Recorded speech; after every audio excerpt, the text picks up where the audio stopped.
Hello, board members. How we doing this fine Thursday afternoon? Well, I hope, as it is Tactical Thursday, we're going to be getting ourselves into some Age of Decadence. Uh, we are we are deep into Age of Decadence at this point.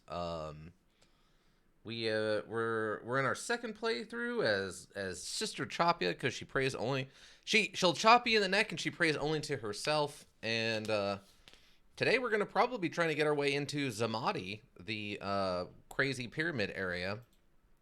Not to mention probably getting some of the maybe some more Imperial Guard mission stuff done. Perhaps. Perhaps. Um, there's a non-zero chance we also get to that. Ika, welcome. How goes it? I'm okay. A little tired, I think, today or something. But for the most part, pretty good. How are you doing? Well, I hope. Hopefully, you had a decent day at work. I would hope. Are you excited, Ika? I'm very excited myself to see the inside of Zamadi.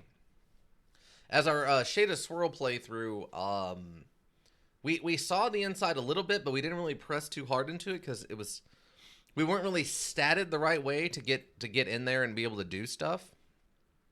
So now that we're statted up a little different, I just got back home. Back home from where? From work? You just get home from work? You had a long day today, eh, bud? Usually you're home for my time like around 1. What happened? Someone over order on you or something? Yeah, work? Okay. Dang. Someone double ordered you, didn't they? Those jerk faces.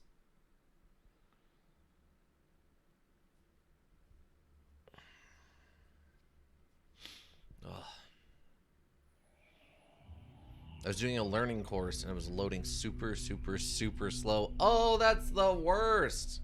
Did it at least count as overtime for you? I hope. Yeah, Zamadi and Word of Honor. Yes.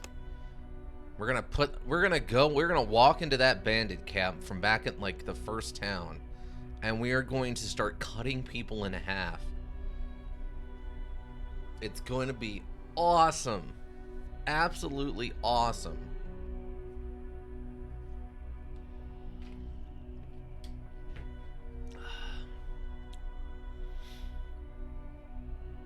And then right on the page before I finished it, it failed to load, and I had to try to log back in and then do two-factor and whatnot. Oh my god, really? They have two-factor authentication for your training at work? That's actually insane. Fortunately, it did count as finishing it. Well, that's good. Alright. Well, here we are, everybody. Here we are. Sister Chopia. Let me see. What do I got in my inventory to make sure I'm not carrying around anything too ridiculous right now? We got some healing potions. We got our nets. We got our Zamadi key. We got our ticket to ride the Zamadi train. We got some sharpening stones. We got our awesome sky metal sword and armor. We still got our blue steel helmet, which I'm fine with, and our blue steel Kopesh, which I'm also fine with, because blue steel isn't really that much worse, honestly.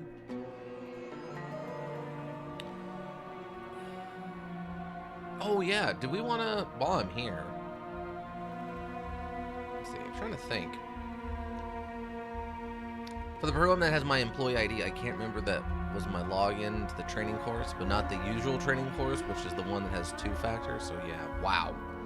Yeah, my company's kind of doing some stupid stuff like that too, where... Oh, okay. Well, I just gotta throw me back into it.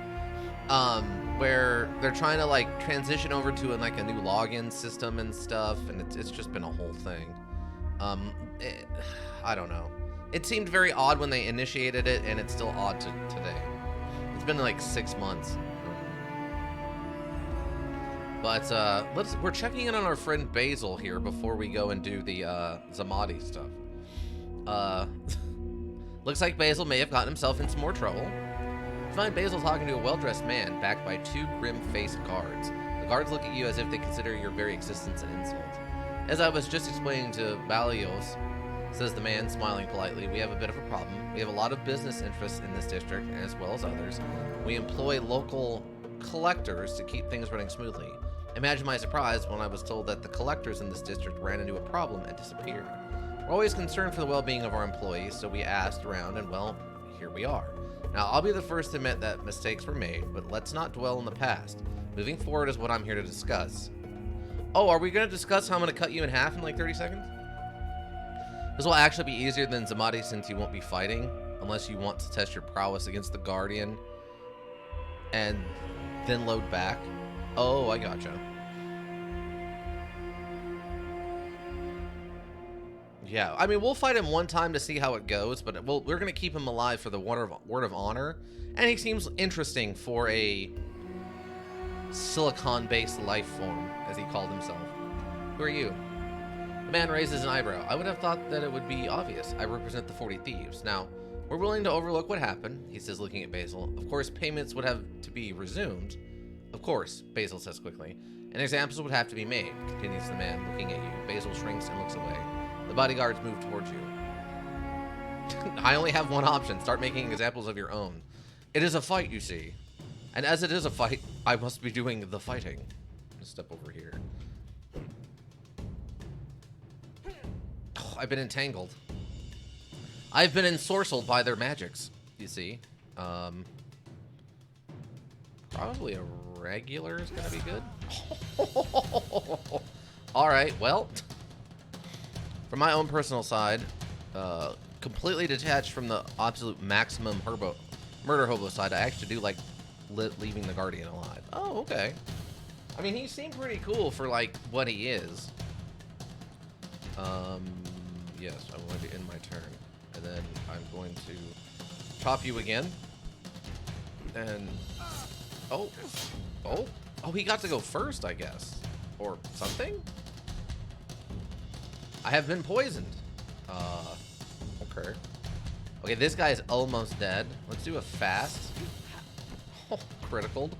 And then I'm gonna do a power shot on you. Oh, perfect. I got lucky. I don't think I did. Is the thing. Wow. Okay, so just a fast. And then, ooh, 70. He doesn't have much armor, but he does have a shield. Let's power shot him and see what happens. Oh, we got a critical and a bleed. Wait, did I just get re-poisoned? Oh, I took the damage from the poison and then it went away. Oh, that makes more sense. Okay. And he's dead. Oh, snap, says Basil. We're dead now. Dead. Do you realize what you've done? Relax, Basil. We've been through this before, haven't we? Been through this? Asked Basil's in disbelief. Just because you killed a few thugs doesn't mean that you can take on the 40 effing thieves. They'll squash you like a bug, and me with you. I curse the day I met you. Curse it! Basil moans and cries for some time, holding his head and blaming everyone he could think of for his misfortune. When he runs out of steam, he looks at you and asks, so now what? Now I'll go check on Quintus after you pay me for my trouble, of course. 1,000 Imperials. Now I'll go check on Quintus. Once you pay me, 1,000 says, are you mad? Well, if you don't have any money, then you're on your own. When 40 thieves thugs murder you, tell me that it wasn't your fault. I'm sure they'll understand. Alright, I'll pay you, but you better deliver, says Basil, angrily receiving 1,000 Imperial. Nice. Pleasure doing business with you. There isn't any actual consequence to taking max money. Oh, that's good. I'm not surprised there isn't, honestly. Like, okay. This is not, we're dealing with bandits and like ruffians. This isn't like a poor homeless woman who's being forced out of like the shack she lives in. These are all, you know, thugs. Left and right and up and down it's just thugs. Browse the wares. I would like to sell this stuff, please.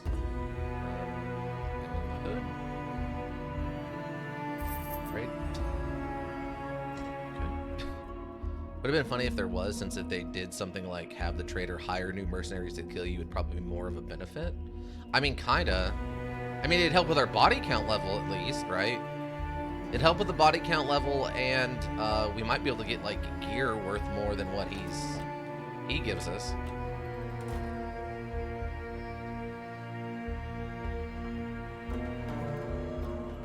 Like, it's all relative. At this point, we're putting down absurd amounts of enemies into the dirt.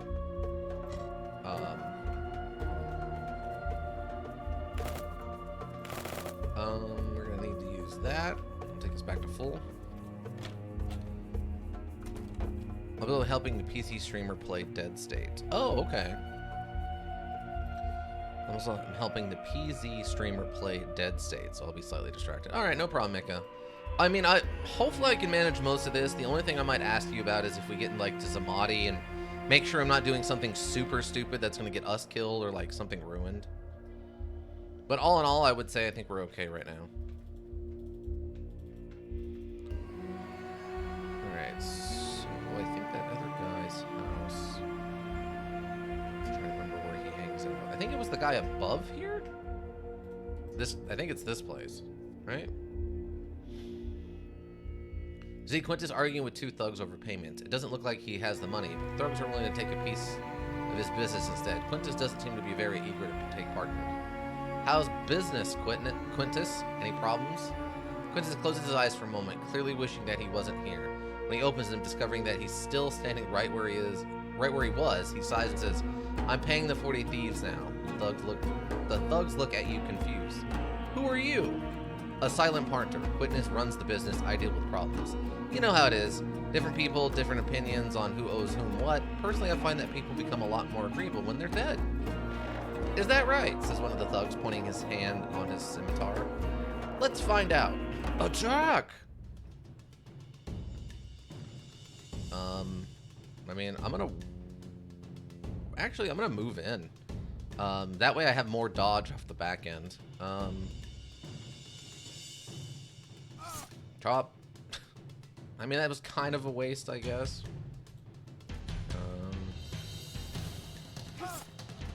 Oh, nice, the bleeding. Really? You don't... Okay.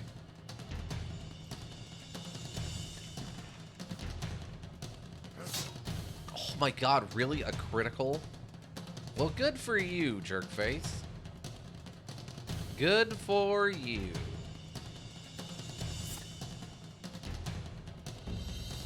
Okay, it's like, when do I get to take this stupid thing off me? I only have 5 left. Oh, the critical. That's gotta suck. Oh, and the attack of opportunity. Thank you, Sister Chapia. Quentin says gratefully, if there is anything I can do for you, you can pay me for my trouble. Of course. I was just about to, says Quintus, giving you a small bag. Are you holding out on me, Quintus? If I start paying you what I used to pay the 40 thieves, what's the difference? At least when I paid the guild, I had nothing else to worry about. Now they can come and kill me at any time. I didn't come to you, Quintus, did I? You came to me, and now it's too late to go back, so stop whining and pay me. Here's your money, says Quintus, hanging his head down and avoiding looking you in the eyes. You receive 400 pearls for your services. I'll be in touch. Dang, we are just making the money on this one. Wow. Oh, it's just steel. Okay. Take all. And take all. Now the question's gonna be, when are they gonna show up to give me the business? I'm actually gonna heal right away so that if it happens, I'm at least at full health. I think I have some capes to sell you. It's interesting that we, the fancy token guy had a blue steel dagger, by the way. Sister Chop is mine right now. Stonks! Yeah. Back at Basil's. Yeah, I picked up all that stuff. So it's in the stash. Oh, well actually, yes. All of this can be sold. And I don't think I can sell that. I can't, so It's just iron. Wow. Unfortunate. Yeah, did I miss it? I thought I just picked up everything. Oh, the bodies are gone. I hope I got it. I thought that dagger looked super fancy, but I wasn't sure. Let me see. Okay, transfer. Yeah, right here, right here. Yeah, blue steel. I mean, I guess we could maybe eventually use it to make a... like maybe a more... like maxed of out Kopesh, but... otherwise, I don't know what we're going to even use the blue steel for.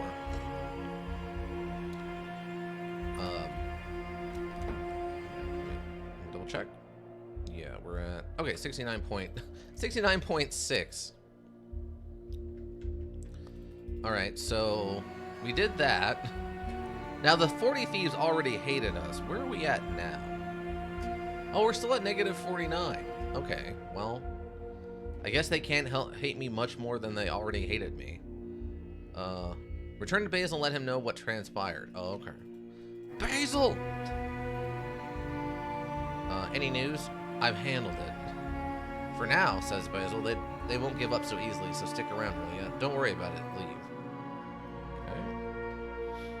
Okay. Keep an eye on Basil. Keep an eye on Basil's tavern. Right. I don't know exactly what that means. We'll try one more thing, if I remember correctly. Wonderful combat SB over and over again from those kind thieves. Yeah. Where are we at by that? Oh, we're at 32 now. Nice. I mean, what do we do? 32 points? Probably just trying to finish up getting sword at max and then move on to critical strike. I mean, as it is, we're already critical striking pretty effectively. 6% more bleed is nice. Yeah, that seems like it. We don't bleed very often, but we are actually criticaling pretty regularly, which is great. It's overcoming our reduction in damage by, you know, skipping armor with criticals. All right, so yeah, just more chance to bleed. And then we'll save all these points for over here because we're gonna need them. Your blade has become an extension of your arm. All right, I'm also gonna save. Basil to stuff. So what do I have to do? Just wait? Or do I just talk to him again? I think I'm gonna leave.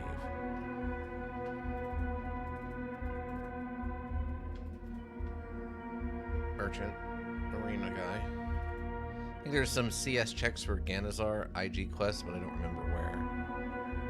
Oh, okay.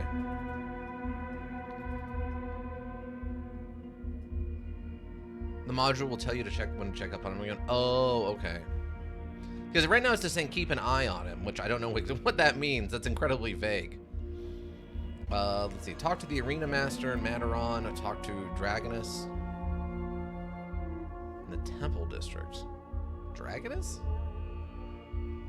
Port to Meru. Explore the ruins, which probably what we should do.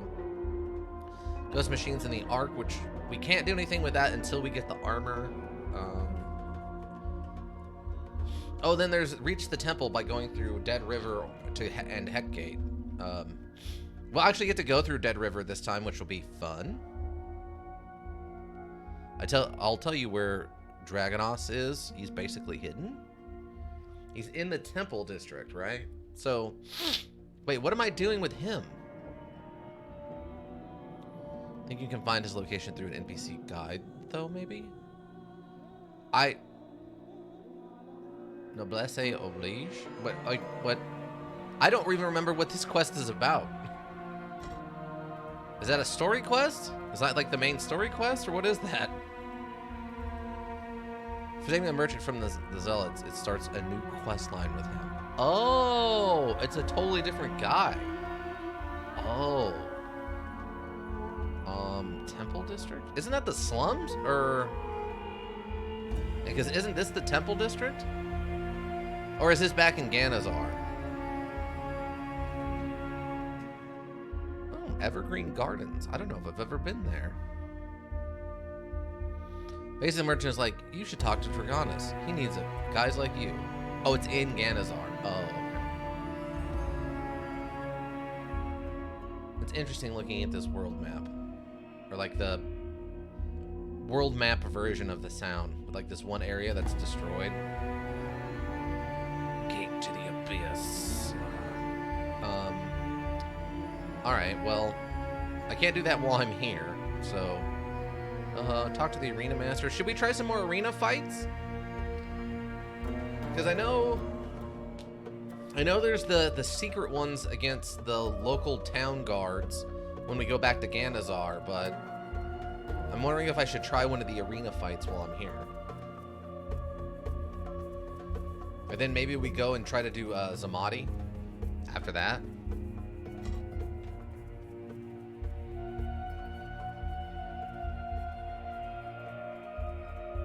Also, food lore right now is I got some ramen and buns from a ramen place, and unfortunately I've been disappointed again. These things are buns? I just picture you ordering buns and then you open it up and actively pull out like cheeseburgers or something. Something that are clearly not like meat buns like you ordered. You just reach in and pull out like stalks of celery and you're like, these aren't buns. So what did they give you then?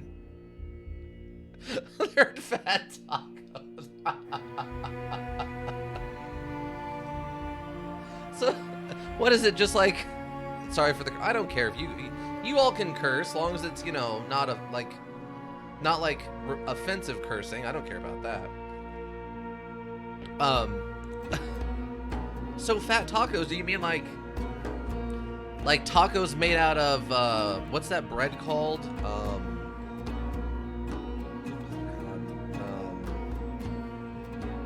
I can't remember. It's a special kind of like extra thick, like soft tortilla bread, kind of. You use it for fajitas and stuff a lot of the time. I can't remember what it's called now.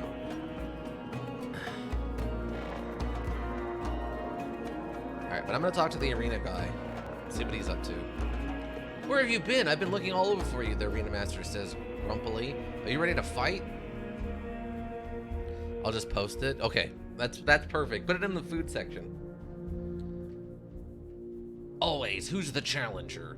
A fellow by the name of Hamal. Have you heard of him? No? Don't worry, you'll meet him soon enough. He's good with a blade and has reflexes of a cat. Some even say there's no one better, but I'll let you be the judge of that. Alright, let's fight Hamal. It's just one person? Have you made peace with the gods? Asked Kamal, his voice surprisingly soft. It's not too late, my friend. It's never too late. I'm not here to talk. I know, nods Kamal. You're here to die, but your soul can still be saved, sister.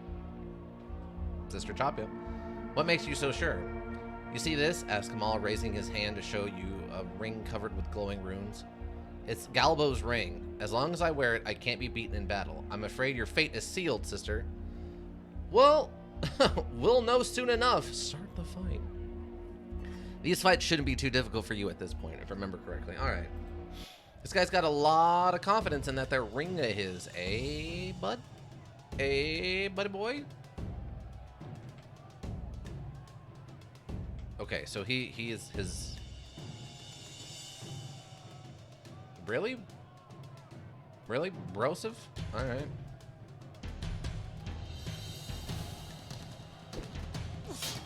Oh, wow. Nice shot. Okay. Wow, he's very dodgy. Look at that. 53% chance to hit with a leg shot, eh? I mean, let's try some fast and see where we get. Okay. Okay. Takes his DR down. Posted it. Awesome. And we got the bleeding going twice, I think, there. Which is good. Yeah, we'll stick with that. Oh, we get to go again. Dodge. And another bleeding. Okay, he's going to be bleeding, like, profusely. Yeah, he's taking 9 damage just from the bleeding effect. Counterattack. Oh, and another bleeding. He's about to take 12 damage. And he's dead. All right, bud. Not only did you not become invincible, you died from literally bleeding too much. Galbo's Ring. It's the famous magic ring of General Galbo, forged and enhanced by the Council of Magi to make the general unstoppable in battle. After the general's untimely death, the ring was thought to be lost and hasn't been seen for centuries. Sword Bleed is so good. Oh, yeah. Now that it's starting to proc more, definitely. Blue Steel Scimitar, nice. Got some antidotes. And a basic just steel dagger. Interesting. Alright, take all this.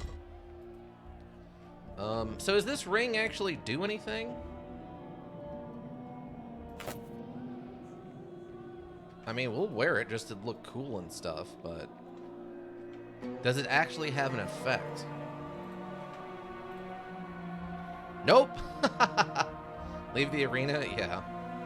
See, I told you there's nothing to worry about. You make an appearance, the crowd is happy, I'm happy when everyone's happy. Except for Amal, of course. But you can't please everyone, eh? You offer another sacrifice, 2 combat skills. There's no better training than hands-on combat experience. Your combat skills training has increased by 1. Nice. You receive 400 Imperials for your service. Who's next? Platius. Some say he's a prospector, but by the look of him, the only prospecting he's done is shaking down travelers. Scary-looking jerk, but don't let his look scare you. He favors 2-handed hammers, so be ready for it. Oh, whoops. What can I do? Another time. One thing you can do with it is to have one quest Fang gives you deceive Antedius about it, but I'm sure you can't do that now, even if Antedius was alive. Yeah, probably not. I don't know how that would work out.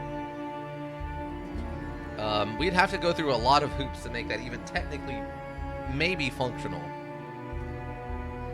And one of those hoops is me not stabbing Antedius in the neck with a dagger. Alright, well, let's go give this a shot, shall we? Oh, I'm gonna save, though.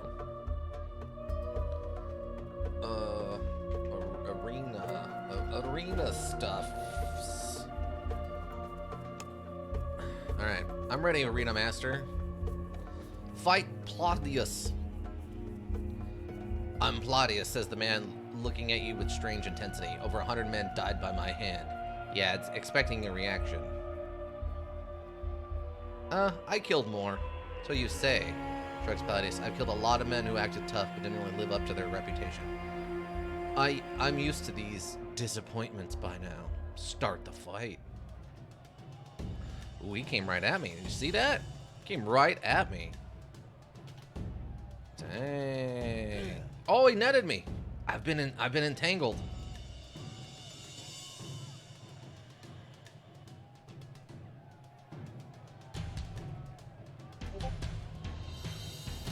Ah, I did get him to waste it. Come at me, bro. Wow, he's also very dodgy. Dang, alright. Oh, he's got some armor on him, too. Interesting, okay. We might try some, like, back and forth on this. He's got good head armor, also. Let's try a little bit of back and forth. No? Alright. Wow, we kind of counterattack off. Good for him. Dang.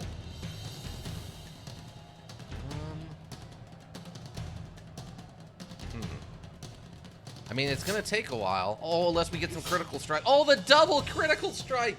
He's got to be upset about that one. Wow, the double critical strike, though. He's got to be mad about that. Dang. Dang, bud. Dang. Unlucky. Sledgehammer, blue steel. Nice. Blue steel. Wow, armor. Blue steel helmet, some antidotes, and a cape. I'll just take all of it. All right. Dang, bud. Got wrecked up. Yep, leave the arena. Now that was a good show. I'm telling you, they will pay double to watch the next fight. You offered, we get 2 more combat skills and another $400. You saved the best for last? You bet I did, grins the arena master. It's the Widowmaker himself. They say he killed more than 300 men. That's quite a reputation, huh? Never heard of him. He doesn't come here often, but when he does, his heads roll left and right. I begged him to stay, but he doesn't like the city life. You know what they say, no matter how much you feed the wolf, he keeps looking at the forest. What are you gonna do, eh? Maybe later. I told you before that all 3 of these guys are community-made characters, right? You mentioned something about that, yeah. Even if he just freaking hammer pass him. Yeah, we took a little bit of damage, but at least we got his blue armor to repair. Oh no, this is sky metal, huh? I forgot about that. But I completely forgot. And we're gonna have to pay. We're gonna have to pay to have them fix that then, which sucks. But yeah, you had mentioned that. I don't need this. That's leather, so we can keep that. But yeah, you mentioned that they're character made, and then at the end you get like a special necklace or something that will let you. That lets you access one of the items you need for what is it? The invisible bridge or whatever? Or rather, the devs made them based off of community submissions of people's own characters. Right. Just a coincidence that they also have like super good gear, right? Just a coincidence? I would say it's just a coincidence, right? Where? Wow, we have 37 of these? When did that happen? What? I only need 2. When did that happen? Ika, when we get so many of these things? Oh, oops. No, I need alchemy. Alchemiums. I don't remember getting 37 of those, Ika.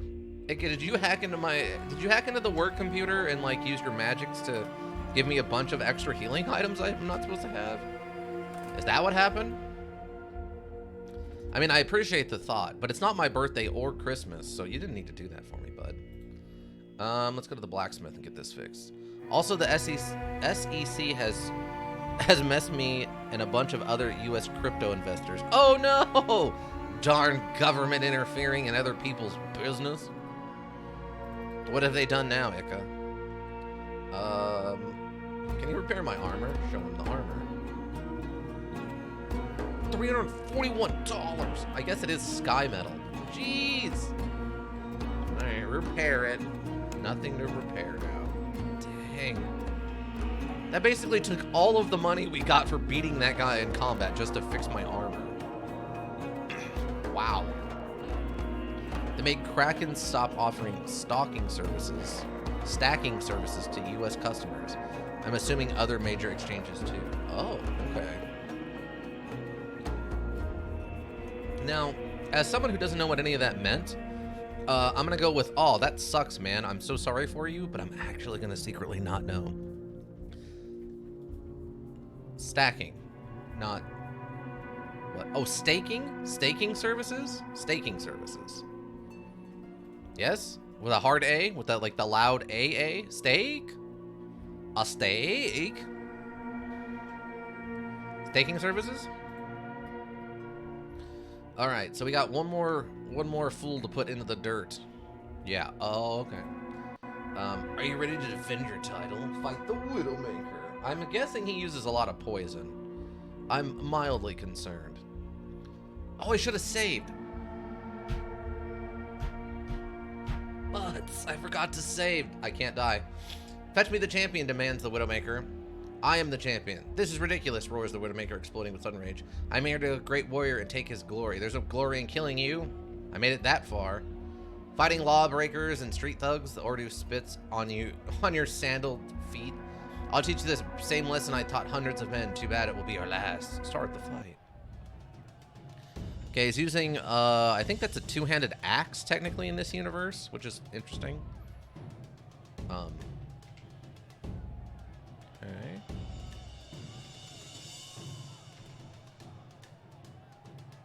They're really just not gonna let this work, huh? Ah, there he goes. Oh my god, a critical strike? Wait. How did my armor block the critical strike? Huh? That's weird. Yeah, which was the replacement for mining, and without going into specifics, was basically a way to get a small percentage of your staked cryptocurrency if you locked it up in the staking program. Oh, okay. So you were basically buying in. He did aimed legs. Oh, is that what it was? Oh, okay, yeah, aimed legs. Oh, wow. Look at how much armor this guy's got on him. My god. Holy butts. Wow. Did he just max damage for 48? What was that? What? He just did 48 damage to me. What? Oh my god, that's insane. Oh, wow. I have never seen that much done in one hit before. So, for example, on ETH, I could lock up my Ethereum and get a small percentage return, maybe like 5% in a year, for the funds being used to help maintain ETH's system. He's a Glass Canyon. Just do aimed head to knock him over. Though that's fair. I mean, he does have a good a helmet, though. Let's see.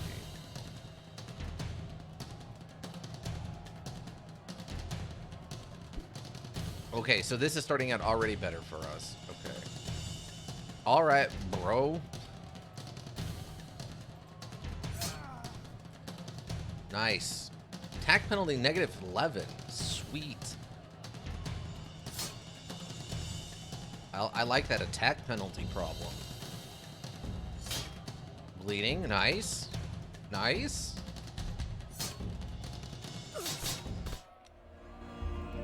He did it again!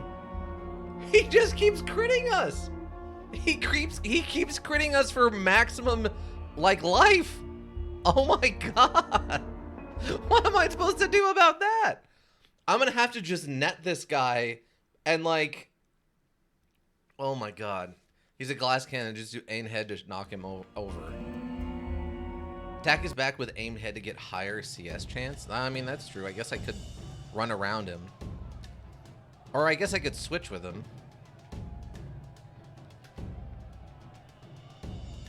Dodge.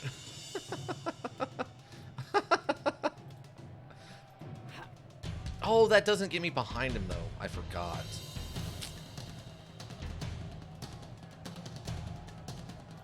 I forgot it doesn't get me behind him. Yeah, you have to run around. It's gonna use all of my AP.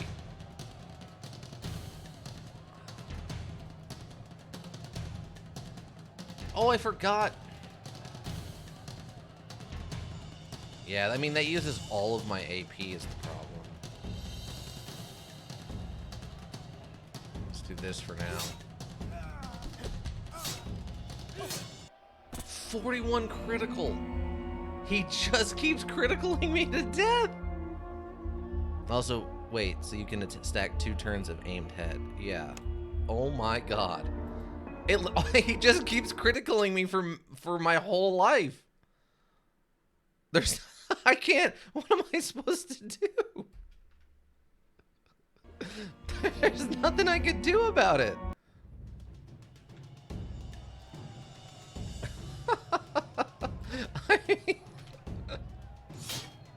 Oh my god.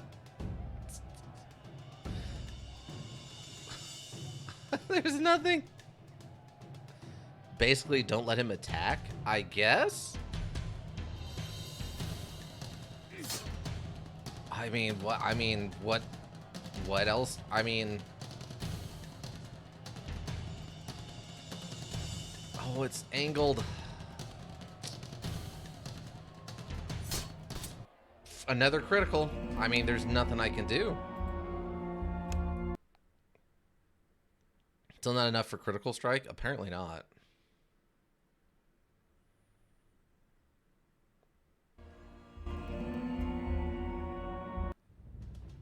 Wow. Wow, wow, wow. So this guy's just an instant one-hit killing machine, eh?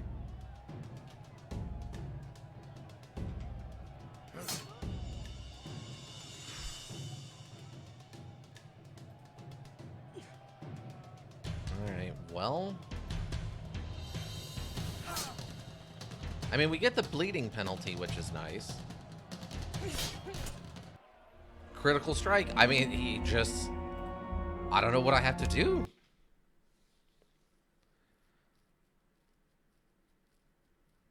Go light armor and then just spam aimed arms? What do you mean, go light armor?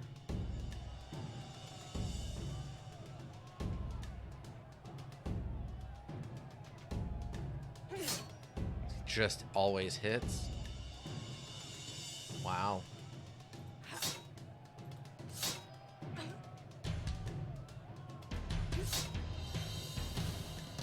I don't have enough. Remember, your armor is the heaviest of the light armors? Oh, I mean, I guess? To get, like, the extra to hit chance, or... Oh my god. What? Okay, so this guy is definitely cheating. Like, the NPC is definitely built around the concept of being busted. He had, like, negative 40, like, skill to hit me. You're forgetting your armor penalty lowers defense not to hit. Yeah, but it's only gonna do like 10. Plus I'll have to go back and do that other fight.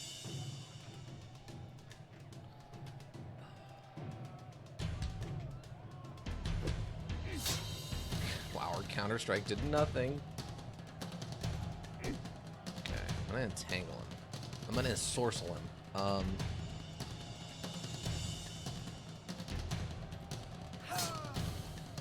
Okay. That wasn't as good as I had hoped, but that's okay. I don't have any other 5s, right? It's just fast. Yeah. Yep. Wow. Wow. So yeah, I'm gonna have to like... Well, how did he get to... Wait, how did he get 2 attacks off? I don't understand that.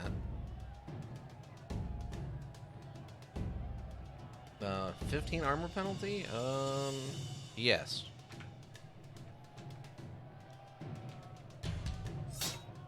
Double tap?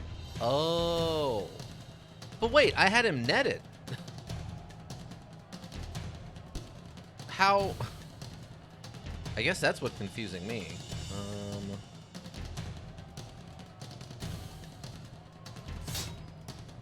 Well, negative 20. Okay.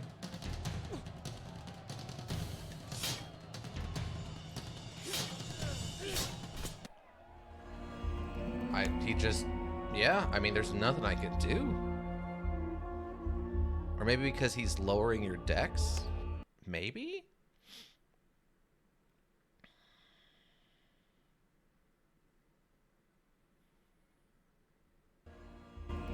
See, this is what I had planned for my character to look like. Is I just run in and every time I hit someone with an axe, they just insta-die.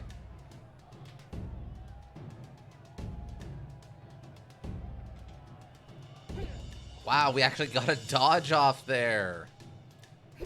The rarely seen dodge? No! That is so incredibly frustrating. I really, really, really, really wish they would fix stuff like that.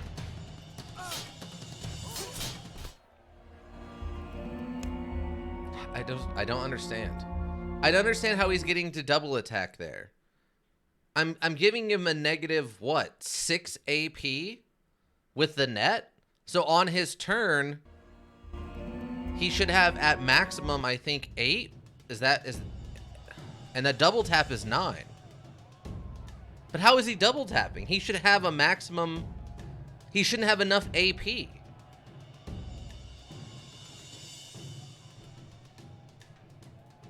Because isn't like 14 the maximum amount of AP? Neurostimulants? Oh, I guess that's true.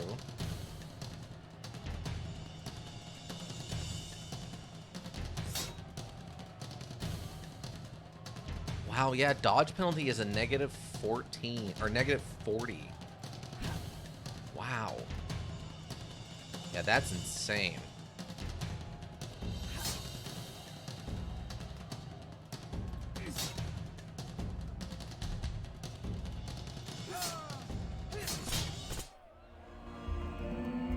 Telepathy is the max for humans, but they can have neurostimulants.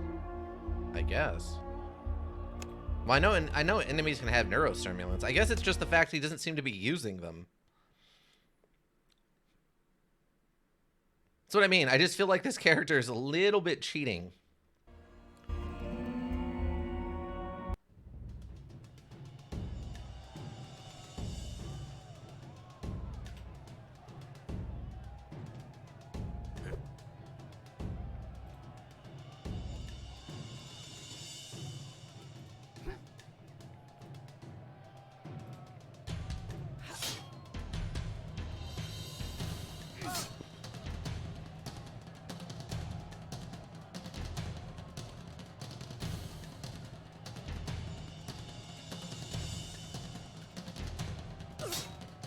Okay, well, we reduced his attacks by 1. So that's something, I guess. No. That. Nope. I really hate that. You don't get to see when they use them, which is a big flaw in the combat. They fixed that in Dungeon Rats, but that's a little too late. Yeah.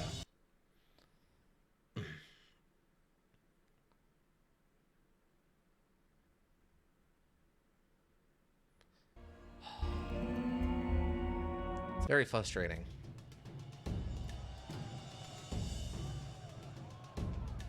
It's so absurd. Okay.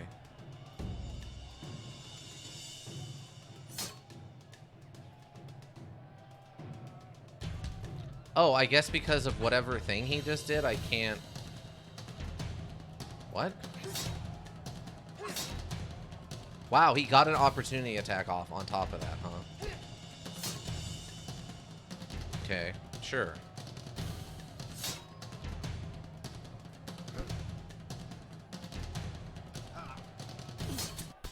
Nope, still dead.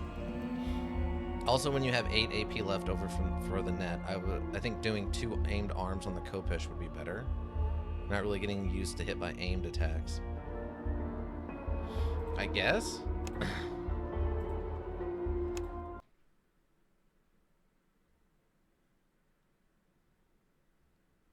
Now, the problem is we're doing the same thing that we always have a problem with, which is our actual damage output is incredibly low.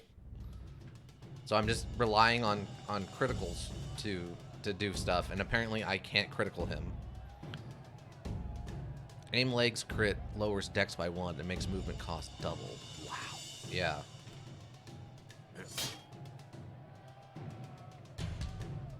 I just don't understand why he's getting to guaranteeingly crit.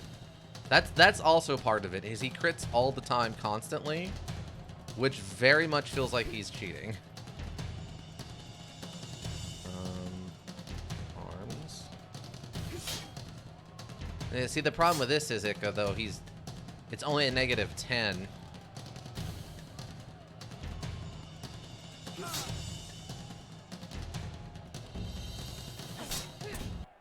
Critical for 41. Yeah, I don't know about that. Did any points in defense? Anything went into attack and critical strike. I understand that, but I have a very high critical and... Well, I have a high attack and a good critical, and I don't get like this. He's basically completely different compared to most enemies in this module. Yeah. Well, obviously, that.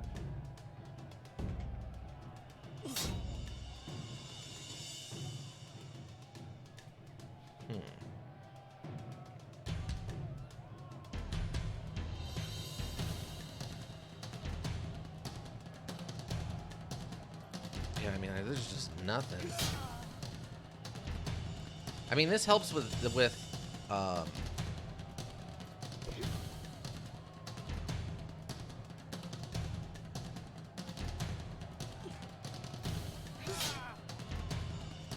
some of it, but not enough, unfortunately. Yep, just insta-criticaled me again. He has 10 and 10 in them, plus all the training, I think. Oh. See, I'm pretty sure this guy... I don't know how functional this character would actually be able to exist in this world. If he wasn't an NPC, you know what I mean?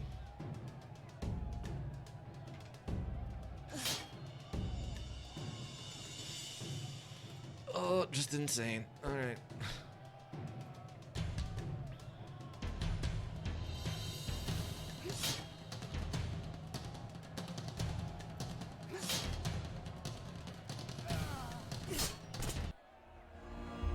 Yeah, I mean, there's just nothing I can do.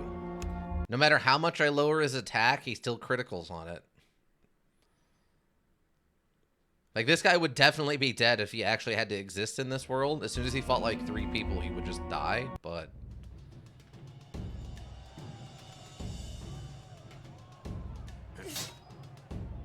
Wow. Just instantly. Just instantly.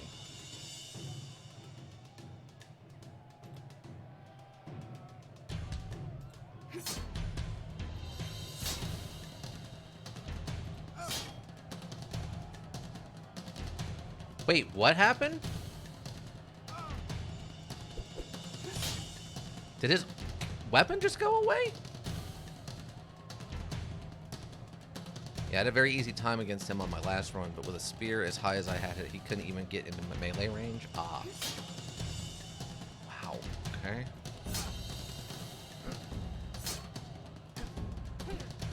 Oh my god, I think we actually got it low enough that he's...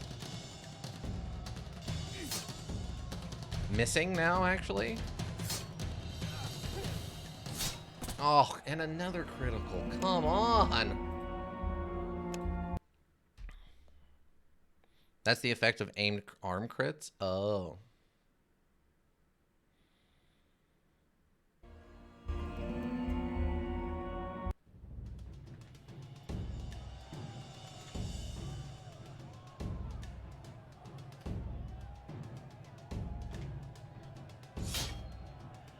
Just instantly.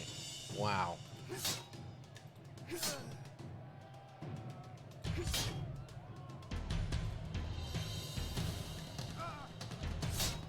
Oh, just a crit.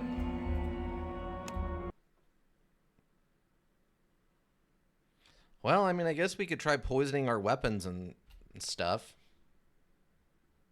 That'll help a little bit.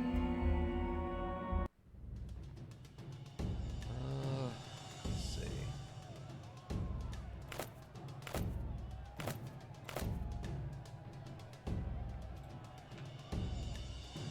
Does have to use bombs for him or liquid fire? Maybe.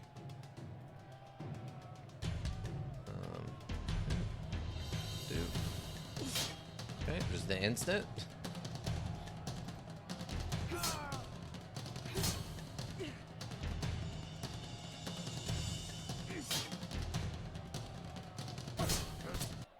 Instant.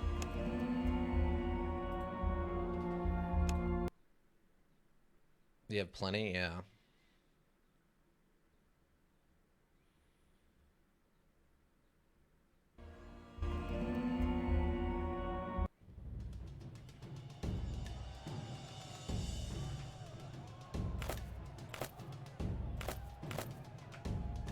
I mean, I understand, I guess, that this is meant to be a challenge. we actually got a bleeding off there. Oh my god.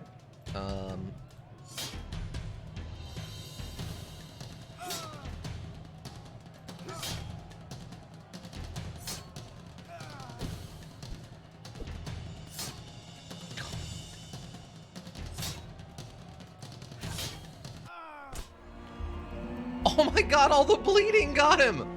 What? Oh my god, it actually worked. Oh my god.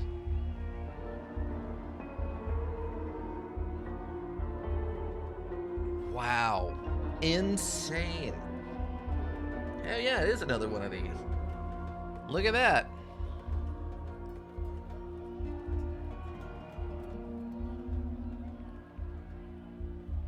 Double horsehair crest. Oh, interesting. GG. Yeah, I mean, we just had to wait until we got good RNG, unfortunately, which sucks, but, I mean, there's not much else I can do about it. Alright, take it all. There we go. Wow. What an insane thing that all was. Well, after this fight, we won't have to worry about the challengers for a while, that's for sure. Doesn't mean they won't come after you, so watch your back, Sister Chopia. 3 combat skill, 500 bucks. And a prestige increase. Wow. Our combat is up to 13 now, and our prestige is at 6.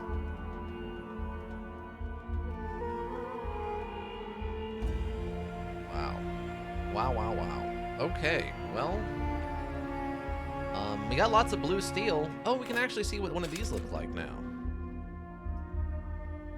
Eh. Not really loving it. I think I prefer this. I do like that the female version has the blue feather on top, and it causes it to just look like a hardened piece of metal. I do appreciate that. Wow, yeah, look at that. 20 poison left on it. And 50? I'm not sure what the 50 is.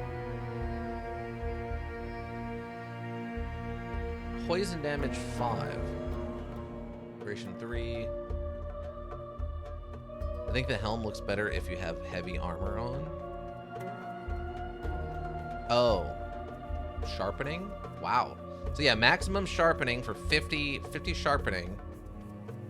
And the poison. Not to mention his completely broken statistics. Impressive. Well, we RNG'd him out. RNG has answered our prayers, and we got through it somehow. With the Sky Medals Shadvar and the Sky Medal at Heckgate, you could probably make a light Sky Medal set too. A light Sky Medal set too? Oh, you mean like a different set of armor? Let's see. Is this Sky Medal? Oh, it is. Okay. The rest of this is blue steel, though. Oh, I could have sold this cape. Transfer. Wow. What an absolutely insane fight that was. Auxiliary armor? Yeah. Wow, that was completely absurd. We had to just basically hope he didn't hit us and then just keep hitting him in the arms non-stop. Oh wait, yeah, the Arena Master doesn't have anything else for us. Browse the wares. Sell the cape. Trade. But yeah, in theory, that guy is what I wanted to create with Sister Chopia, but we ended up going with the sword instead. I mean, minus the fact that she had no defensive stats. But that's kind of what I wanted to do with Sister Chopia, was just like the crazy over-the-top, like, one stab axe attacks.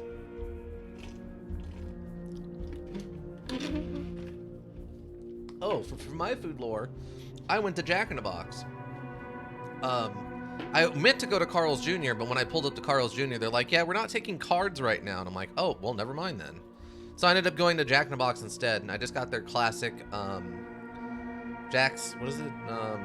Bacon double cheeseburger, and some fries, and a Diet Dr. Pepper. My go-tos. Oh, also I should save. Arena done. We did it, everybody. We did it. The arena is done. All right. Okay, there's Darganus back in there.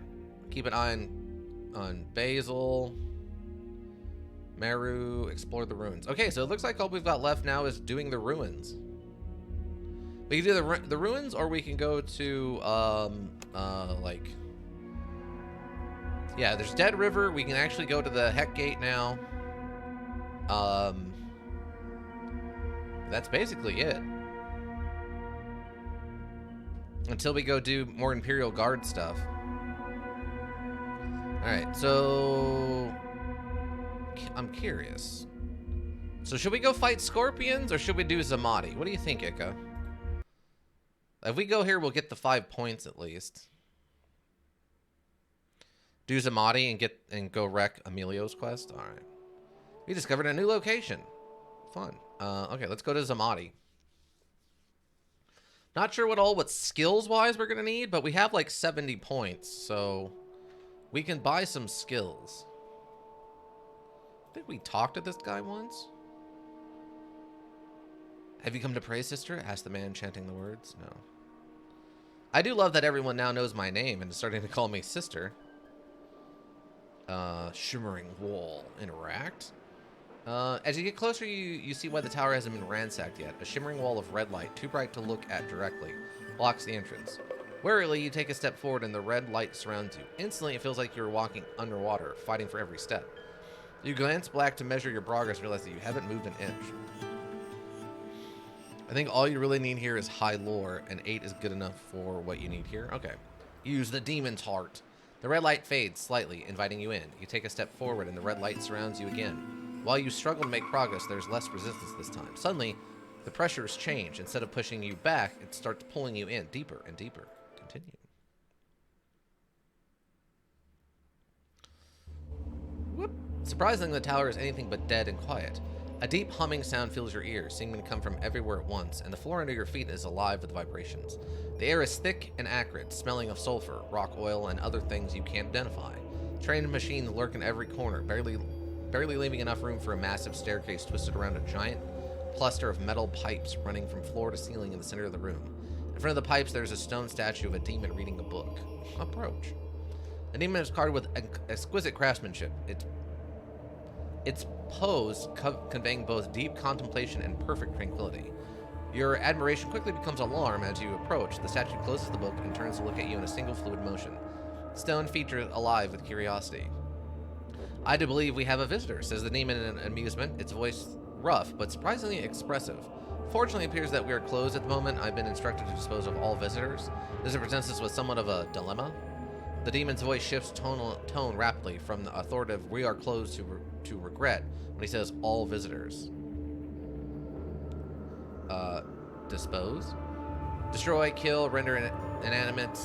Do you have any preferences? I'm an expert in such matters, so if there is some sort of demise you would enjoy more, I'm happy to oblige. I'm familiar with more than 1,000 ways in a human life, and I'm sure that I'm capable of it, accommodating even the most exotic requests. Wait, what are you? It's unlikely that you can understand the concept of a silicon-based life form. Consider me a stone guardian. I was created by the master of this tower, though he though he appears to be long gone. Such is the nature of flesh. It doesn't last. Stone, on the other hand, lasts forever. A gift and a curse at the same time, really. You mentioned a dilemma? Ah, yes. Very observant of you, says the demon approvingly. Yes, indeed, a dilemma. Though my master's instructions compel me to deprive all interlopers of their existence, I find myself in need of an agent at this time. Should you be willing to become such an agent, I'd be willing to disregard my master's instructions, and even reward you handsomely. You have come seeking treasure, have you not? Well, as the guardian of this tower, I am aware of all caches of treasure within, hidden or not. Help me, and a great treasure will be yours, something that was given to me for personal safekeeping. Well, when you put it that way, what can I do for you? At the top of this tower is my master's study. There you'll find a triple flux rotary. The demon pauses on seeing the confusion on your face. A steel ring with multiple bands. Bring it to me, and our business will be concluded. What does the ring do? It buys your safe passage out of here, for a start. The rest is not your concern. Now, will you do what I ask, or will you continue testing my limited patience? Why can't you get it yourself? I would if I could, but unfortunately it's a two-man job. The way to the study is blocked by a force field. Or force shield. I can disable it for only a moment, and the controls are on the lower level. What's a force field? It's a thing that's in my way, so go get me the ring first, and then I'll answer all your questions. Alright, I'll help you. Come with me then, says the demon. Don't touch anything and stay away from the pentagram, unless your existence bores you. Follow the demon. The demon enters one of the compartments, stopping near a machine with 4 glowing cylinders on top of it. It listens for a moment, and then adjusts the dial and listens again. Satisfied, it approaches a hatch in the floor leading to a spiral staircase and descends to a lower level. Following. You're standing inside a large hall. The noise, vibrations, and smell are magnified tenfold. Metal pipes run along the walls and ceiling, connecting various machines with the central chamber. Reluctantly, you move closer. But then you stop, your mouth opening in amazement as you lay eyes on the alien object at the heart of the chamber. You could somehow collect molten lava into a sphere and set it to floating in midair. This is what it would look like. As you watch the spheres shiver and contract, a corona of strange energy flaring up around it and discharging into the arcane symbols etched in the floor. Cables connect these symbols to strange machines in the corner of the room. Looking closely, you can see that the symbols aren't merely etchings. They are more like translucent pipes made from tempered glass. Though you can't imagine how any glass could withstand the terrible heat, you can't feel radiating. The glass could withstand the terrible heat you can feel radiating from the sphere, even across the room. Whatever the mechanism produces, it is clearly being siphoned off by these machines and fed to the upper levels. What is it? Star matter. That's the best explanation I can give you, since talking about an atom stripped of particles with a negative charge would be a waste of time. Now, you wait here, don't touch anything. The demon moves to a console and starts manipulating the controls. I will overload the system for a brief moment, not enough to result in catastrophic failure, but enough to disable the force blocking the entrance to the study. The system is autonomous. It will compress for the disruption, and the flow will resume in less than 30 seconds. So when I give you the signal, run upstairs as fast as you can. Trust me, you do not want to get caught in the field when it activates. How will I get back? The ring will let you pass through the force field. Alright, let's do it.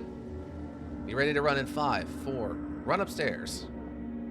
You run upstairs to the elevator. The force field is gone. You step inside and push the lever. Ride to the top of the tower. I love that apparently at some point he explained how to use this elevator to us. Though shockingly, we probably kind of already knew. A cabinet. Star convex, the five circles theorem, regular and non-regular hexagrams, pentagrammic pyramid, and great enchiridion. Vortex energy, gateways and their properties, interplanetary energy. Shelves along the walls are filled with hundreds of scrolls, carelessly arranged in heaps and piles. Mass distribution, gravitational wells, voids, charted and uncharted, low density space, physical evidence, cognitive dissidence, universal mechanism. Very interesting sounding. A cabinet. Forms of energy, laws of conservation, conservation of electromagnetic radiation to thermal energy, treatise on dispersion, dissipation and absorption, solar thermal collectors. Furious and non-furious extradite metallurgy, pyrometallurgy, thermal treatment, energy output variations, substantial temperatures, and proposed solutions. That one's all about making special metals. Furious, not furious. I prefer furious. If it's really angry about it, I think that's funnier. But ferrous or whatever, like a ferrous rod, I assume. Ooh, what's this one? Dragon's blood extract. Contrary to popular belief, dragon's blood is a tree that owes its name to the red resin it produces.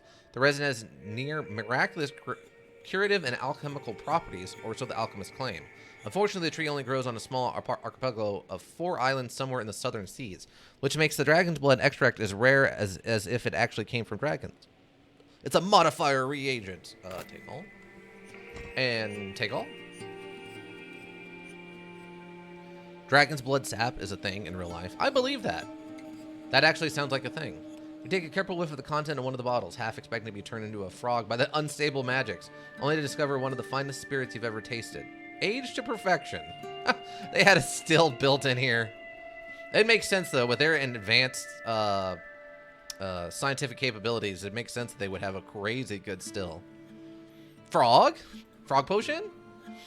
Let's see. You see a delicate device with a small dial and a couple of buttons.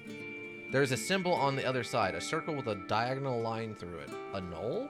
You push a small button and a strange silence settles over you.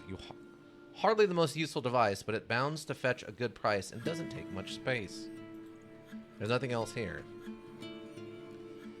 Golden device with a small dial side. A knoll? Is this just a silencer? Why did we need a silencer? From the island of Socotora, off the east coast of Africa, east of the Horn. Oh. Oh man, this has got to be the fanciest bed we've probably ever seen. Can we sleep in the bed? I will not tell you that. You'll find out. Oh, okay. In contrast to the rest of the tower, the control room is bright and well lit. There are 4 large windows facing different directions, giving you a full view of the surrounding area. While in the old days it must have been quite a sight, now all you can see are sand and ruins. The center of the room is occupied by a complex control panel built around a large crystal semisphere. The panel projects shimmering images of the tower, but their purpose is unclear. There is a strange doorway connected to the machine sitting in the corners of the room.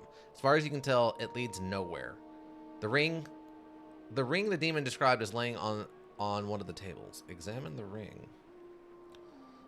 Lore success. It doesn't seem magical at all. It's heavier than it looks and has 3 rotating bands with markings on them. But other than that, it's a fairly mundane ring that won't raise anyone's eyebrows. Yet the 3 bands are somehow familiar. Turn the ring in your fingers until it comes to you. A crude drawing of 3 long stripes with similar markings. Something about remote control, but control of what? Oh, is this the remote control for the guy? Explore the area. Did we just find the remote control for the demon? Control panel. Let's see. The more you look at the control panel, the more you realize that you can't even fathom its purpose. What could one possibly do here that would require something so complex? If such towers were ever described in the old manuscripts, none have reached the copying rooms of the libraries. Kind of useless for you though. Oh, okay. The more you look at the control panel, the more you realize that you can't fathom. Okay, we've seen that. These all the same. Yeah, it looks like these are all the same. Oh, and we got a teleporter. Like everyone else, you've heard stories of magical doorways taking people to other realms or faraway places, but you never expected to actually find one. What? Okay, that's very silly considering we've actively used teleportation before, but alright. Did we pick up the thing we came here to get? Oh yeah, that was just the ring. Right. Semisphere. As far as you can tell, the semisphere is carved from a single crystal and polished to perfection. It's framed in a large metal band covered with dimly glowing symbols. You touch one of the symbols and the crystal surface changes almost instantly. Tiny fracture lines appear, rearranging themselves and disappearing as quick as they come. You notice that the shimmering image changed as well. The tower is gone, replaced by a pyramid with a flat top. The image is incredibly detailed, showing the inner workings and various machines within the pyramid. You touch another symbol and the image changes again, transforming into a large ziggurat. Is it the symbol you've been asked to find? You touch another symbol and the temple is replaced by an image of the demon you met earlier. Examine the image. Success. If you're reading it correctly, the demon isn't made of stone, but some sort of metallic crystal grown around the power core that sustains and animates it. Like any mineral, it has so-called cleavage planes. Wait, cleavage planes? Planes of structural weakness along which a mineral is likely to split smoothly. Note the locations of these planes, just in case. Could the ring be actually connected to the power core? Examine it again. The power core is the last piece of the puzzle. As you study the ring again, everything clicks and comes together. The markings on the bands indicate distance and power level. The ring doesn't control the demon directly, but it controls the core. Thus, if the demon gets the ring, he will become his own master. Huh. Interesting. Try to figure out how to use it. Oh, we're not smart enough. We don't have a high enough intelligence, apparently. We don't know how to use this thing. We know what it is, but our intelligence of 7 isn't high enough to understand how to do stuff with it. All right, so this guy just wants freedom. That's kind of understandable. Um, outside of that, I don't know what else we would use it for. It's interesting that this doorway is here, but we don't actually have a way of activating it. I guess we can go talk to the guy. We'll go talk to the demon and see what he has to say about it.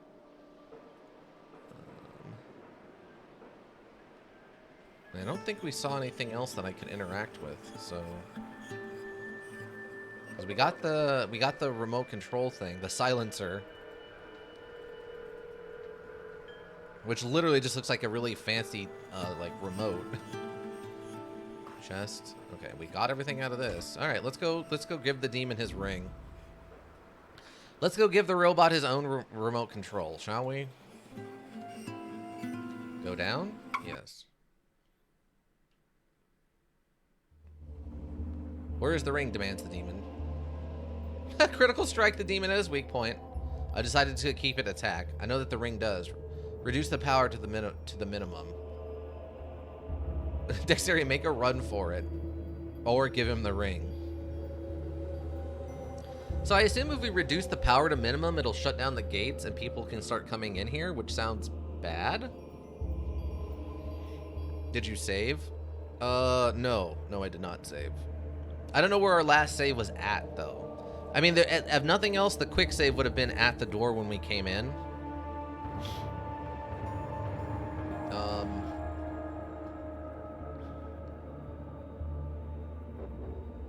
We'll give him the ring, and then maybe well, I'm not worried about attacking. I'm not worried about the critical strike. I'm not interested in making a run for it. It's either reduce the power to minimum, because I want to see what that does, or give him the ring. These are what we're going to be doing. I guess if I reduce the power to minimum, just to see what that does, and then I can load back and probably give him the ring.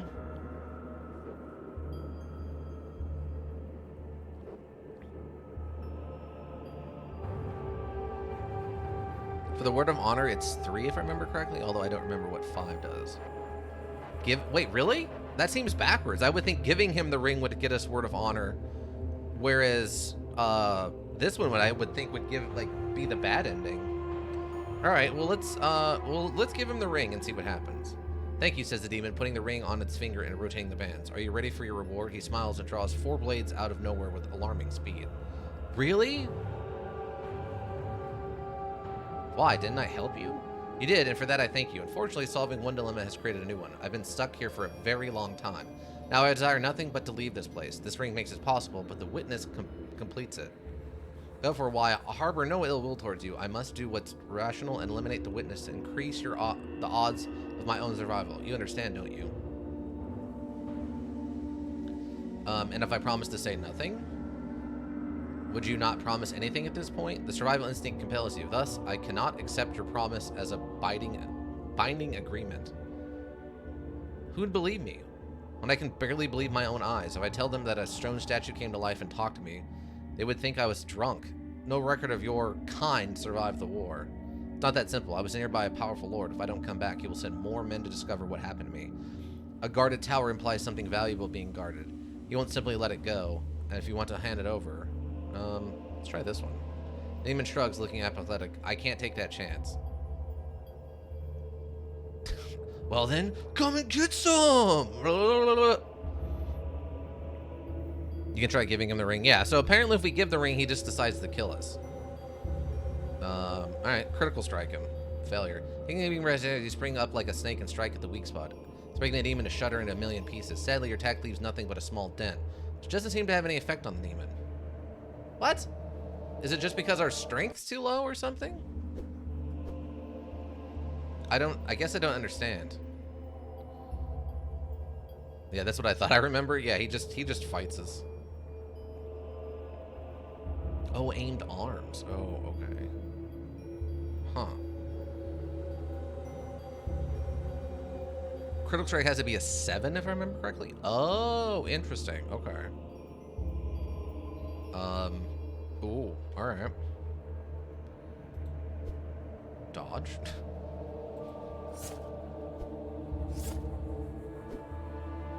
He's not a very good hitter.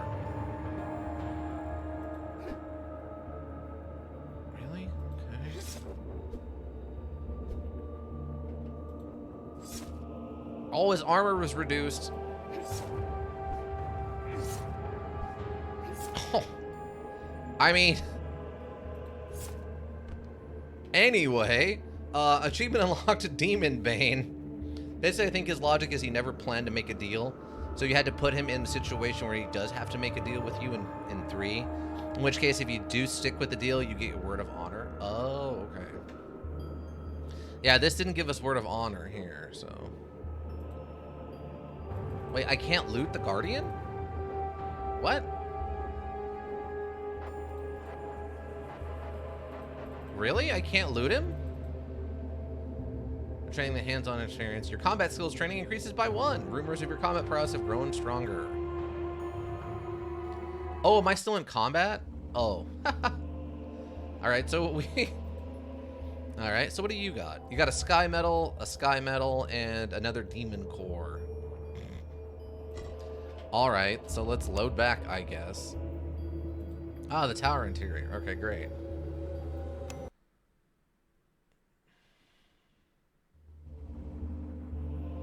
Oh, we can actually go right to here. Interesting, okay. I know what the ring does, reduce the power to minimum. At first, you don't see any noticeable effect on the demon. When he takes a step toward you, you notice that his movements are sluggish, lacking the quickness and fluidity you saw earlier. I can still kill you, growls the demon, but his arrogance is gone. Well, sluggish or not, he is still made of stone, whereas you're made of much softer materials. You gain a new insight into the liberal arts. We got 1 skill point.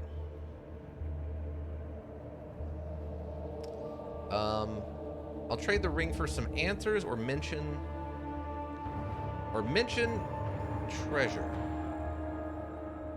We can do both. Let's get lore and then we can load back and then get treasure. Great. Very well, says the demon reluctantly. What is it you want to know? Are you a living thing, a mechanism, a magical construct? By living thing, you mean that I am able to think independently, and yes, I'm indeed a living thing. If only my former master could express himself so elegantly. Your appearance is unusual.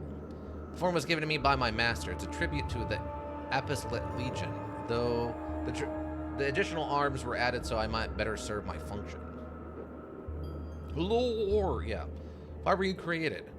Why were you created, human? No, don't bother trying to answer. I'm sure it was something boringly mundane. Physical lust or some such biological concern. I, however, was created for a higher purpose. To assist my master in his magical experiments, to plumb the mysteries of the universe. Stone can withstand so much more than flesh, which needs only the slightest excuse to split and part from the bone. What happened to your master? I don't know. He left after the attack, but never returned. He wasn't the type to let a servant into his confidence. I only assumed that he was killed. Knowing him, only death could have kept him from returning to his work. When did he leave? 382 years ago. Wait. Hasn't it been...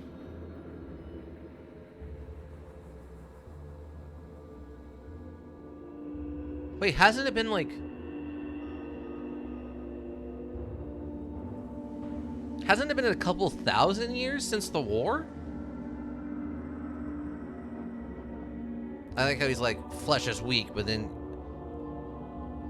you can go and beat him up. Yeah. I thought it's been a couple thousand years since the war. You're way off? Oh. Maybe I'm thinking of a couple hundred years, I guess, then? Weird. All right. I thought I remember them mentioning it's been like 2,000 years since the war, but I guess not. I must be thinking of hundreds of years. What happened to Zamadi? The war, of course. It tends to be hard on architecture. But how did the tower survive? The tower is built to withstand such attacks, designed by the finest minds in the Empire and using the latest technology derived from the Magi to deflect or absorb any power a foe might bring to bear against it. Within these halls, you'll find energy shield generators, shock dampeners, heat sinks, reactive armor panels, all powered by the generator at its core. A true marvel of engineering. As you can see, nearly 400 years later, and it's still almost fully operational. I'm proud to have assisted in crafting such a wonder. The city, I'm afraid, wasn't so well built. I'm looking for the temple of Thor Agoth. Can you help me find it? You'll have to be more specific, human. I have no idea who you're referring to. A god. He was the god known as the Artificer? Ah, I understand. Another generation of your language. Agathoth. My master called him Tor Agathoth, or was kind of a honorific, though the Magi rarely used it. They built a ziggurat for him, I was told, an entire complex, though I don't know where. As I said, I never left this tower. Look for my master's records. Perhaps they could be of help. Who was your master? Marcus Domitius Crassus. Ambitious and loyal, perhaps too loyal. Of House Crassus? Yes, House Crassus. Have you heard of it? Does it stand still? Asked the demon with sudden hope. It does, but I have a feeling it's not as you remember it. Lord Meru is too busy calling for a return to the worship of gods and the restoration of their temples to be concerned with, well, whatever you are. The worship of what? Asked the demon, looking very puzzled. The gods. They're the gods. The beings who created the universe and everything in it, who guide all our fates. They came to our world from the otherworldly realm in the hour of the Empire's greatest need to rescue it from the barbarians who sought to destroy it. At least that's what we've been told. Otherworldly is about the only thing you got right, chuckles the demon. What happened to your kind, human? How did you fall so far? I don't know. No one does. If they weren't gods, what were they? Why did they come if not to aid the Empire? They didn't come. You brought them here. Your Empire's greatest triumph and most terrible mistake. You created your own gods, and in doing so, fashioned your own downfall. It's rather poetic, don't you think? What do you mean by created your own gods? Does the word created confuse you? Am I not a living proof of how far your art reached at its height? I do not know all the details. My master wasn't the type to indulge curiosity, but he did discuss this project with other magi while I was present. The greatest hurdle was to bring these gods, as you call them, here, to this plane. They labored for over a year to locate a suitable conduit, but eventually the problem solved itself. The gods were given bodies, and the project moved forward again. And then the war started, and well, here we are. How many gods did they bring? 7. There were 7. 7. I've heard differently. And you've heard wrong, says the demon, emphasizing the word wrong. Given bodies. Human bodies? I don't understand. Don't the gods have their own bodies? Yes, given bodies. They were not of this realm, human. They did not have physical existence as you understand it. They required vessels to anchor their essence to this realm. Whose bodies were they given? And expendable people in such short supply now? Are expendable people in such short supply now? People no one cares about, no one would miss. Have things really changed that much? Were the Magi really trying to create gods? Gods? Omnipotent beings controlling all aspects of moral life? No. I'm merely using your rich vocabulary here. I don't know exactly what the Magi hope to achieve, but I can assure you that men like my master wouldn't create anything they didn't believe they could control. So the gods were here before the war. Of course they were here before the war.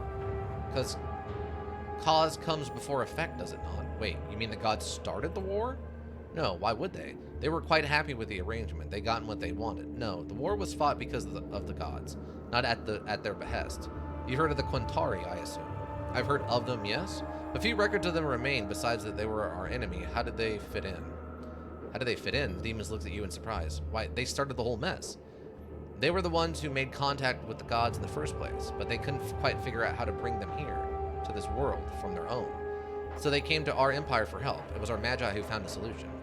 For a while, this academic alliance was proceeding perfectly, scholars from both powers working in harmony. My master even began spending most of his time at Al-Akia, but such things do not last with your humans, do they? One day, the magi were all up in arms over something. They never told me what, but they blamed the Quintari for it. Blame turned to anger, then violence. They attacked the Quintari, so of course the Quintari didn't take that lying down.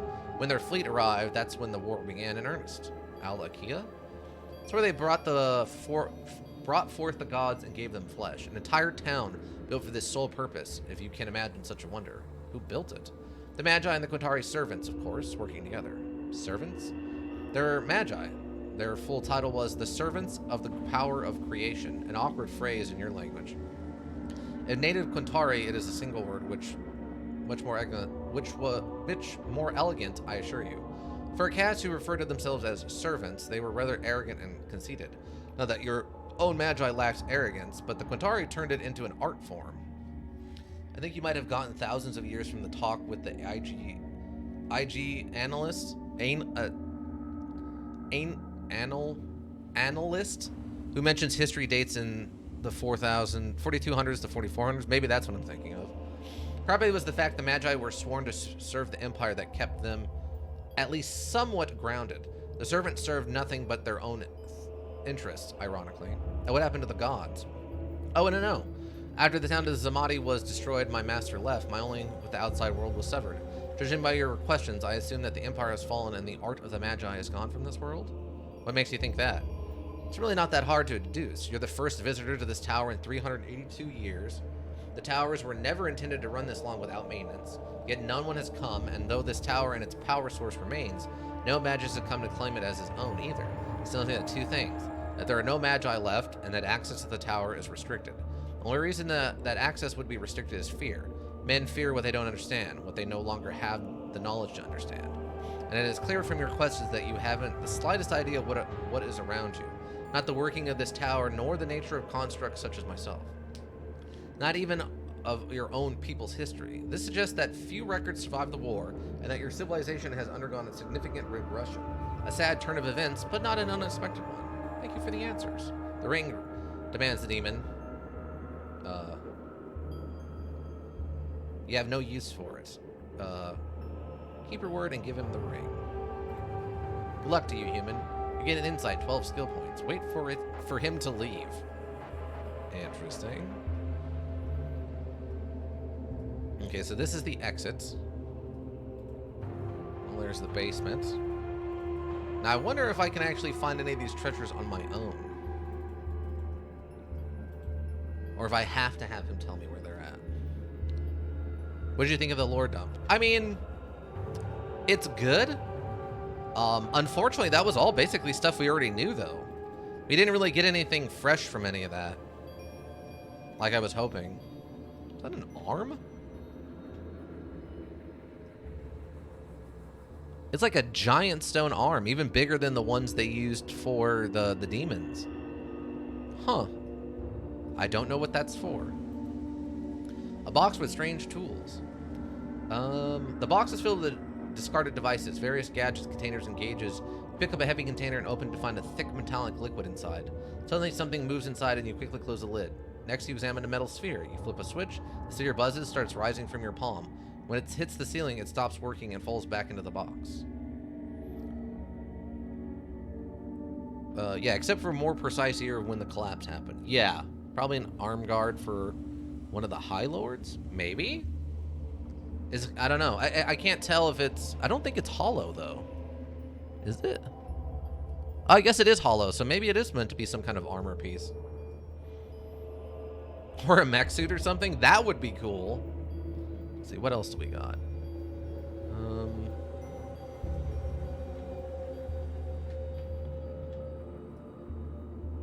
Like, this has writing on it. On? It's either on or no. And I can't tell what this bottom word is. It looks like that goes into this piece. Looks like maybe just a twist, so on and then like a direction. And then some like generic joint pieces and some tools. Box with strange tools. Box filled with deserted. You pick up a heavy container and open to find that. Okay, this is literally just what I read. Last time I'm interested in a large bronze cylinder with a hole on one end and a plexus of pipes with a small gauge on the other. Looking closely, you notice a socket for a power tube. Leave it alone. Well, mech suit in the next progression from power armor. So yeah, basically. Box with a strange tool. We can fashion ourselves a sword. The box is filled with strange tools and contraptions. One item in particular catches your attention. It's some kind of cutter attached to a flat base. The thick gray blade is clearly made from heavy work, probably for cutting through metal. You can remove it and turn it into a sword, although you won't be able to wield it with one hand. Oh, awesome. Success. It takes you a while, but you manage to remove the blade from the board, cut off the mounting hole, and sharpen the point. You wrap the metal handle with leather straps and add the sword to your arsenal. Leave. We got a sword. That box has a unique crossbow you can power within a power tube. Oh, is that what it needs? Okay. So we got a special sword? The chopper? Oh my god. Oh my god, it's made for us. It sucks compared to what we've got. Speed AP6. A makeshift sword fashioned from an ancient metal cutter. It's too heavy to be wielded in one hand, but it does have superior armor penetration. What? What does that mean? Does it just ignore armor? That might actually be useful for us. The only good thing about it is high hardness. Yeah, that's worse than... I think that would legitimately be worse than blue steel or sky metal. Even if we were using a blue steel weapon, this would be worse than that. What's it look like? I mean, it looks okay. But that's actually really lame. That makes me really sad. No, it's higher? Really? It has a higher damage than a blue steel? Hardness isn't it? Oh, yeah, the hardness is higher, yeah. The weapon hardness is 130%. Like, even the weapon hardness on this, with our improvements, 120. So, I mean, that's literally it. For damage, like, a blue steel weapon would have higher damage. Yeah, we don't have any of the other bonuses on this either. The increased to hit chance, critical strike bonus, any of that. None of that's on there either. That is super lame. I mean, we've got it now, I guess. Alright, so I'm gonna roll it back and see what happens if we ask for treasure.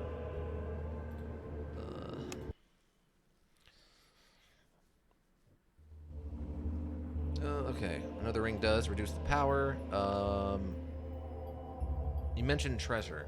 There is no treasure, says the demon, taking another step forward, but I really need this ring. What? Are you kidding me?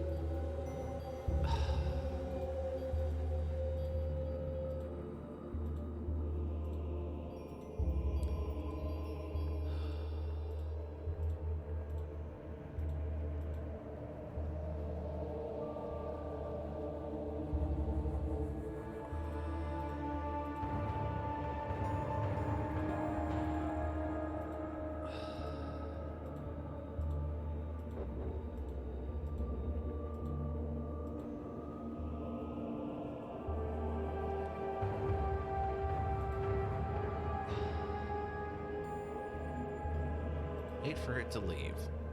Are you kidding me? Now all I want to do is hunt this thing down and kill it. I want the word of honor from giving it the ring, and then I immediately want to cut it in half. What a jerk. What an absolute jerk face. No joke, he is just a jerk. Alright, craft a sword, I guess. So we can't get anything out of this box. We don't have a power tube. And then this one just gives us the same description, but... And the Stone Guardian lived happily ever after. Not if I get a hold of him, he isn't. If I can get Sister Chopia to get a hold of him, no. He's gonna live the rest of his life as pieces on the ground. What I would literally do is I would cut him open. I would take his weird power supply and then just stick it in the head. And I would carry him around like the guy Kratos carries around in the new God of War modules. And literally carry him around and just let him see the world, but not actually be able to interact with it or anything, and be stuck as just a head on my hip. Then he gets to see all this interesting stuff and not be able to interact with it or do anything that would like equate to freedom. Okay, I guess we're done here now. That is unbelievable. Unbelievable. That's so unbelievably frustrating. He'd probably just insult you the whole time or something. I'm fine with that. Every time he would insult me, I would know I got the better of him. And he would know I got the better of him.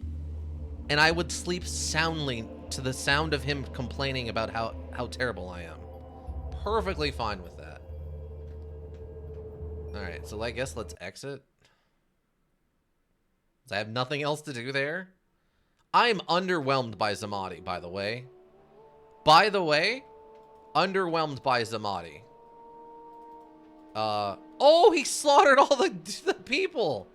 Wow, he's also a jerk face. Wow. The preacher. I mean, can I loot the bodies? Oh, I can loot the bodies though. Take all. Believer.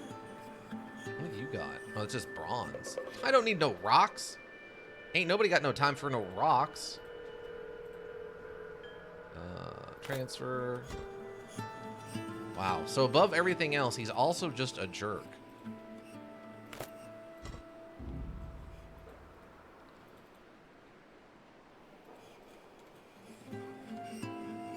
That's a new one. I don't think we've seen one of those before.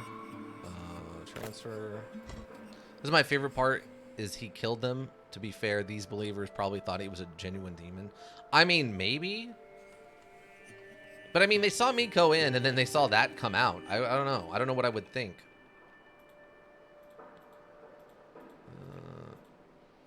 We're just overweight. But we probably don't need this. We probably don't need this. Oh, come on! Here, transfer like that. That's very dumb. But alright. Alright, well, I am mildly underwhelmed by Zamati. I was thinking it was going to be a little bit more involved than just some checks like that, but I think the 5-pound Amphora is only worth like 1 gold. Is it really? It says sell price of 5, so for us it's only going to be worth a single gold, yeah. Alright, well... Alright, did he give us Al Akia, by the way? Okay, old facility is Al Akia, right? So I think he did give us that. Alright, well, Zamati's done. I'm really hoping, by the way, that we also get, old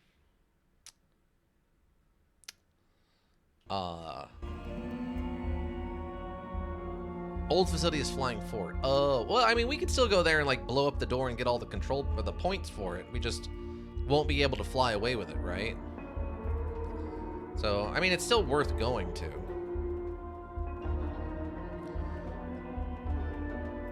Browse the wares. So you can have this, this, that, and this. This and that and that and this. And then... and then this, it's worth 100 gold.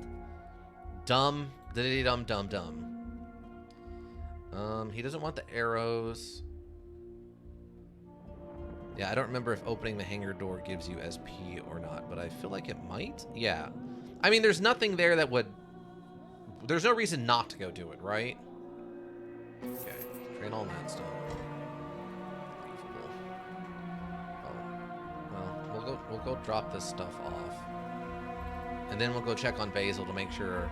Because if I kill like 5 guys in there, I want to be able to bring the stuff out with me.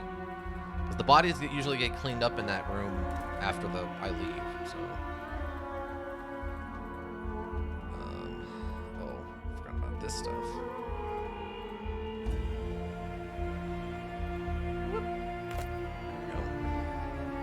It only weighs 1/10 of a pound, so I'll probably keep it. How many power tubes do I have? None. I have no power tubes right now. I'm not even sure where that would fall on here, but I don't think I have any power tubes. Black powder on me? Oh, alright. Yeah, I don't think I have any power tubes.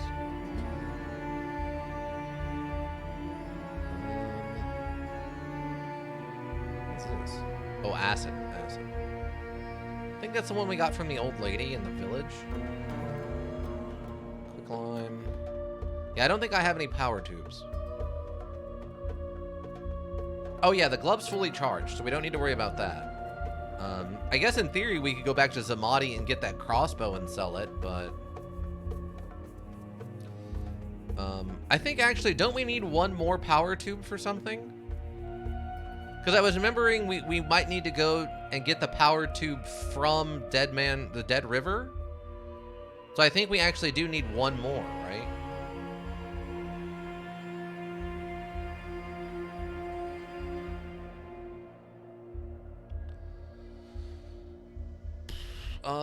Okay, so I'm gonna keep this on me because I don't know when it's gonna come up. The surgical kit says it has dead power tube, but I'm pretty sure it worked as is. Oh yeah, that's what it was. Thank you. Yeah.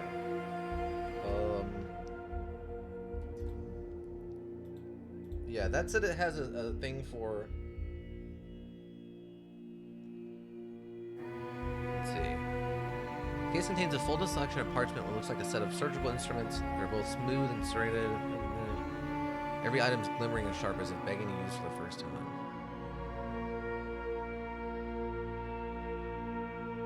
Yeah, I don't see anything in here in this. Oh, no, right there, yeah. A metal syringe that incorporates a dead power tube. So I don't know if we need to replace that tube or not, because in the photo, in the little item picture, it shows the tube glowing. But in the description, it says it's empty, so we might need one more. But yeah, it might genuinely need one more. Exactly. So we'll have to see. Alright, so we took care of Zamadi. We can go turn in that quest from that guy and go wipe out a village full of people. Or a village full of bandit people. Disappointment. Zamadi. Zamadi?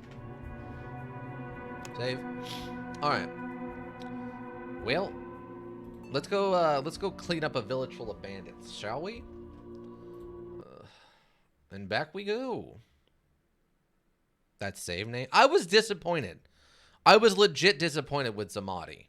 I thought I'd have to fight at least a couple of robots as part of having to figure out what to do there. So I was expecting a little bit of combat. I was expecting some kind of reward that wasn't just 12 skill points and a bad sword. Like, there was just a lot of disappointment going on there, is my problem. I don't remember. Do the plants come back, or is that only, like a chapter thing? That must be it must be a chapter thing. Alright, let me go find this idiot.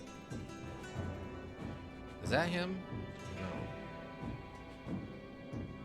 But your word was word of honor. Oh, yeah, great. Customer. Oh, wait. Oh, there he is. Hey, bucko. I'm finally turning this in. It's only an Act 2-3 thing for when Tehran changes. Oh, okay. I was wondering when you'd come. Thanks to you, my family is safe. It seems that there's a good demand for bronze armor. I've already got several orders, but repaying my debt to you comes first. He gives you 150 Imperials. You promised me 1,500. So what happened to your village? Raiders, says Amelia. It's getting really bad out there. The wasteland breeds this scum faster than ever before. 10 years ago, we were able to fend for ourselves. Last year, we spent more time fighting off raiders than farming. You just can't survive on your own anymore. So there's nothing left? There are a few places here and there. If you are all well defended, they have a chance, but for how long? Once raiders come, you start losing men, and then it's only a matter of time. You need something that keeps raiders away. What would keep them away? I've heard of a place called Inferi, amply named. If the old days, the word meant sacrifice offered to the souls of dead heroes. The village is built around a pit which connects this world with one below. Some say it leads to Tartarus itself. I don't know if it's true or not, but I told the raiders to avoid Ifari as if it were a plague. The locals have a habit of throwing lone travelers down into the pit to make the souls below for their protection and blessing. Maybe it's their madness that keeps them safe. Maybe it's the souls of those long gone. I'll tell you, Sister Chapia, the wasteland can be a very strange place sometimes. Leave. Word of honor success. Wait, Sister Chapia, I need to talk to you about something. When our settlement was attacked, the writing was already on the wall. We had less than 20 men left, most of them wounded from the previous attack. It was a bad year for us. So we grabbed what we could and ran. I'm not proud of it, but dying with the rest of them wouldn't have made any difference. My family comes first. Principal's second. I had money. A lot of money. If you can get it for me, a third is yours. Do you think it's still there? The stash is well hidden, which is why I couldn't get to it in time. You need to know where to look. Give me your word and I'll tell you. You trust a stranger? I don't have a choice. I'm not going back there, so if I trust no one, my money is good as gone. If I make a deal with you, I get a chance to get some money back. I asked around about you, Sister Chapia. They say you keep your word, so that's good enough for me. So, do I have your word? How much is there? 1,200 Imperials. Keep 400, bring the rest to me. Do we have a deal? Sure, you have my word. And then the village is added to the map. Let me mark the settlement on your map. The money is buried near the old well. Take 2 steps south and start digging. So he just got out of paying us the rest of that stuff, eh? You want to take a look at my wares? Sure. Oh, he makes Ordu stuff. Interesting.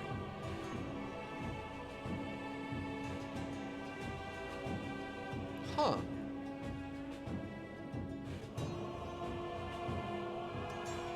Oh, max AP is 9. Is there a way for us to get Ordu schematics?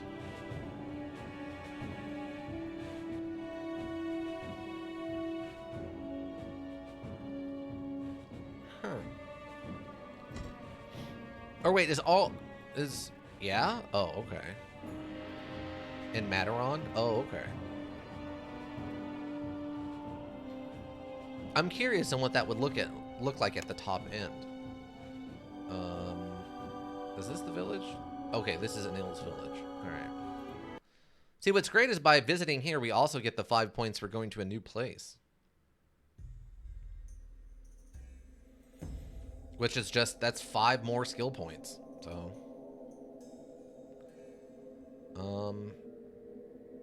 I'm curious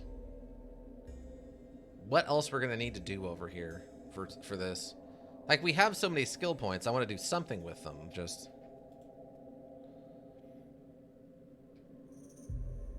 let's see. Miller's village, only a handful of buildings remain, all of them occupied by rough-looking men who don't look like any villagers that you've seen. You count 8 men aimlessly wandering around the village. They seem to be waiting for something or someone. Could it be you?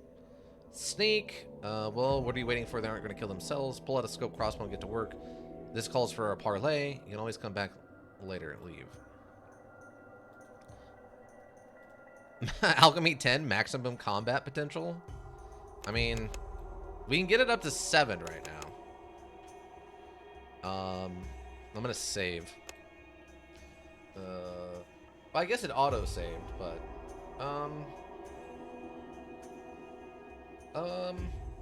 I guess we'll live off the auto-save. All right. Can we sneak? Yes. Staying low, you manage to get closer and hide behind one of the buildings, waiting for the right opportunity. After a while, the raiders' leader and his closest associates retreat into a fortified building, leaving the grunts to enjoy the outdoors and keep watch. You count 8 of them. We get a skill point for sneaking. You can probably hit Alchemy 10 after all the IG quests are finished. Oh, okay.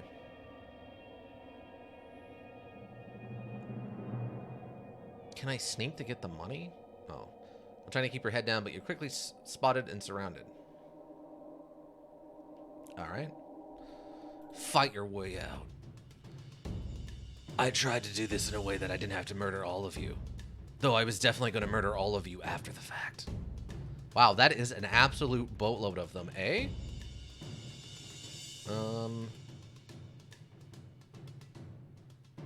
I'm legit not sure where I should be hiding for this. These poor fools. I mean, Ika, you don't know. Maybe they're going to put up an awesome fight, and this is going to take me the rest of the stream to get it done. Just the way you said that, though. You poor, dumb idiots.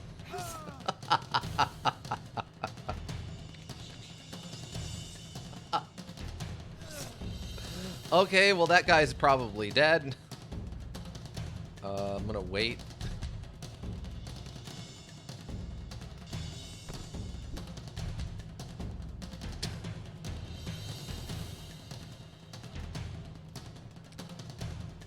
You even still have the poison and sharpening from the arena fight? I do, yeah.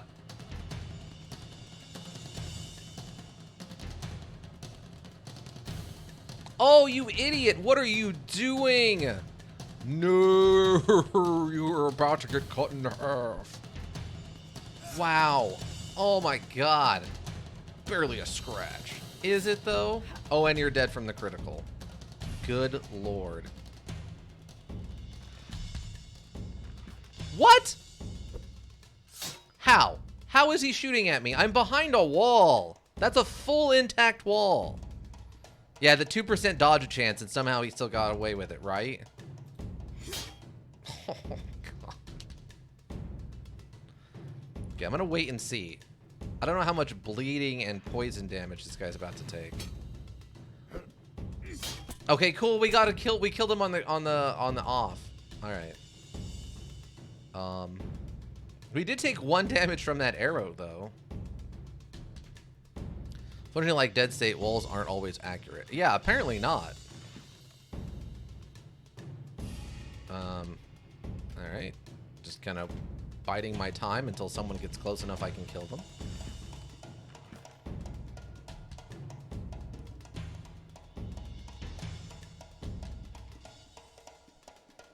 Okay, so it looks like next turn they're gonna get here.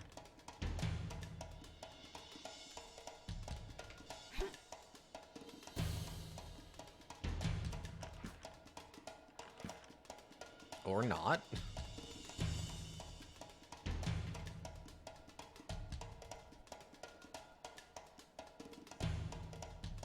Okay, so it looks like I'm probably gonna want to do this back here.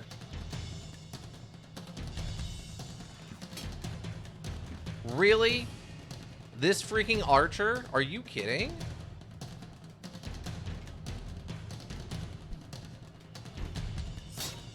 Oh, you don't... Oh, the spear guy's over there. Wait, where did that 11 come from? Oh, it absorbs... Okay, so it absorbed 7 of it. Raider, run for your lives. What? I don't know what is going on right now. I do not know what is going on. Okay, you're the lowest health, so...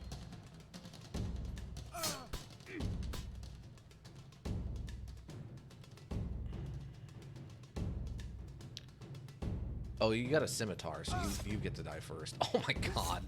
Oh my god. Okay, so that guy's dead.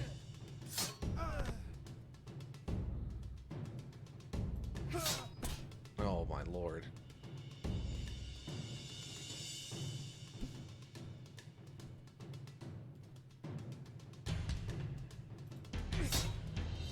There we go. Put the damage on him. The second hit they land ended up doing a cripple. When archers run out of arrows, they scream that? Really? That's so weird.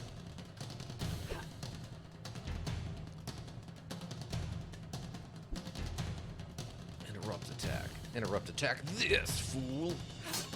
Now you're just dead. Like an idiot. Oh. Oh, bud. Oh, bud. And he's down.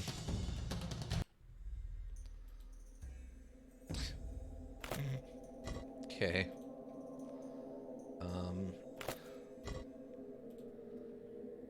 Now the question is can we come back here and get this stuff after the fact? 4 combat SP for that? Oh yeah, you're just 4. But we did get the bonus from the combat skills training has increased by 1 thing, so.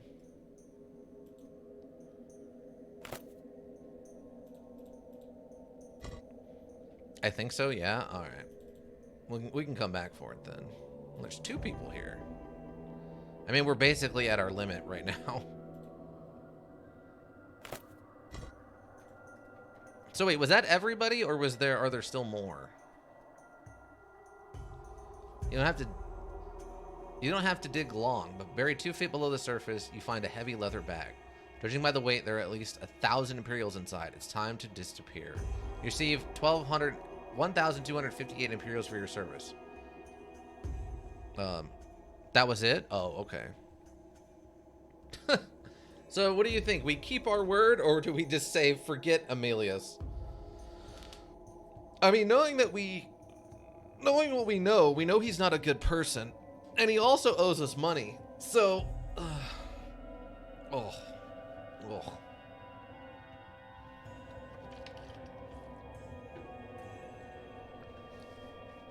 Up to you. I don't think the word of honor matters now. All right, yeah, then forget that guy.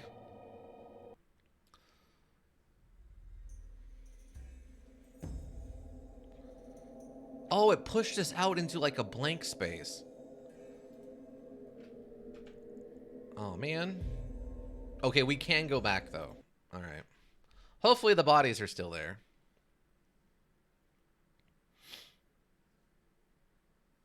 And we have no reason to go back to Tehran ever again. Oh, it's time to check on your good friend Basil. All right. Thanks for letting me know about that. Let me go upstairs and drop all this stuff off. There's definitely a non-zero chance that we are about to kill a bunch of people and have a bunch of gear we have to pick up. Oh, I haven't seen one of these wolf head things in a while. Alright, transfer all that. I'm gonna snag another one of our roots.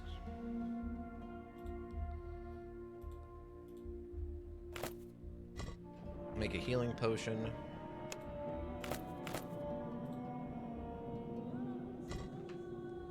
Heal up. Alright. Okay.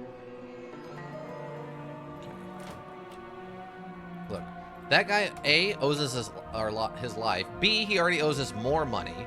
C, we know he's a jerk from our Shade of Swirl playthrough, where he made deals with the bandits, so there ain't no reason to owe that guy nothing. Alright, Basil, what's going on?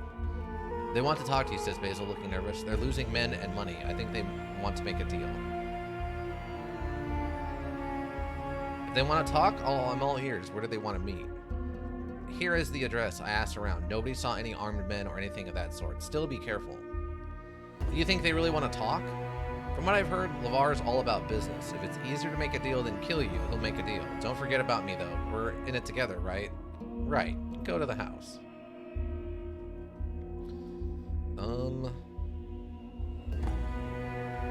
Okay. All right, team. Here we go. We're literally about to pull a raid movie, move in here, and we're literally just gonna kick the door into these villains' houses and just start slaughtering people. So strap in, everyone.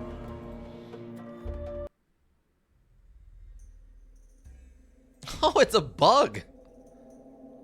You enter the house and stop, waiting for your eyes to get used to the darkness. The house is small and empty of any furniture. Or men wanting to talk to you, for that matter. While you wait, the door is locked behind you. You hear the sound of hammers nailing the door shut. Lovely. You take another step and then you see it as it starts uncoiling. It's a desert scolopendra, a very aggressive and poisonous centipede, prying on anything that walks or crawls. Its powerful legs are fast enough to outrun a man, and its back plates are as hard as any armor. Its mouth, described by a noble lore master with a flair for poetry as a terrible instrument of destruction, has not only horn-covered jaws, but also a pair of sharp, carved fangs injecting poison into the wounds as they tear into flesh. The Scalpopendra hisses and raises itself up, getting ready to strike. That emote of the little bug is absolutely the polar opposite of what we're dealing with right now. What are you waiting for? Kill it. I mean, here we go, everybody. Here we go. All right. We are scrapping. Okay, this increases our chance to crit, right? Yes. All right. So, okay, we're off to a good start. Let's probably just go with a power hit. Okay. It's totally accurate, even the stance is the same. Yeah, but that's all it has in common with this. That is a cute little bug I let crawl in my hand for a little while. That thing would actively cut my hand off and then suck out my innards through my arm. Hey, we even get free poison. Take all. I want to know what this looks like to them. Think about this. They call us here, they watch us go inside, they run up, lock the door, then nail the door shut. They hear chop, chop, chop, chop. And they're like, well, that was really quiet and fast. And then suddenly I just kick the door in and come back out. Abandoned house. Leave the house? Wait, no. Is there something else here? Is there a secret? Is there a secret ending where I single-handedly kill every single member of the Thieves Guild over the course of like a month? And I become the new leader of the Thieves Guild? Exit. Leave the house. Are you sure? Nope, just a buggy. Alright, yes.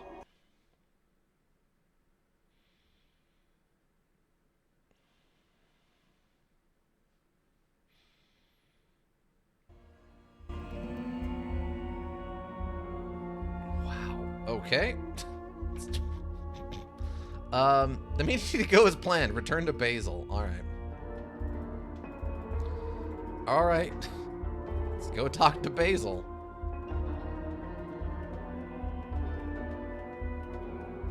I mean, you could headcanon that. Which thing? Afterbug? We're gonna call this Afterbug.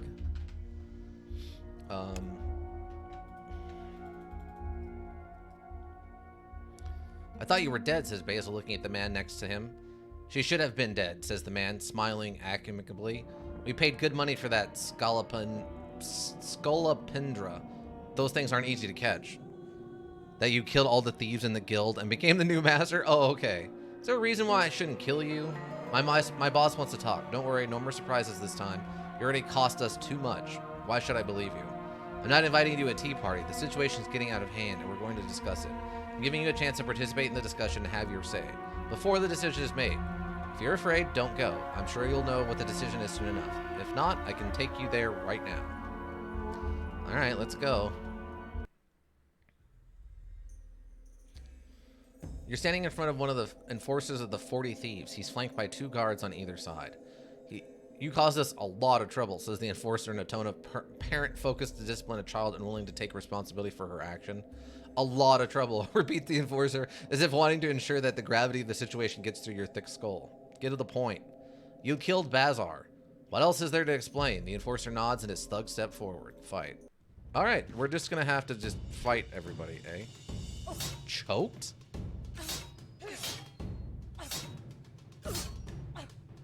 Okay. What?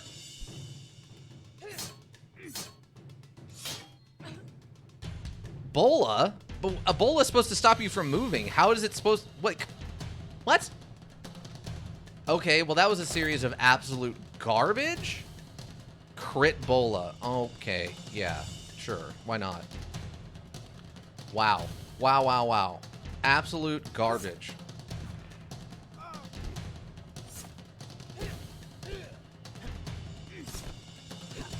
Well, at least he doesn't get to survive.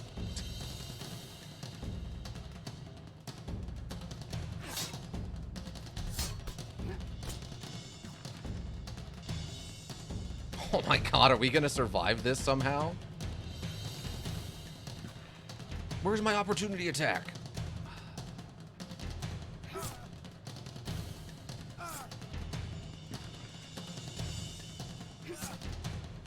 Oh my god. Oh my god? Oh my god. I thought for sure we were dead. 40 Thieves' reputation decreased. We get 3 combat skill for that. I thought for sure we were dead there. Use. Oh my god. We're still standing somehow. After all of that. Wow. Wow, bud? Yeah, they can basically only do anything to you when they have the bola on you. Ah. Wow. Wow. Wow. And this armor was heavy enough to keep you alive. Barely. Yes. I had 4 hit points, and I had to use one of my healing potions to not die from bleeding. Wow. Wow, wow, wow. I cannot believe I'm still alive after that one. Alright. Are you sure you want to leave the warehouse? Yeah?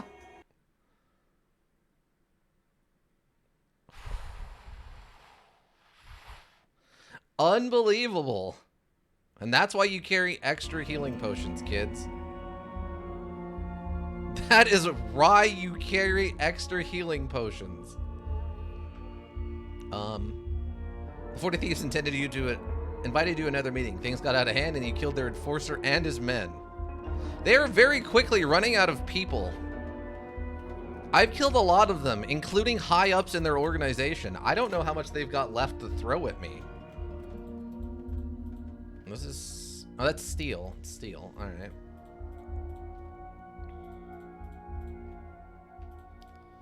But I agree. This is getting completely out of hand. I don't care for it.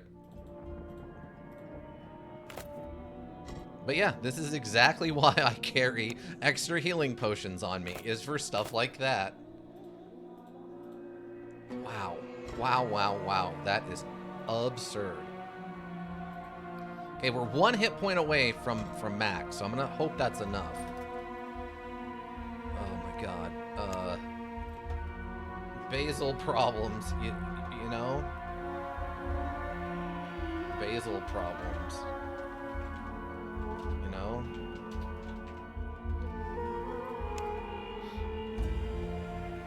Ah, you need black powder? Oh, okay. Is this next one a black powder thing? Alright. I mean, we can bring some black powder. What, like 3? Now, do I need black powder or do I need actual bombs? Just keep like 3 on you? Okay. Because, I mean, I have 2 bombs already. And I could make some more.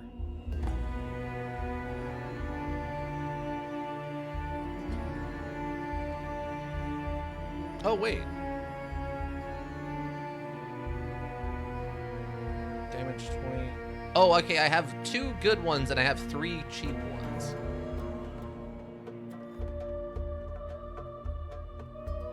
You need black powder for any time you make a charge in dialogue.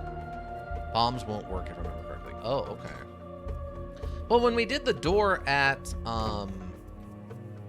the underground facility or whatever, that didn't require us to actually have black powder on us. It just said you make a charge and blow the door open. So I'm gonna save again just so we don't have to redo any of that. All right. You're still alive? Does it mean you gain insight, which can be used to increase your skill? 6 skill points gained. It did? Remember, you didn't store anything in your chest on your first playthrough? Oh, I guess that's true. So maybe we did just have one on us. You're right. Your troubles are over, at least for now. I don't know how to thank you, Sister Chopia. Glad I could help. Make sure you keep paying on time. I don't understand, says Basil, looking confused. What's not to understand? You're paying me now. If you think I went through all this just so you could make more money for yourself, think again. The first payment is due now, 500 ahead. Fork it over. Basil looks at Quintus for support, finds none, and reluctantly gives you the money. Quintus follows suit without complaint. You receive 1,000 Imperials for your service. I'll be in touch. Leave. Okay. Look, I killed half of the Thieves Guild here. You owe me money. Okay, so I guess we're done with Basil now.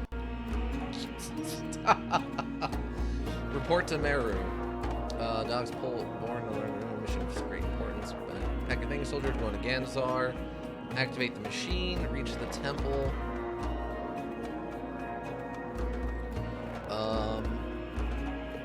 Temple district and find the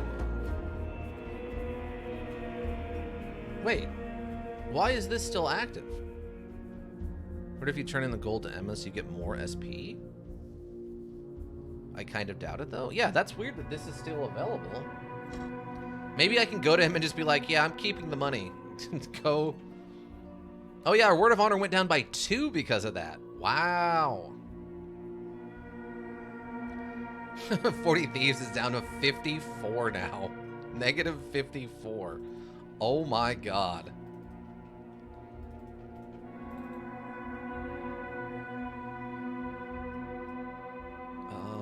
I'm gonna go sell the stuff that I don't need to keep. Leather. Okay, bow. All the arrows. This stuff. Cardew is just worth selling. Bow.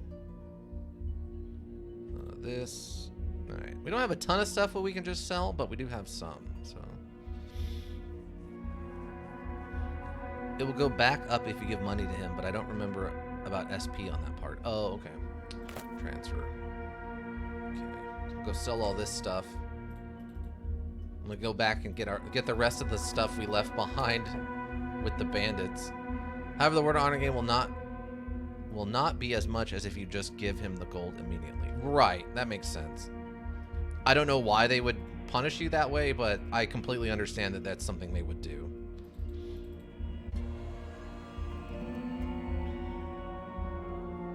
Browse the wares. Now, I mean, this guy's gotta know who we are, right? Like, there's a non-zero chance that this guy knows who we are, yeah?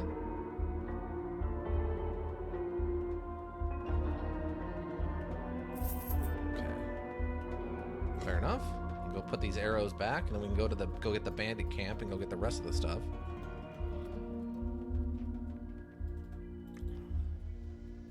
Like, we have got to be a legend at this point, right? Like, we're like the master of the arena. We've fought half of the Thieves Guild and won. I mean, at this point, what else is there? What else do we need to do to prove that we are like, just don't mess with us anymore? Our body count is at 220. Like, yeah, I don't understand what else they'd want at this point.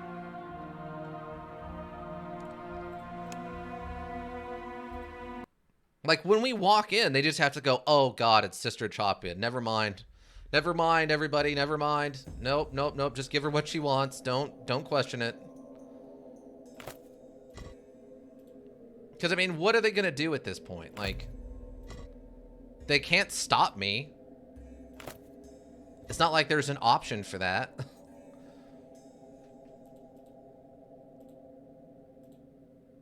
Oh, it's 7 pounds for the helmet. Okay, that's fine. You would be, but sadly it doesn't come up much. Yeah, it just like... It just makes me wonder, like, how much more... I mean, realistically, I feel like at this point, as much trouble as we've caused, we should just be a legend. In the same way that Shada Swirl should have been a legendary, like, lore master, and basically should have started her own robot army, the Sister Chopia should be an absolute nonsense. Oh, there's plants here. Okay. Well, we got to go back for that helmet, so we can do that in a second. But yeah, Sister Chopia's legend should be insane. Like, this guy should be offering us a discount so that we don't kill him or something.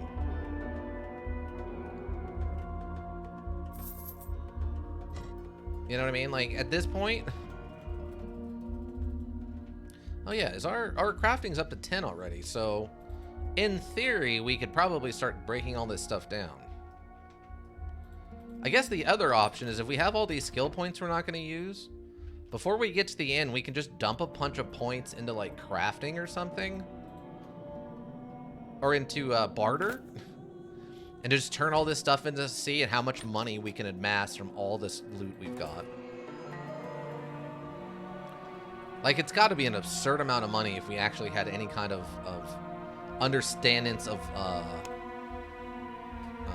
business. Like, we have maxed out lore, or we have maxed out crafting, we have super high lore, and a very much above average intelligence, but we have no idea how to sell people things for a profit. Okay, everyone's naked, right? Naked. Naked. Naked. And naked. All right, great. Oh, wait, you? Yep, naked. It's already going to be pretty insane. I know I don't really need, trading for anything. I'm just saying that it would be hilarious to see how high we could crank up our actual gains. If we're going to maximize the stonks, Ika, like... Cardio leaves. How high can we maximize them with the concept of, like, a, suddenly just raking, like, just raging hard into trading and seeing what we can do?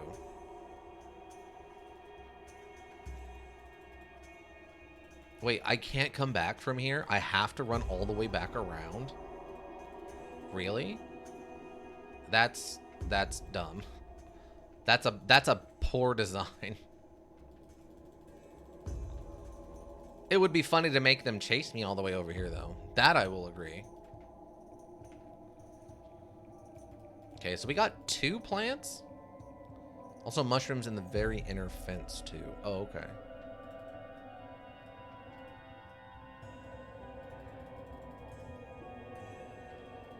Like in here? Ah, yeah, there we go. You successfully harvest the blood mushrooms.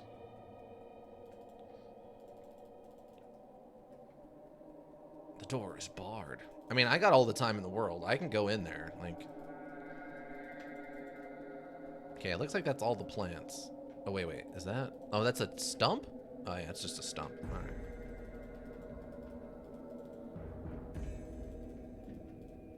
Wow, you can really go far over here. What is...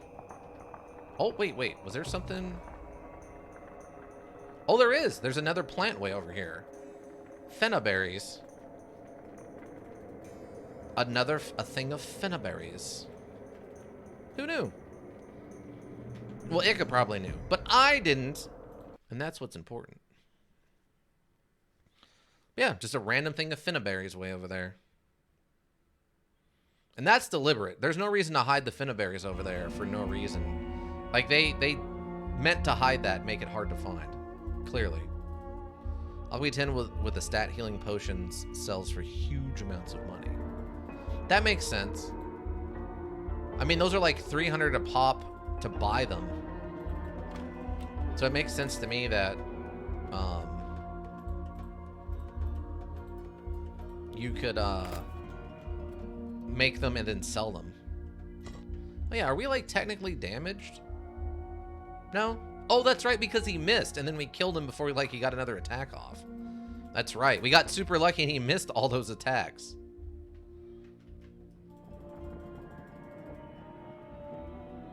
All right. So, oh, we're going to go turn this gold thing in and see what happens. See if we can get some more skill points for just talking to the idiot.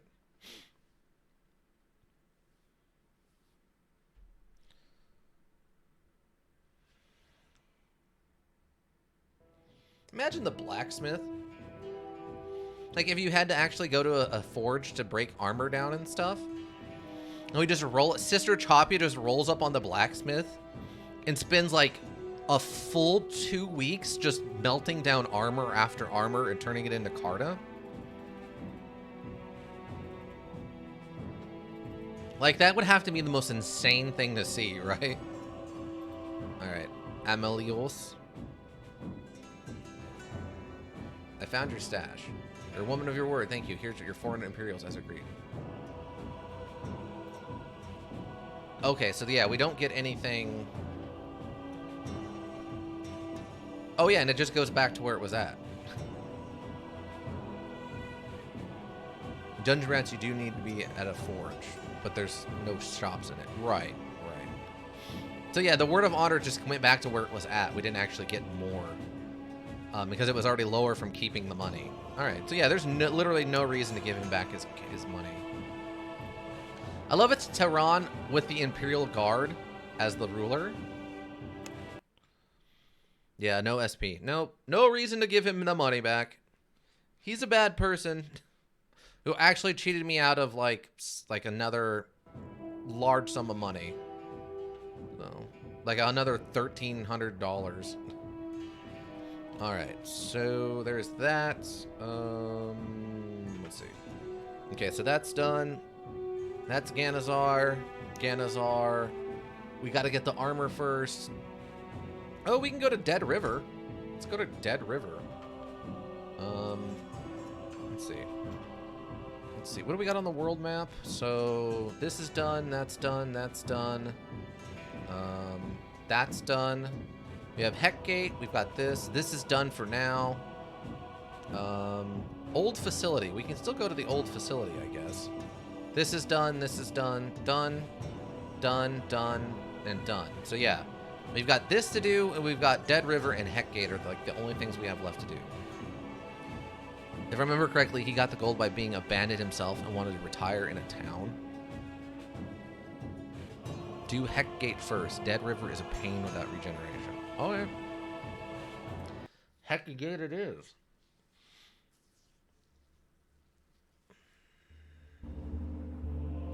Long ago, a hunting party from a desert tribe persuaded a strange triple-horned beast into the mountains and discovered a towering metal door set into a stone cliffside. They later revisited the site with wise men and tools for breaking the rock. With no idea how to open the door itself, the desert folk chiseled through the stone jam and inside. A great treasure of ancient weapons, magic charms, and precious metals awaited them. While looting the complex, another hidden door, this one in the floor, was revealed quite by accident and accessed the lower levels. The shaman decreed that the greatest treasure was a ruse, a distraction to placate fools. As their tribe was clearly not comprised of fools, it made sense to send a scouting party to explore further. The scouts descended in the blackness, and the others waited.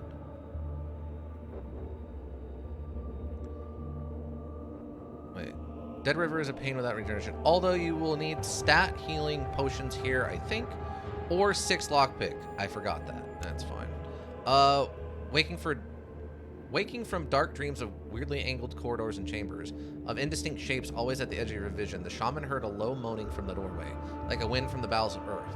The scouting party did not return. The shaman was angered and held the hidden folk beneath the mountain responsible for this turn of events. He gathered the strongest among the tribe to form a war party. They prayed and fasted through a long night, making shallow cuts in their flesh, and as was the custom, and smearing red clay on their faces. At dawn, the war party descended with the shaman's strongest blessings. The war party did not return.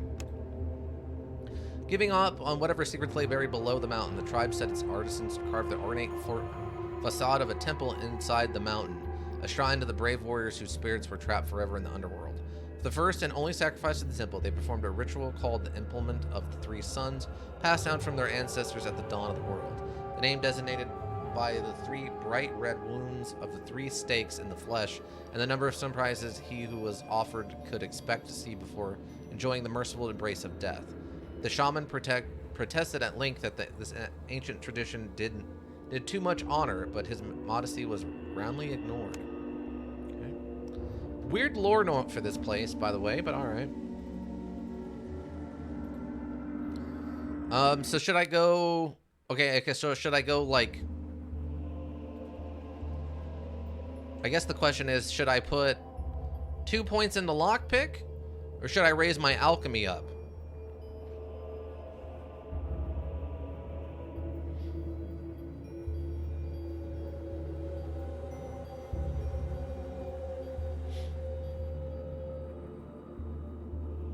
Do Gerarginus first? Oh, alright. That's fine. Oh, we don't need Word of Honor for the guy we find in here, right? The guy who actually does the god surgery? We don't need Word of Honor for him, right? Maybe old facility as well. Alright, well, let's go to the old facility first. We kind of know what to expect here at the old facility, so... 5 SP. You see a Aurelian soldier sitting around a campfire. When you approach, the soldiers give bubbling stew pot one last look and slowly get up. This area is claimed by House Aurelian. The Decadence says mechanically, turn around and leave. I just kill them, right? Like, this is House Aurelian from back in the first city, right? I just killed these people. Like, their lord doesn't exist, and their town was taken over. You need speech checks to get his special necklace and Word of Honor, but you can still interact with him otherwise.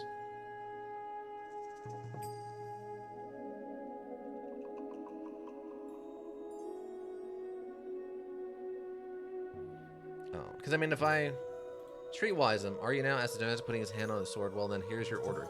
Get out of here. Okay. Daratan is Tehran. Oh, okay. Well, we'll kill them. All right, look. You should have just let me in. Like, probably just straight up should have let me in. Like, legitimately. I'm not trying to be, like, rude or whatever, but... Like, you're gonna have a bad time, is what I'm saying. Like, it's not... You know who I am. This isn't gonna go good for you, you know?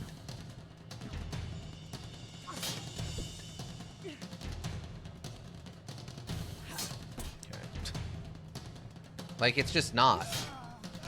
You have to understand it's not going to go well. Wow, you actually did 3 damage to me. Good for you. I'm actually shocked.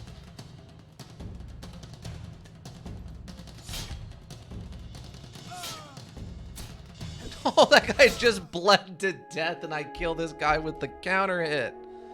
Oh, it's glorious. Offered some more. Wait, what? Hold on. Just long enough to fully understand the indignity of death as he experiences it his own. Okay. 3 more combat skill. Okay. Dang, their armor is heavy, though. Wow, I can't even take all of their stuff. Jeez.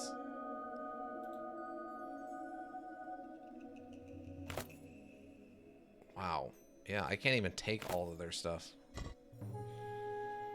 Nostalgia C, welcome. Your combat stats seem kind of overpowered. Yeah, it took a lot of work to get here, but we did get there. And welcome.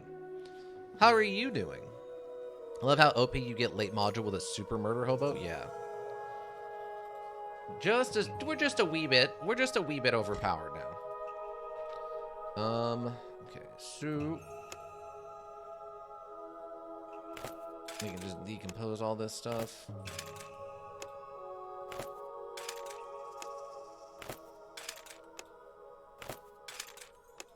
Just to try to get the weight down a little bit. Oh, we can decompose that. Wait, is there a way for me to, like, decompose all of them?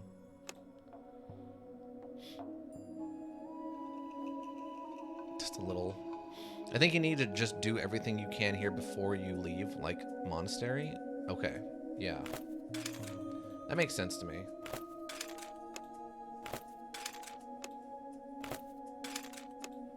Like, just try to get as much of this done, and, like, whatever we can take with us is fine, but... Because, I mean, we're mostly here just for the skill points at this point, right?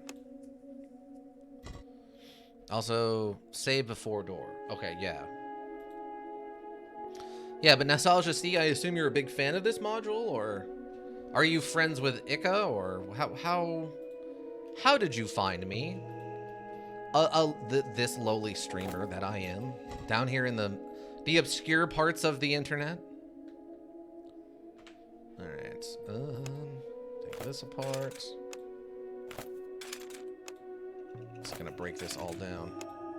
It's not like it's saving us much weight, but something is better than nothing. Yes. So I'll just transfer that. I'll be at max weight, but I can actually probably save right here. Flying base base. It's the flying base is basically what we're at. All right. Wait, what did we leave on you? Oh, it's just more arrows. Okay, we're good. Let's go downstairs. Now, I wonder when the specialists show up and they find the dead bodies, do they, like, react to that, I wonder? Nothing but junk. Looks like anything value has been taken long ago. Okay, examine the boxes. Old supplies long past their expiration dates. Examine the machine.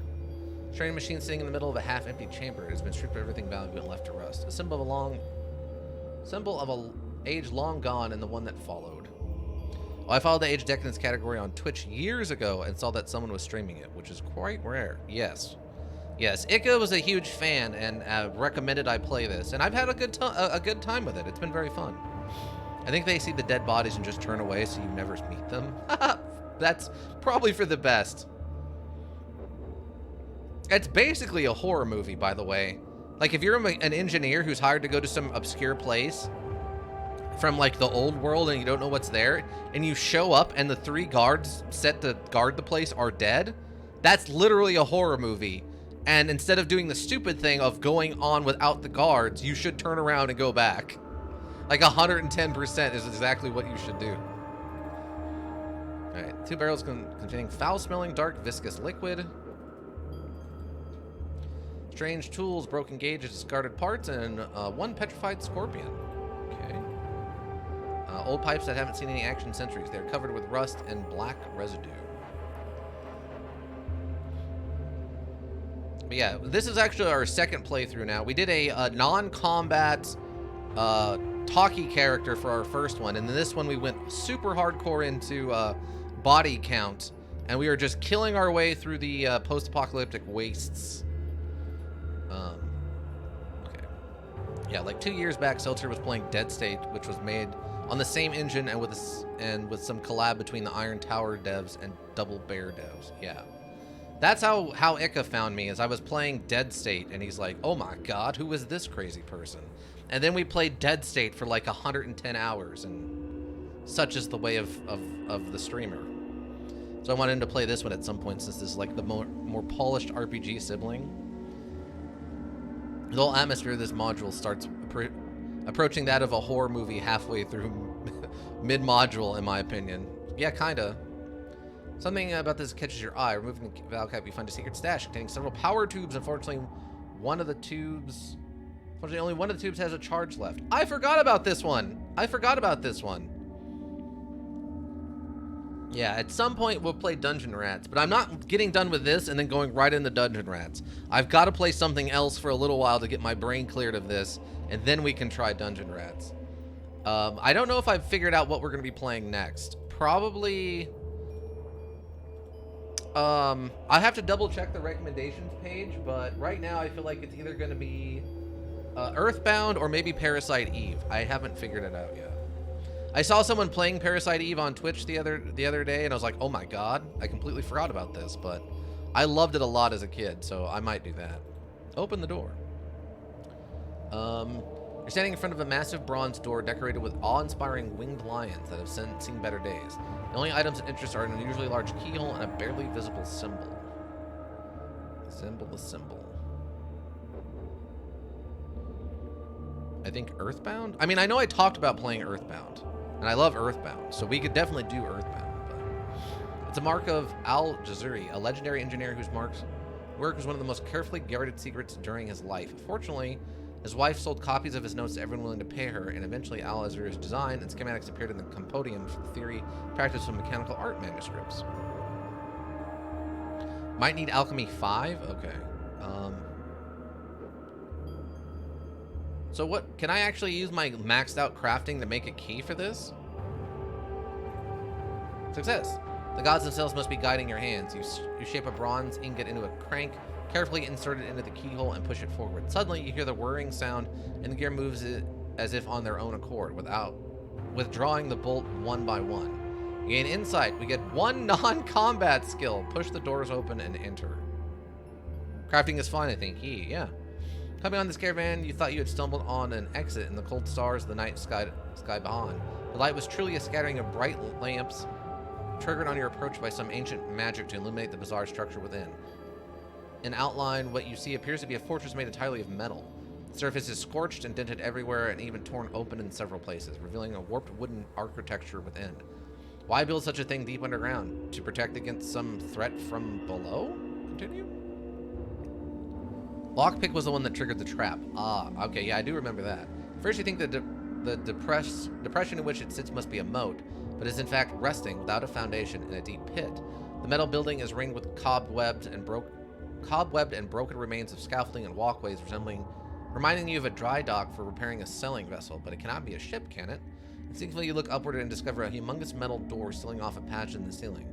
Ship it is then. Though everyone has heard legends about flying chariots, this is something in an entirely different class. Explore. Opening the hangar takes up a power tube, but I don't remember if it gave you SP or not. Oh, right. Yeah, we have to interact with this to get to open the top. Alright, let me save. Hangar door SP? Question mark? Question mark. Save. Because I don't think there was anything in here that really does anything for us, right? Like, we can look at this stuff and get lore from it, but I've already read through this before, and I really don't want to go through it again. Train control makes some damage beyond recovery. Because if I remember right, the lore on this is, like, super long. So water, except for a single row of magical characters engraved in the length of the shaft. Yeah. So these are the Heckfire arrows that they use to defeat the gods. The surface is still water, except for the, yeah, same difference. And over here, I think, was a lore note. You can crash an airship, but that's about it. Yeah. I know we could turn it on and crash and we scare that one guy. Like, we crash it and a guy comes running up and is like, oh my god, what is going on? And you're just like, oh, don't worry about it, bye, and leave. Which I think is hilarious, but, you know, just an ancient artifact from almost 4 centuries ago done in by a murder hobo. I mean, that's appropriate, right? Like, we found a new thing to murder and then promptly murdered it. I'm not rereading through all this. Might be worth SP? Maybe. Examine the crystal. A crystal semi-sphere carved from a single crystal and polished to perfection. Okay. Alright, so... Okay, so we read through all of this. Go downstairs. Go downstairs. Okay, we are now downstairs. Nika appears to know every single detail of this module. Impressive. It is! He has a deep love and love for this module. He knows all the secrets. Plus, you know, access to the internet and such. Let's go for it? Yeah, definitely. I'm gonna save again. Save. Okay, so we use this. Place one of the power tubes. Open the hatch door. Leave. Okay, that didn't get us any SP. Okay, let's go start the thing up and go crash it somewhere. It helps. It helps that Poposic that's updated the wiki quite heavily since last time I binged it. Ah. I mean, it's a very interesting setting. I'll give them that much. Like in my mind, oh yeah, the jellyfish artifact, I forgot about that. But in my mind, that basically the way this works to me is that if steam engines had in fact been incorporated into society back in Roman times, which was an option, this feels like the kind of society that may have come from that choice. Like, this is a slightly branched universe, plus magic, of course, or science magic, or whatever you want to call it, but like a branched universe from a potential line of what we could have been if you know, they had chose to do steam engines back in ancient Rome. Use the jellyfish artifact. Lorsicus. Yeah. Use the prayer to air elementals mantra to take the ship up in the air. Have the particular mantra in your collection of oddities. Lore, search your memories. Want to wing it? As the old saying goes, let's wing it. Oh, take her to Mataron? I didn't know that was an option. Ooh, who do I give this to? I mean, it's gonna crash either way, right? I mean, I guess we can take it to Gandazar.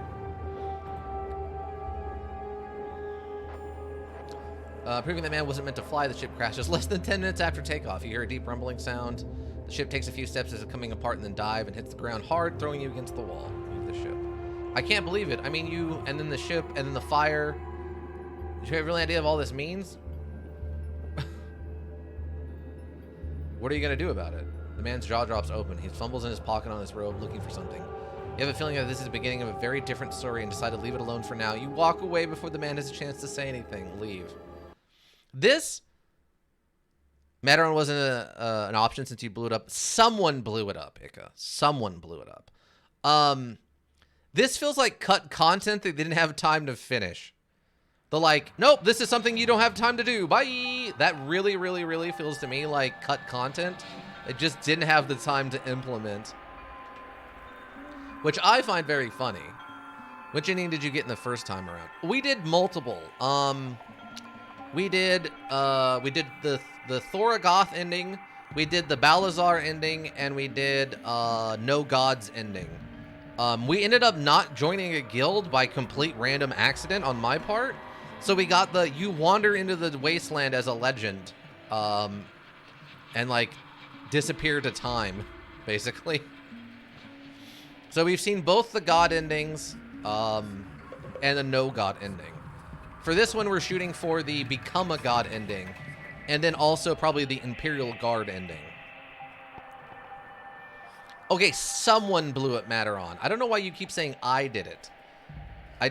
There's no, you're assuming things, Ika. Someone blew up Mataron. All right, Mataron became blown up at some point. That's not my fault. Browse the wares. Sell this stuff. Trade. I cannot be blamed for what happened. All right. Someone made a choice. Someone, you know, turned on a power station, and then something else happened, and Mataron stopped being a thing. All right. Now, it's no one's fault. I'm not blaming you. You probably shouldn't blame me. Mataron just simply stopped being a thing, all right? It's that simple. Okay. All right, great. I was, Nostalgia-sty. Now, I hadn't done Zamadi before today. Today's my first time doing Zamadi. Our character's name is Sister Chopia because she will chop you in the neck and she prays only to herself. So when we went to Zamadi, I started looking through Zamadi, and then I came across this very special sword. I don't know where it's at now. Literally called the Chopper, and I was so excited.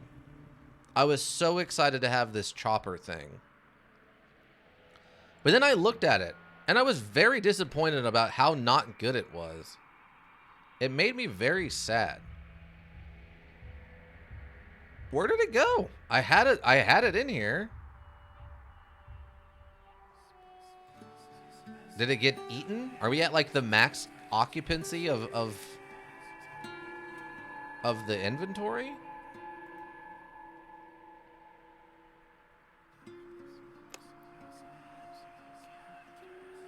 I mean, it's a very special looking sword, so Ren just simply stopped being a thing. Sounds exactly like what someone who blew up Mataron would say. Yeah, but it doesn't matter what I say. You have to prove that I blew up Mataron, and that's a lot harder to do. It doesn't matter what I said and how suspicious you are. You have to prove that suspicion. That's the hard part. I don't see the sword. What happened to the sword?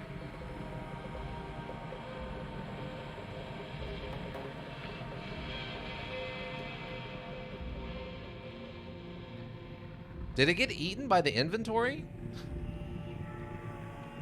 Wait, what's this one? Oh, the Bringer of Storms. The origin of the sword is lost in a Tunkany. Okay. That's a different special sword, but that's not what I was looking for. I think it got eaten, Ika.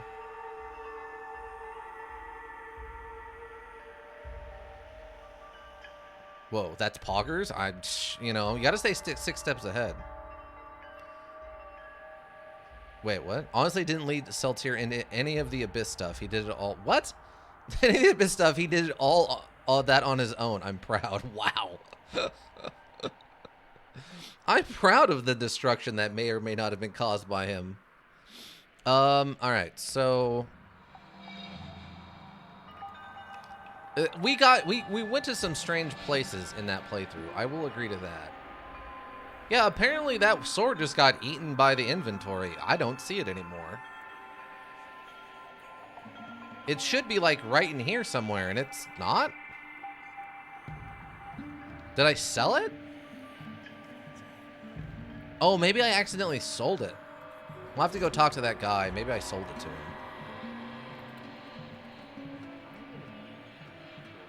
But you sold the chopper to your favorite merchant. I'm 95% sure. Oh, okay. Oh, thank you for the follow, Nostalgia-sty. All right. So, what time is it? Okay, we still got time. All right. So we got to go find what's his face. Dragonus. Talk to Lord Dragonus in the Temple District. I guess I'm assuming Temple Square. All right. Where is this Dragonus person?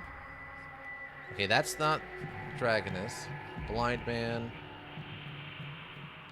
Mercenaries. A different philosopher. Preacher. Stepped in old crumbling and parts of the crowd with a practice ease, making his way to the podium. Oh, I'm not doing this. Nope. We did this last time, and I'm still not interested. House with guards. Oh, okay, this one? The mercenary guards or different guards? Or do you mean specifically like actual town guards? Okay, that's the arena fights. Oh, should we do the arena fights while we're here? Bernardrian's Gems. Mercs? Oh, okay. Do I have to talk to one of them? Oh, I can talk to one of them. Okay, great. Talk to one. It's close enough. Says one of the guys, what do you want? I'm here. I have a message for Lord Daraganus. You didn't go to do the Ganazar fights here. I have not done them yet, no. Alright, go in, asked the guard reluctantly. Enter the house. See a well-dressed man with black hair combed back and a stylish beard. You have a message for me? He asked impartially. Elisa sent me to you. Tell him what happened. Can you believe it? Explains Daraganus angrily, clenching his jaws. It's a disease that will consume the entire city unless we stop it now, before it's too late. You're a lord. Surely there's something you can do. I can't move against them directly, says Daraganus, avoiding her eyes. Lord Meru doesn't differentiate between speaking against his teaching, speaking against the vermin that infested Lowtown. He is preoccupied with other things. Speaking of arena fights, did you do all the Mataron arena fights? Yes. Yes, we did. That last guy was an absolute pain in the butt. We basically had to wait to RNG.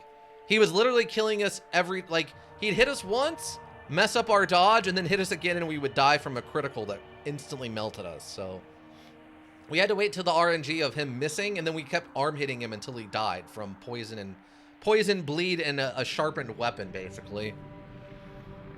It was pretty bonkers. It took us probably 12 to 15 tries to RNG him out. I'm going to shower. For dangerous quests, just make sure you stick to his side and give him a flowing recommendation for Militides. Ika.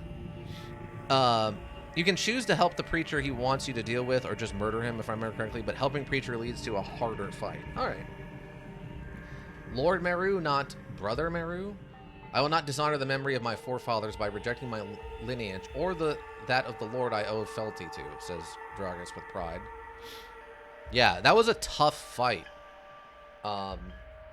It was a completely busted character, though. Clearly not meant to be balanced or anything. It was a character that would not have existed in this universe if not given such by the creators. It's one of those things. Glowing? What? Glowing? Glowing? What's glowing? I need you to be more specific. Glowing? Are you glowing because you're taking a shower?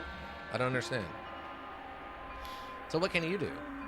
If you're the one I need, I can tell you where to strike. I can keep the guards off your back, and he throws you a heavy coin bag. Make it worth your time. Oh, recommendation is glowing. Now I go. Oh, okay. A glowing, not a flowing recommendation. Yes, glowing recommendation instead of a flowing one, I think. See, Ika. Yeah, enjoy your shower, Ika. I mean, I think a flowing recommendation sounds funny, but I understand glowing makes more sense. Examine the contents of the bag. 250 Imperials? Well, I do hate vermin. I know you'd say yes, says Daraganus, his eyes glowing with fervor. We must send them a message tonight. They come to our district and extort money from the well-to-do citizens, threatening them while the city watches does nothing. I had to use all my influence to force the city watch to post more guards, but more often than not, the guards look the other way. What do you have in mind? They've been harassing one of the traders here, a fellow by the name of Burjarnius. Oh, that's the Burjarnius is the one we were just looking at the door of. But without any success so far, the poor man had to pay the city watch to assign 2 guards to watch the store day and night. I can call off the guards, and when the zealots show up, you kill them. No guards, no witnesses. Can you handle that? With pleasure. Pay Burgardrius a visit. So, Nostalgia C, how many times, how many times have you played through this?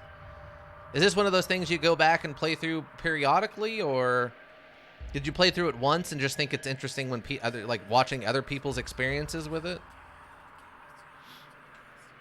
Tell me the deep lore of your interactions with this module. Oh, I think we came to talk to this guy as Sister's Shade of Swirl, but we couldn't really do anything. Welcome to my source, says a soft-spoken man wearing a turban. You're looking for gemstones, you've come to the right place. I'm Burjardris, and a appraiser and a jeweler. Is that there are 2 guards in the store, a necessary measure, explains the shopkeeper. Where are you with the Comicordium? I used to work for them, yes, says the man, but things are different now. Do the zealots bother you? They bother everyone, so now I pay the guards. No matter how much you look at it, it's still a better deal. Lord Dargarius sent me. Tell the guards to leave and explain the situation. What if they send more men than you can handle? Then they kill us. I'll die fighting, so my death will be quick. Then they'll torture you until you give them everything, and then they torture you some more to be sure. What? That does not seem like the way to convince this person to work with us.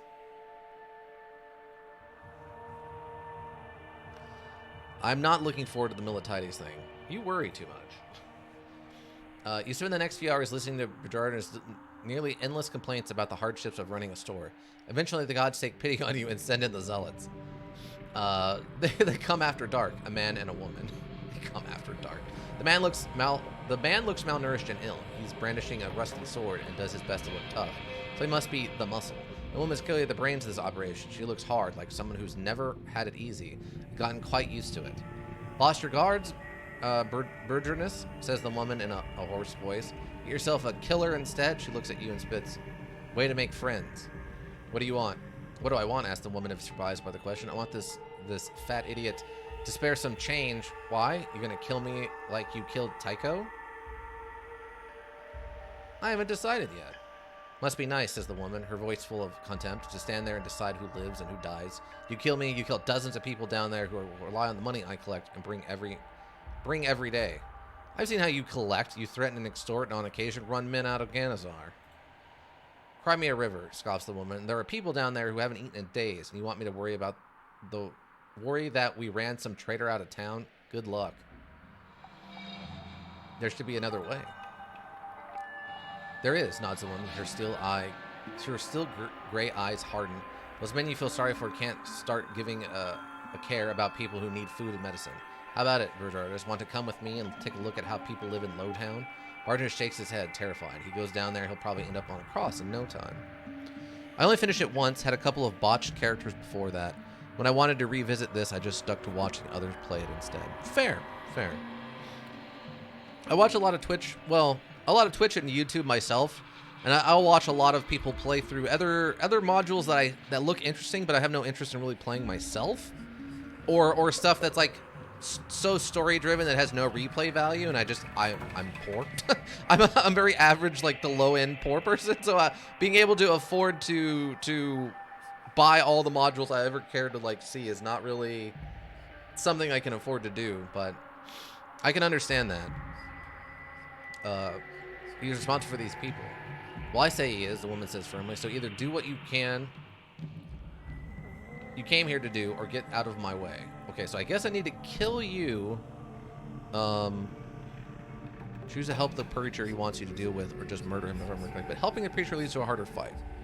So, but yeah. So, I mean, I can understand how you could have botched characters, though. The character creation and the way this plays out is so weird. Like, this is nothing like what I expected coming from Dead State.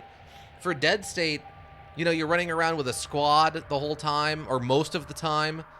And so you have kind of a whole group to work with and pack tactics, basically.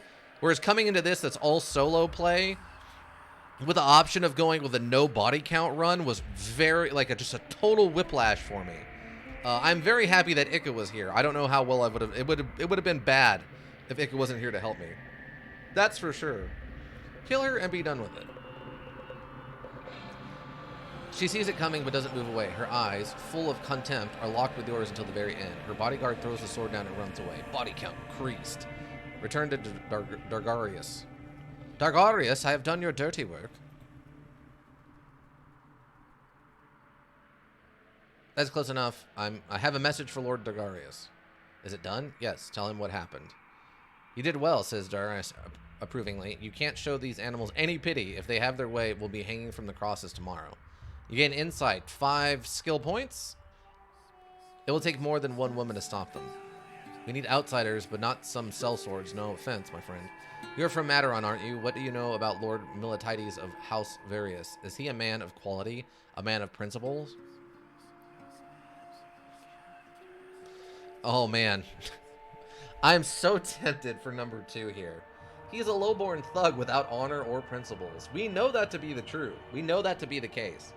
But I'm trying to help Ika out here so Ika gets his Militides ending that he loves so much. Militides, he's the noblest of men, capable too, so he'll be a great asset in this undertaking. A friend of mine spoke highly of him. I'll accept his offer then. In the meantime, I have another proposition for you. There's a new preacher in Lowtown. I swear, they're springing up like mushrooms after the rain. So we can't get rid of them. Maybe we can make a deal with one of them. If he's willing to be reasonable, we can even help him. He calls himself Pancretus. He doesn't have a strong following yet, but apparently he's quite good at rousing the rabble. I'll talk to him.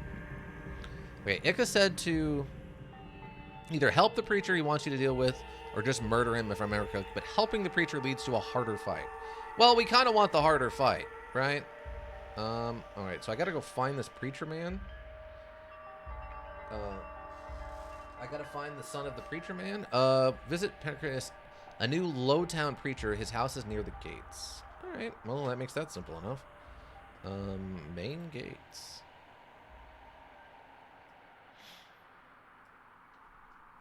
Oh, so, Nostalgia C, which ending did you get then? I'm curious. You don't have to go into detail, so just in case it's a spoiler, but, son of a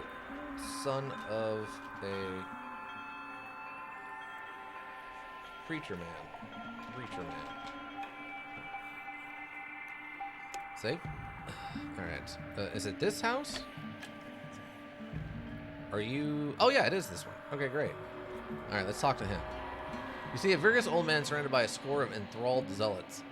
He has an overpowering presence and a booming voice that carries like that of a strict but fair parent explaining the ways of the world to his obtuse children. He stops when he sees you and beckons you to approach, as if encouraging a shy child. Come join us, sister. See, they know my name. I can see that you're haunted by questions nobody can answer. That's why the gods led you here. They want you to find what seek, and they want me to guide you along the way. Should I fail, I'll fail the gods, and we'll have to answer for it, says the old man smoothly. So tell me, what ails your soul? I'm not sure what to believe. What is God's nature? The gods demand much, but give us very little. Lord Gerardus sends his regards. Does he now, says the preacher, his confidence unshaken. Leave us. He commands, dismissing his followers with a gesture. Move on to the back of the room, not taking their eyes off you. One step against their prophet, and they will fall on you like a pack of rabid dogs. And I will cut them in half, as if hot dogs. The situation is getting out of hand. Someone needs to rein in the zealots. They are God's children, the preacher says sternly. The no God ending, which I found pretty cool. It was the only time in my playthrough where I felt like a total awesome person, instead of being paranoid as F all the time. Yeah, that's fair. So it sounds like you went with probably more of a combat heavy run then. Yeah, for our first character, because we were so bad at combat, we went so heavy into talking and stuff, I ended up with a body count of 1.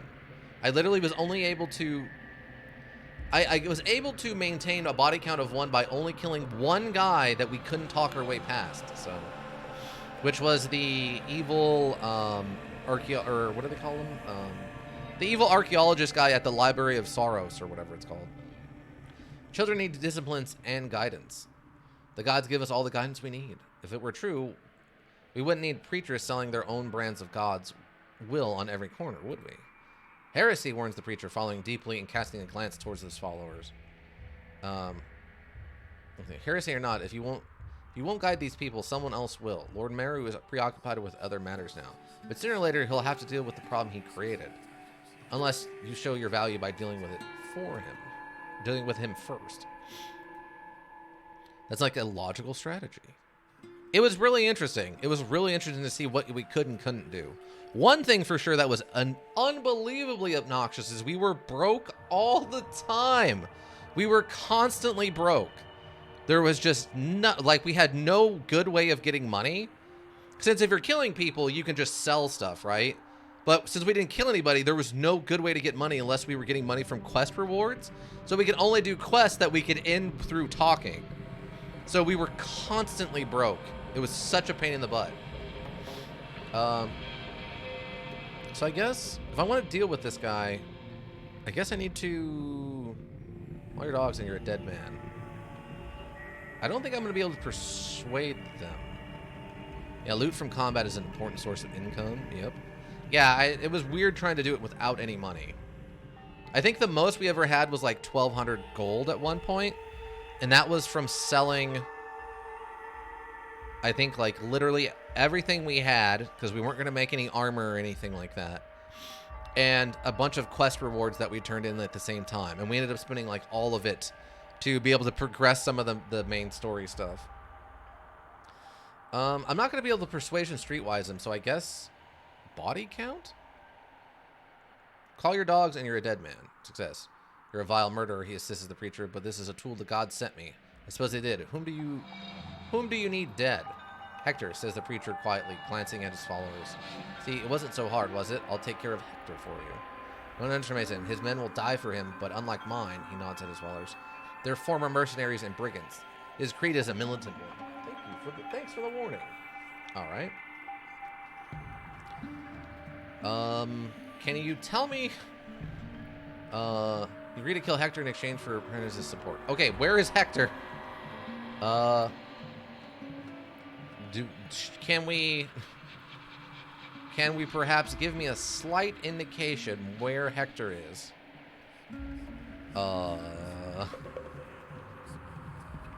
I'm looking for a John Hectorman.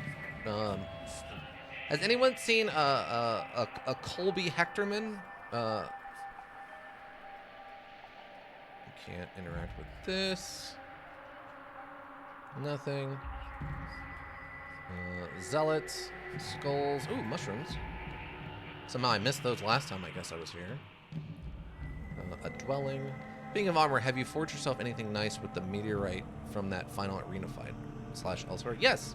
We're using Sky Metal Lorkia Musculata, and we also forged ourselves a nice Sky Metal Scimitar.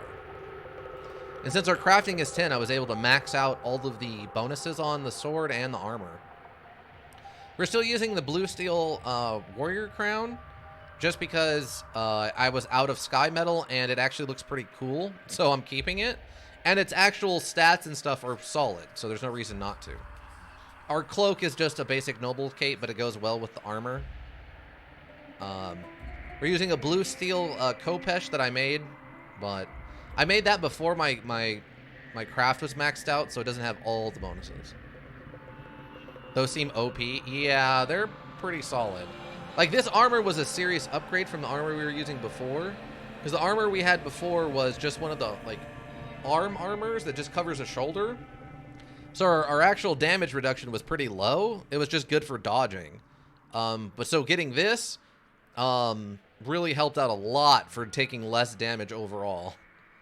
And then obviously we're wearing the powered up gas mask, because what is more post-apocalyptic than walking around in like full armor with a cool glowing gas mask, right? Also, we got this fake gold, like magic ring, which I find very funny.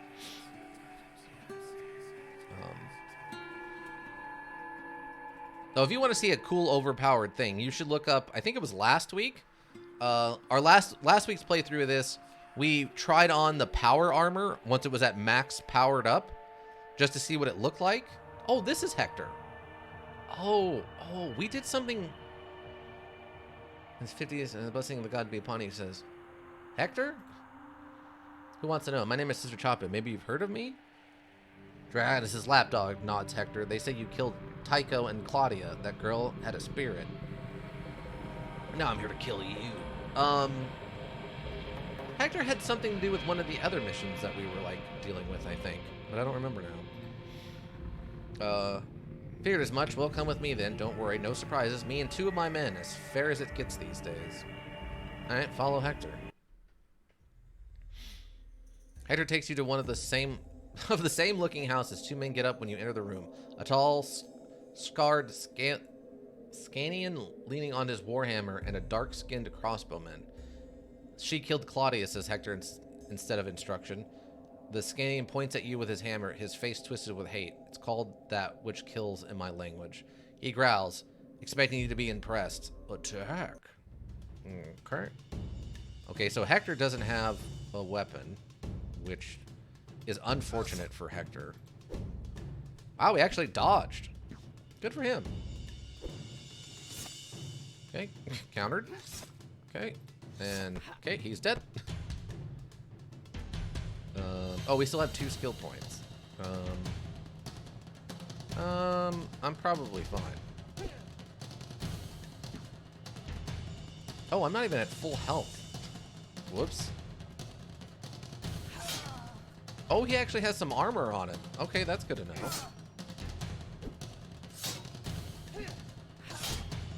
Oh, and he's down. Oh, we got shot and poisoned? You jerk.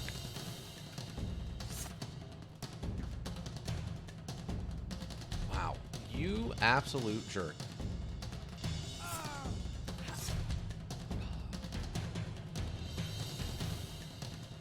Okay, and done. Alright.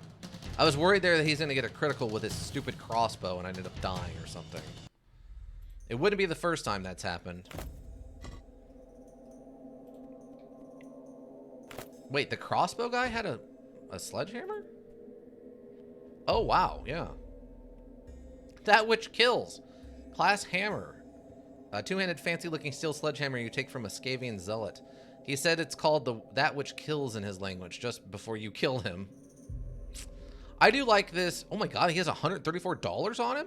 Oh my god.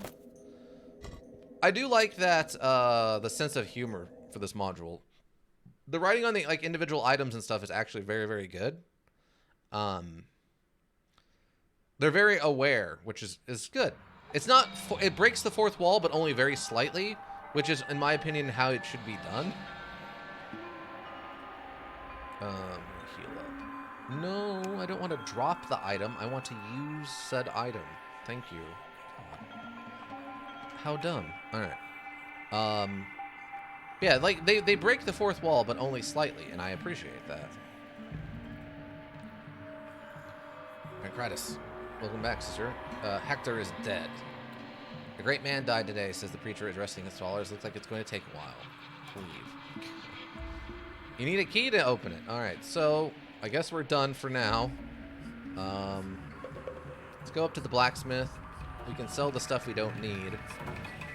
And then see what we can do next. Steel. Oh, and perfectly 10 arrows. Great. Leather, leather, and the crossbow. That works out perfectly for us then. Great. Fantastic. Wow, we are up to $7,000. Wow. Wow, wow, wow, wow, wow. Okay.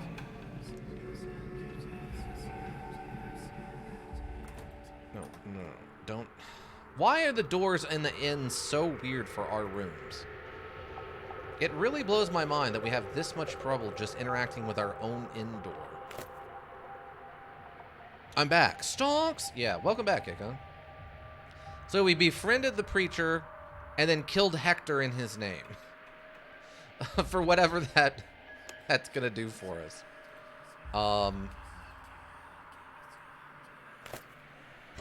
So yeah, that happened. Nice, yeah. So the body count is still going up. We're still figuring it out. I do need to heal again,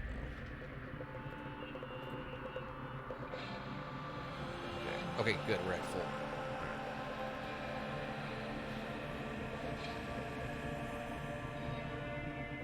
Oh, those plants look weird. Alright, so we gotta take care of that. So let's see. You reach an understanding. Okay, so we gotta go talk to him again. Find the gold, that's done. Report to Meru, activate the machines. Don't need to do that. Reach the temple. Alright, cool. They're fake plants? Yeah, they look very fake. They're the wrong color. They don't look right at all. Close enough. What do you want? I have a message for Lord Darganus. It's done. We reached an understanding. His price was Hector's head. Here is to hope, says Darganus, raising a goblet of wine. You gain an insight. 12 skill points. Now what? Now we wait, says Darganus. Achievement unlocked. Checks and balances. Leave. Okay. Let's see. Okay, so we're just done with that for now, apparently. We'll have to go do something else and then come back. I assume it's like the Basil quest. Alright, so what do I got left to do? Oh yeah, this is done. We can't go back to the old facility. They'll get an update, yeah. Okay, that's kind of what I figured. So, after you do all IG quests, actually. Oh, okay. So, what do you think, Ika? Should we go do Heckgate or should we go do Dead River? We can't do the Arch yet. We don't have the armor, and basically everything else is done now. I don't think we have anything left to do in Matteron. I guess the only other thing we could do is we could go try to do the arena fights here. The, like, super over-the-top ones.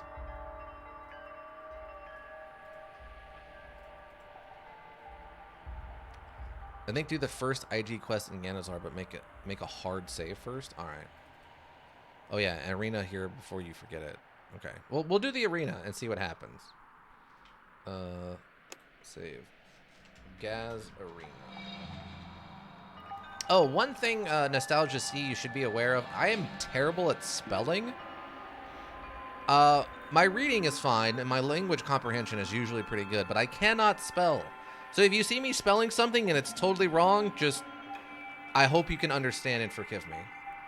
Okay, let's go talk to this Legionary, I think. Approach. What happened to the guards that were stationed here? What action? Wasted no time moving in. So they doesn't leave. Come with me. There's someone I want you to meet. Follow. Okay, so this will get us into the fight. Are you or not the champion of Matteron Arena? I am. So? You're in right now, so there's certain limiting his power of observation, so? Trial means nothing here, explains the Centurion. Now we don't have an arena per se, but we don't need a crowd, do we? So here it is. How about it, champion? You want to defend your title? How much? Other than your opponent's gear, 1,000 Imperial, says the Centurion, jiggling coins in his pocket. I don't have the stuff. Okay, I'm ready. All right. Fight the caveman. Okay.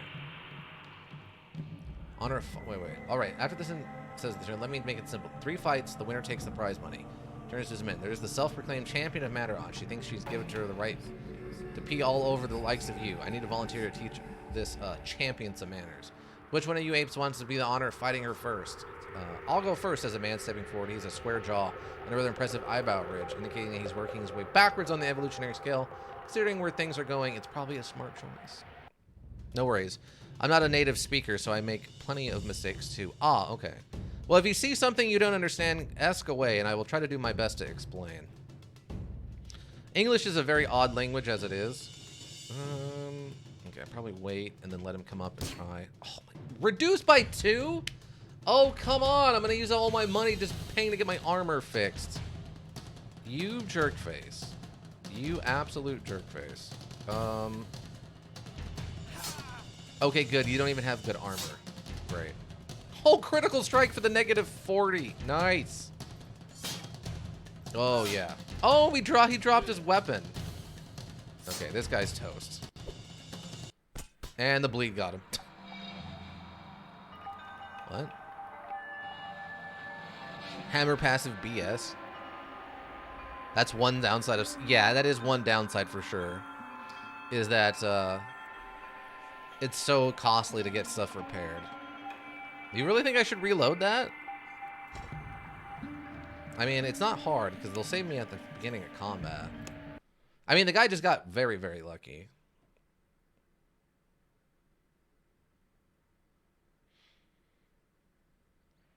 Yeah, the hammer passive is more of like a meta negative than it is an actual in the middle of combat negative. There we go. That's better.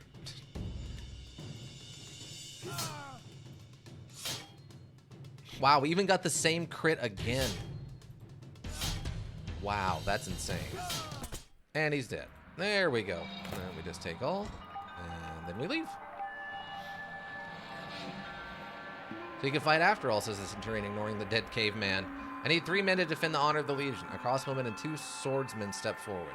3 men. You can fight and count. I'm impressed. If you can also hold your wine and do card tricks, I might hire you as a munifix. I'm at 3 against 1. You have a problem with it, champion? Nobody's holding you here. You want to fight? Stop complaining and get to it, because you were wasting everyone's time. Alright, fight? Apparently I don't get to heal in between these. seems a little absurd, but... Alright.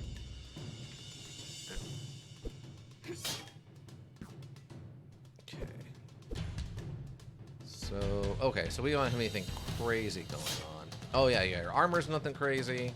Oh, more bleeding.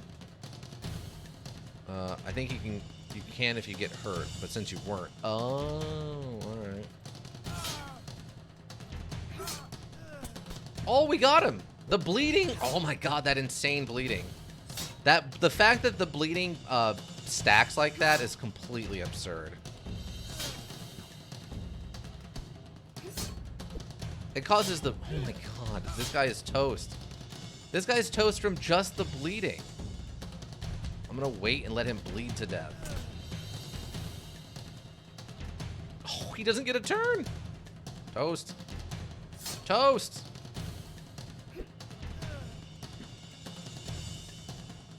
Oh, dude. Oh, the critical. No, hit him. And he's down. Okay. I don't know if we're going to be able to hold all this. What is it? Oh, it's just not okay. I thought maybe there was something special about that, but no. No luck. Dang. Okay, so we transfer this and we can just melt the steel down.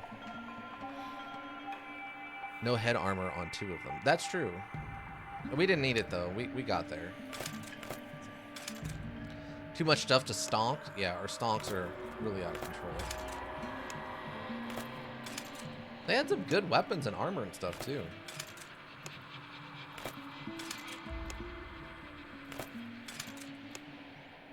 The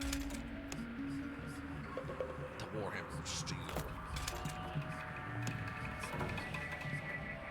Okay, I think that's a low enough weight. We should be okay. I think. Okay, yes. Wow, we messed up that armor really good. That's not even an effect we're supposed to have. Makes you feel alive, huh? Says the Centurion. One last fight and you can claim the prize money and the title. Let me fetch the physician first. The physician returns and tends to your wound, shaking his head. Oh, they just give us free heals. Okay. I guess I'm ready. Murad calls out the Centurion, a skinny, wiry man with a shaved head. The exact opposite of the caveman steps forward. He's wearing a steel mansa, which doesn't seem to hinder his movement. Darvas and Timothus, continues the Centurion, picking 2 bowmen to spice things up. Fight. Ah, okay. Interesting. Actually...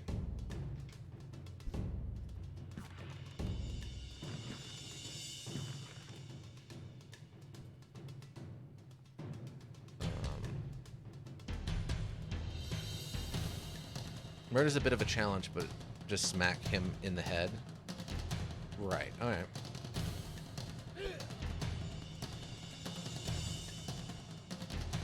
I mean, okay, to hit is a little low. That's not too bad. He doesn't have any head armor, you're not wrong. Only a 59% chance to hit the head, though. Oh, no! Okay, I'll wait, I guess, and see what happens. Oh, I can't. Oh, that's frustrating. That's incredibly frustrating. Because now I'm at 3, so all I can do is fast attack with this. Which was a critical, but... Yeah, it's super funny when we get that effect to happen. Oh, critical strike and stat damage. That guy's so done. Alright.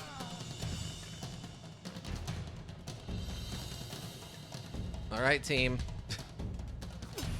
Oh! What did he do? Oh, it's the movement cost is doubled? Wow. What a bunch of jerks.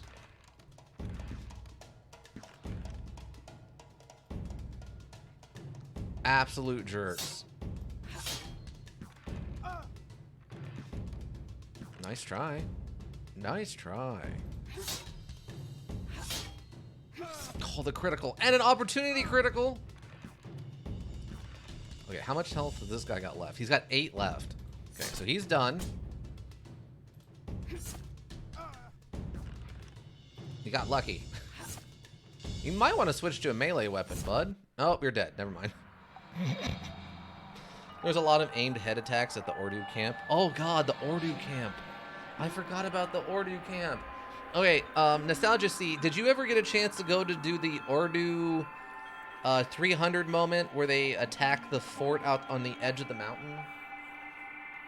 And you have to go talk to the Ordu leader and, like, either convince him not to come to combat or, like, mess with him?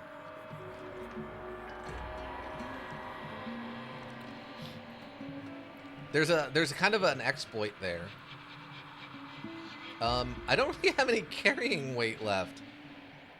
I guess I'll take this stuff and just break down what I can, but...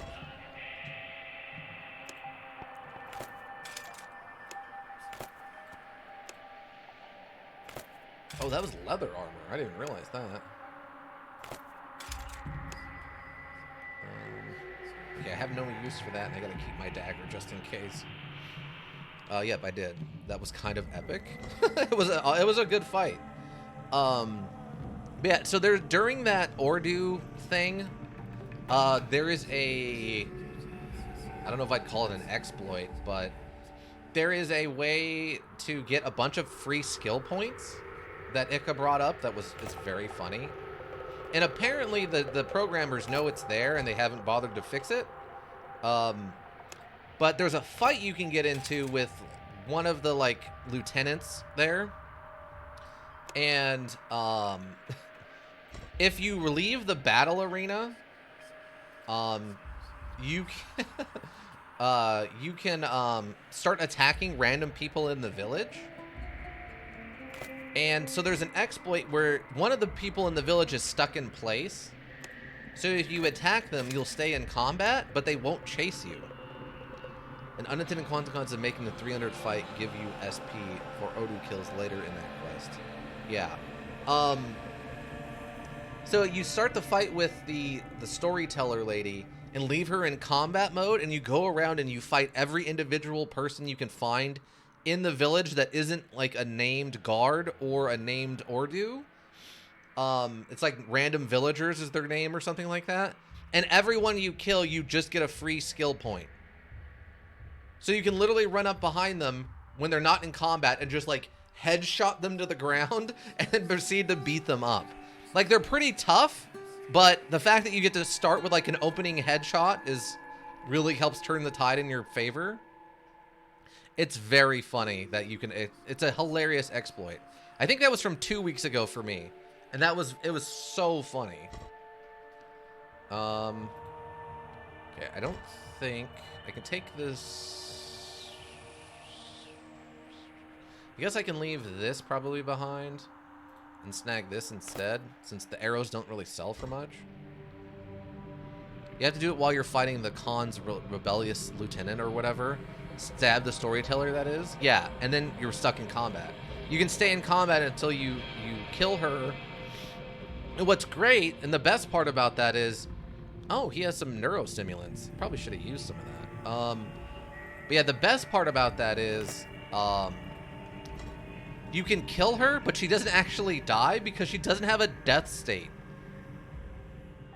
I wonder how this was first found out. Well, Ika likes to find exploits and things. He really gets into the nitty-gritty. And that's not an insult. He just really likes to understand the mechanics of stuff. So he just figured it out. He's very smart like that. Let's see. It's what, 5 pounds? So... Okay, that will work. And then I can break this down. And I don't know if we can bring this back. The Steel Mantica. Look at those. Okay. I don't think we're going to be able to take it back with us. Unfortunate. Yeah. I can leave this here. Oh, come on! You're kidding me, right? You gotta be kidding me. I found it out myself. After I found out a way to get away with murder in Tehran, I thought of another place I might be able to use a similar mechanic. Right. Tehran. There's way too much opportunity in Tehran to just run around fighting everybody. I guess I'll leave like a pound of leather behind. I might actually only need to leave like half a pound. There we go. Transfer. Perfect. Sweet. So we left behind some bows and some arrows, but we got all the armor and metal and stuff. So not bad, not bad. Yeah, early on when you don't have the combat skills, it makes it much more complicated. Oh, they're waiting over there for me. All right. All right, let me go talk to him. You cost me 7 men and 1,000 Imperials, says the Centurion grudgingly, as if it was your idea. Get out of here. Leave. Like an unhedged mass murder confirmed, question mark? Yes, actually. But it's character building. We call it character building. Ika's actually a mild author. If you go over to our Discord, links for that are in chat on the info page, and you go over to the artboard section, you can actually find links to some of Ika's writing. It has lots of character building in it. Lots and lots of character building. Attempting to? What, write? I mean, you did write. You have written stories. You just haven't finished some of it, which is fine. Writers take time off all the time. And you're not even getting paid. Yeah, sounds pog. I mean, from what I understand, it's pretty over the top. He had a lot of fans, from what I understand. All right, so I guess I go drop all this stuff off, and they can sell the crossbow. All right, so the Mataron. So we're now out of arena fights. We've done all the arena fighting we can do. I'll talk to the blacksmith. Welcome back, sister. So we get rid of this. Trade. Go drop the rest of this off in our magical foot. What do they call it? The magical. Why can't I remember what these are called? I want to say footbox, but I know that's not the case. Oh, this is like an even better healing salve? Dang. I didn't even know that was an option. All right. I didn't even know there was an even better healing salve. Okay. Reason I've been committing crimes with Henry and Kingdom Come Deliverance on stream. I've gone away from the murder, except for Wayfarers, and mainly transitioned to thievery. Yeah, you've been doing a lot of working on your pickpocketing, that's for sure.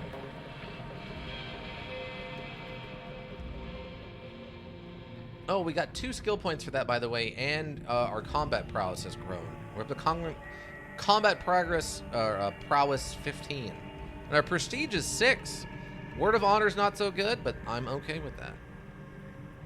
Peacemaker's also a -1 because I just beat up a bunch of people instead of solving it non-violently. All right, so that takes care of that. We still got about an hour. Let's see. So, okay, Ika, you said we should go do the next Imperial Guard quest. I got everything out of my inventory, right? I gotta go have fun. Thanks for stopping by. Thanks for that follow. Hope to see you back. We'll be playing this again next week about this same time if you're interested. Plus, I have a bunch of stuff over on the YouTube if you want to get caught up. Yeah, but make a hard save first. All right. Gather some more plants. Okay, Ika, so I have to go talk to Maru, right?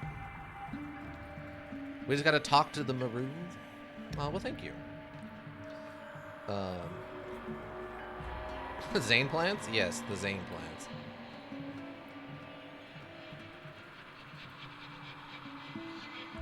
Random bird and cat. I don't remember seeing that before. I think we got all the plants over there. So yeah, now we just gotta go talk to Maru himself, right? Okay, yes. Right. I think he's this way? I think he's all the way up here, right?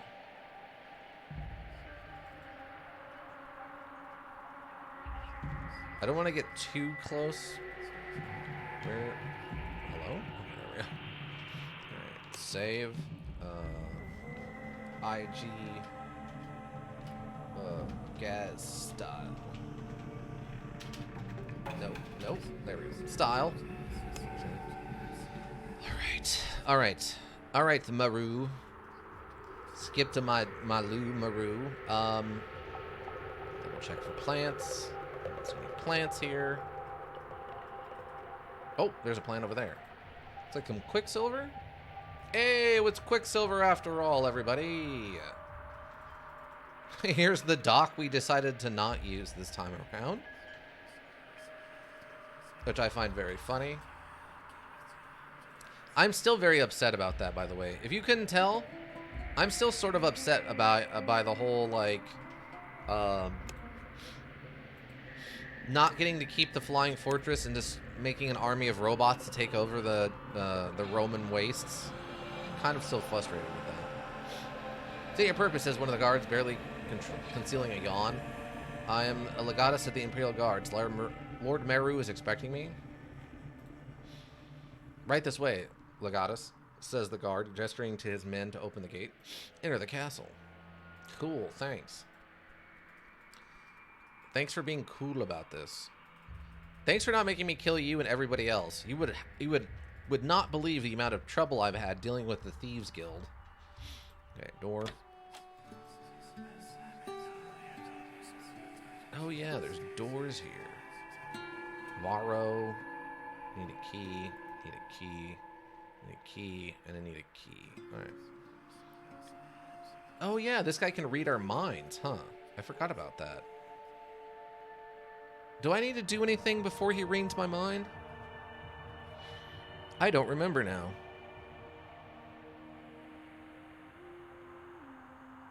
They should have left you alone when you murdered their second in command and started your own protection racket. Yeah, basically. When I killed their best assassin, when I survived their insane ambush, when I killed their second in command, and when I also beat up their primary, like, gatekeepers out in the streets of the slums. They might have went, oh wait, this one might be a little too over the top for us. Maybe we shouldn't. But, you know. Do I need to go do that mission where we get the brain protection first? I don't even remember what that's from now.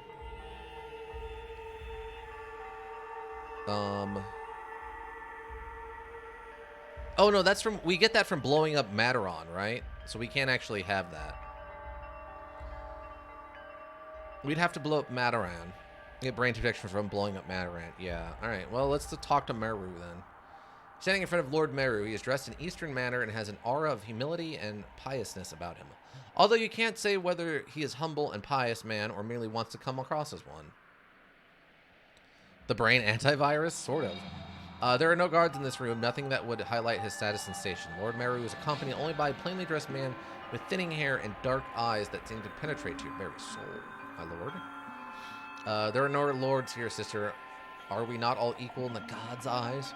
We measured only by our devotion and faith. Serve faithfully, give yourself the gods, and you will stand one day where I stand now. You have no guards? He raised a hand against the very servant of the gods. Of course, evil knows no bounds, but I have faith in Phelan. Went to the man standing next to him. He is more than capable of shielding me from harm. The man smiles unpleasantly, still fixing me with his eyes. Suddenly realize that you can't move. Your legs and arms stiffen and become heavy as if filled with lead. The man smirks disdainfully and looks away, releasing you. Gods have blessed Phelan with great power, far above those of mere mortals. He was lost for a long time, but he serves a great cause now, as do we all. Oh, so that's all it is? He can just paralyze you? I was thinking it was something more involved, but alright. Dux Gras Autoris Paulius sent me. I am grateful for his support, Maris says humbly, bowing his head. Although when I requested a legatus, I hoped she would be accompanied by a legion, not a handful of soldiers. Alias does like playing it safe, but sooner or later he would have to make a decision. Let us both pray that it won't be too late. As for you, legatus, my men will be ready within a day. I'm sure you'll need some time to prepare as well. Prepare for what? It is more involved, but you're on his side at the moment. Oh, gotcha. The gods have revealed the location of Al-Akia to me. It has been lost for centuries, shrouded in darkness of our ignorance. The time has come to restore this holy site to its former glory, returning it to the faithful Imagine standing where the gods stood when they descended from their heavenly abode and took on mortal forms to walk with us, kissing the ground made holy by their presence. What do you want me to do? In other playthroughs, you can legitimately fight him or have him fight alongside you. Oh, interesting. I want you to secure the site while my men explore it. I know you will do your best. Unlike Palias, I have full confidence in you. What makes you think Palias doesn't? I'm no fool, Legitis. We both know that you and your men are expendable. Had it been otherwise, Palias would have sent a full legion and a real Legitis. Wow. Wow, bud. Hey, guess what, bud? If I get the chance... Hey, bud. Hey, bud. Hey, bud. If I get the chance, I'm going to kill you. I'm going to literally blow you up with a god machine. I'm going to blow him up with a god machine, everybody. All right, anyway. Reach the temple. Doing the machine, find the gold. Portomeru. Portomeru when you're ready to join their expedition. Oh, boy. You know I can. You know there's an option, and I have in the past blown that man up with a god machine. So, it's not like it's some unheard of thing. Alright. So, Ika... Should I do anything else before we leave? Or are we good to go? Oh, I have... Wait. Why are my weapons gone? What? I guess this jerkface stole my weapons. Can I teleport back up here? I can. Alright. I'm perfectly Mario alive because if he lives, you can get the Milititis ending. I mean, we put in the good word while you were gone for Milititis. Don't worry, your boy got the recommendation. He's getting pulled up from the B League to the A League here. Don't worry about it. As a favor to you, I pulled up Milititis for you. Don't worry. You can leave whenever you're ready. All right. All right. So I can't use. I have to go down the stairs. All right. Okay. Back up to the castle. Whoop. Okay. Let's talk to him and get ready to leave. We're 4 hit points low of max, but we'll probably be okay. Oh, look. Fang is here now. Fun. Fang doesn't like me, though, because I keep turning him into the authorities. Sup, bro? You remember me? You remember Sister Chapia? Huh? Lucky I don't cut you in half right now. Alright, let's talk to Meru and get this underway. What news do you bring? Show him the map. I'm ready to join the expedition. Nothing yet. I'm ready to join the expedition. Cassius's training is too good, to be honest. Yeah, I mean, being able to pay for something like that's nice. I'm ready to join the expedition. May the gods lead you to it. Oh, the god of me? Sister Chapia? Chop you in the neck and I prayed only to myself? On the morning of your departure, you discover you'll be traveling in the company of 4 grizzled lore masters. During the journey, you learn these lore masters aren't your typical weekend market hucksters. They learn their trade the old-fashioned way, robbing tombs and fighting off brigands. They're also in charge of the expedition, dictating where and when the party will stop in order to accommodate the constant refreshing of stars and landmarks against the map. The constellations regularly lead to heated arguments, almost to the point of blows, all in a language only they understand. The guards simply keep them to themselves. 6 long days under the naked sun bring your group to the ruins of Al Akia, which at first seem to consist of nothing but a miniature pyramid, barely taller than a grown man. A closer examination of the area reveals 4 other derelict structures peeking out from the sand. Equidistant from the central edifice. Too bad Act 3 was the most rushed in development. I mean, yeah. Meru's men cluster around the pyramid as if they wish to throw themselves upon it, but instead begin to whisk the sand from its markings with little horsehair brushes. In contrast to their vocal exchanges over the last week, they now speak in excited whispers. Eventually, they shift their attention to other structures. 2 men dusting them off, and the 3rd man making notations on one of their charts. While they go about their examinations, you deduce that the 3 piles of masonry stones are the tops of 3 towers, where what you are seeing is highest level of a sprawling complex, long buried beneath the sand. At last, the lore masters fall silent, nodding themselves in satisfaction. Whatever their reasons, they have settled on the last tower as the one they like best. The goddess calls one of them, a bearded man acting as their leader. What do you need? This is an ancient site of great significance. As you can see, the Sands claimed it a long time ago. It would take decades to dig it out. And we don't have that long. So what's the plan then? According to the construction plans, the entire complex was built to minimize exposure to the outside elements. I believe that if you can make it all the way down, you should be able to gain access to the main building. The man nods at the pyramid. Me? We need to go first and make sure that the way is clear. It is my understanding that the Imperial Guards were well compensated for the risk, says the man impatiently. Should I go myself? I don't think we've been down there first. Last time we came as a lore master and we didn't really do much in the way of combat. We just kind of stood around and let them handle it. Because I know there's at least one bug down there. Other than that, I don't know what else there is to fight. You have to go yourself? Oh, alright. Alright, approach the tower. I'll go. I don't care. I'll kill everyone in this room if I have to. You can ask, though. That's fine. I'll go do it myself. Sister Choppy is independent and strong. She'll do it herself. Is this it? Wait, which one am I going to? Because there's the pyramid. There's the other towers, I assume. Alright. I guess, do I talk to you? How do I... Oh, there we go. Weird that that's not more... That should be highlighted better. You see a crumbling stairway disappearing into the darkness. The barely visible steps are covered with sand. It should take you 20 minutes or so to reach the bottom, says the Lore Master. Another 20 minutes to reach the pyramid. We'll expect you back in 2 hours. Bearing good news, I hope. Go down.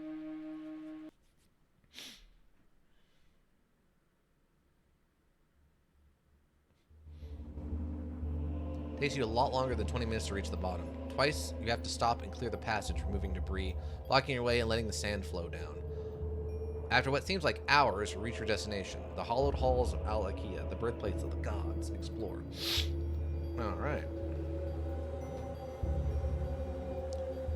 Well, using their space magic, they did build a pretty impressive facility. Now, luckily, Sister Choppy has tons of lore training, so... I think some of the ones you saw under the abyss, it's empty. The god that once inhibited is long gone. The fact that we can say that is insane, by the way. A strange tank. Remember the one he saw? Okay. Think about that. We're like one of 2 people alive who have seen that tank and knew what was in it. There's us, and there's that old man who went down there and got the body after we got done. A blocked door. The edge of the door is filled with sand and debris. God that once had is long gone. Wait, didn't I? Oh, my thing got turned off.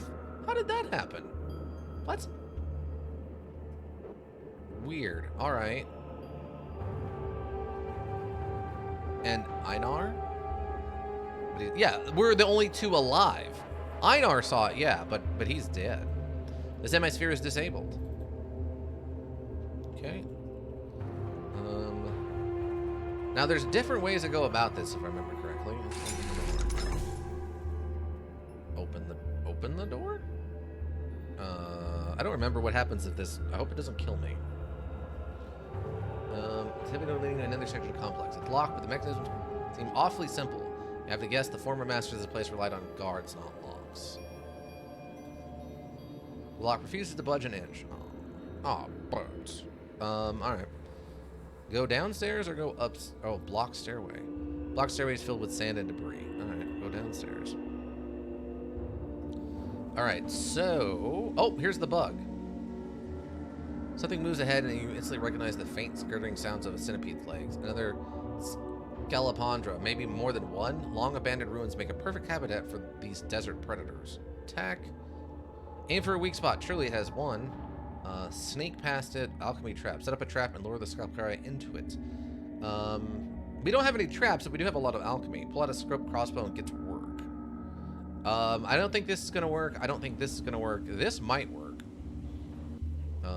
Aim for a weak spot? Surely it has one. Nope. You over the eyes, but the blade slides off the chitin plates. Oh well. Fight. Counterattacked. Good counterattacked, fool.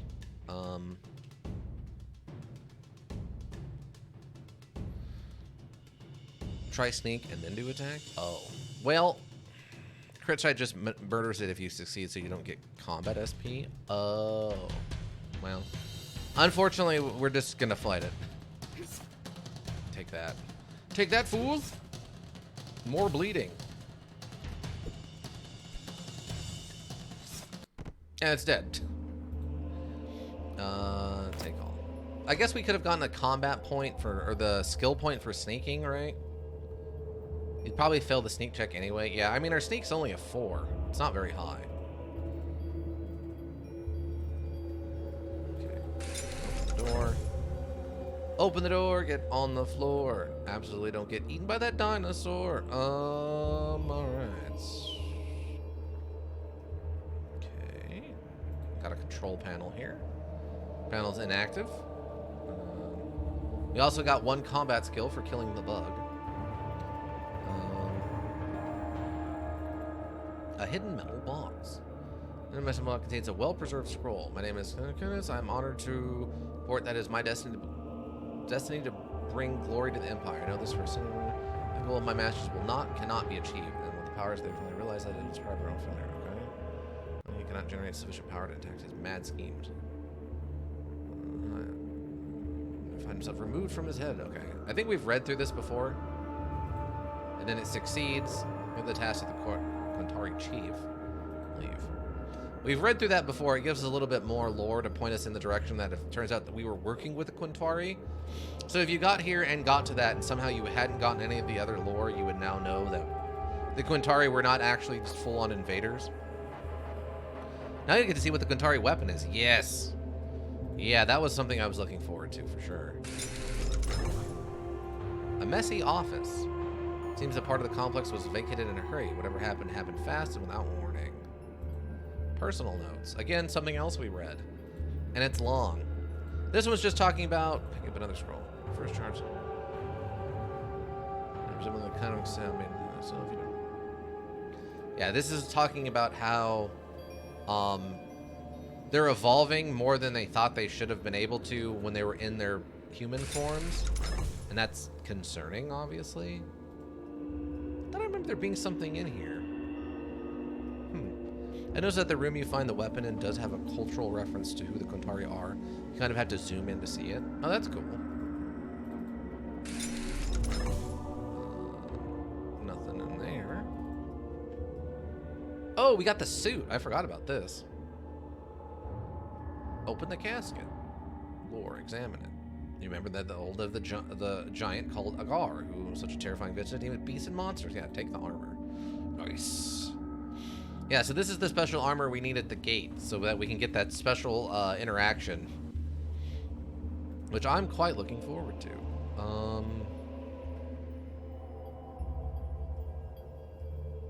Wait, where is... Oh, it's over... Is that it? Oh, it's gotta be over here. Okay. Or not? Wait, where are the stairs up to that room?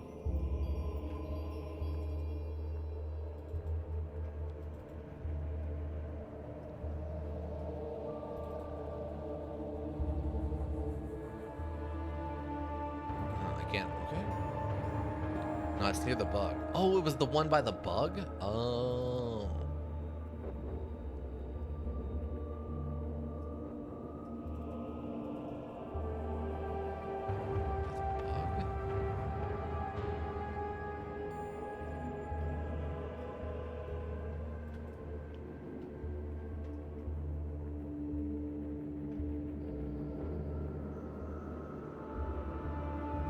Because those are the entrance stairs into that area. Is it this door over here? Never mind. It must be this door then, right? So there's those stairs, and that's blocked. So go up near the stair near the bug where you entered, and go to the other side. Yeah, that door. Okay. I mean, most of what we're doing here is just lore, so...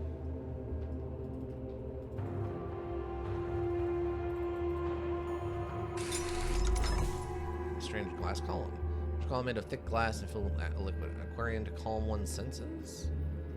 Nope, it's where they used to put like healing bodies and random body parts and stuff. Turning a large chamber barely lit by dim and evenly spaced wall lights, you have a feeling that these are emergency lights requiring very little power. The complex appears to be in good shape. The strange tanks and machines still intact. Explore. Okay. Sure. Go this way. I need to use a black powder charge on that door. Might need to put a few points in alchemy. Alright. I mean, that was eventually the plan anyway, but... Open the door. The door is badly damaged, hanging off its hinges. Unfortunately, the opening isn't big enough for you to crawl through. Strength? You have a puffing, but the door remains indifferent. Okay, leave it alone. Alright. Alchemy? Very eyeball. Well, you couldn't see them anyway. Leave it alone. Okay, so yeah. Oh, save in case you kill yourself? Whoops! It didn't... It doesn't matter. Oh, I did use one of our charges, though. Now, where was our last save actually at when we came in? Oh, it was during the combat. Alright.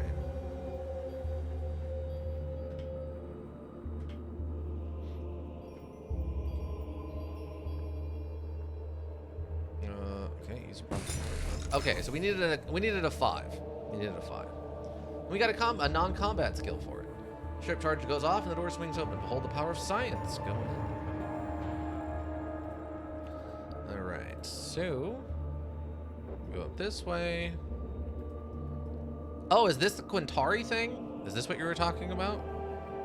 Okay, so they were Aztecs. Interesting. I was figuring, I'm trying to remember what I said. Was it Aztecs I said, or was it, like, Druids? One of them? Oh, okay.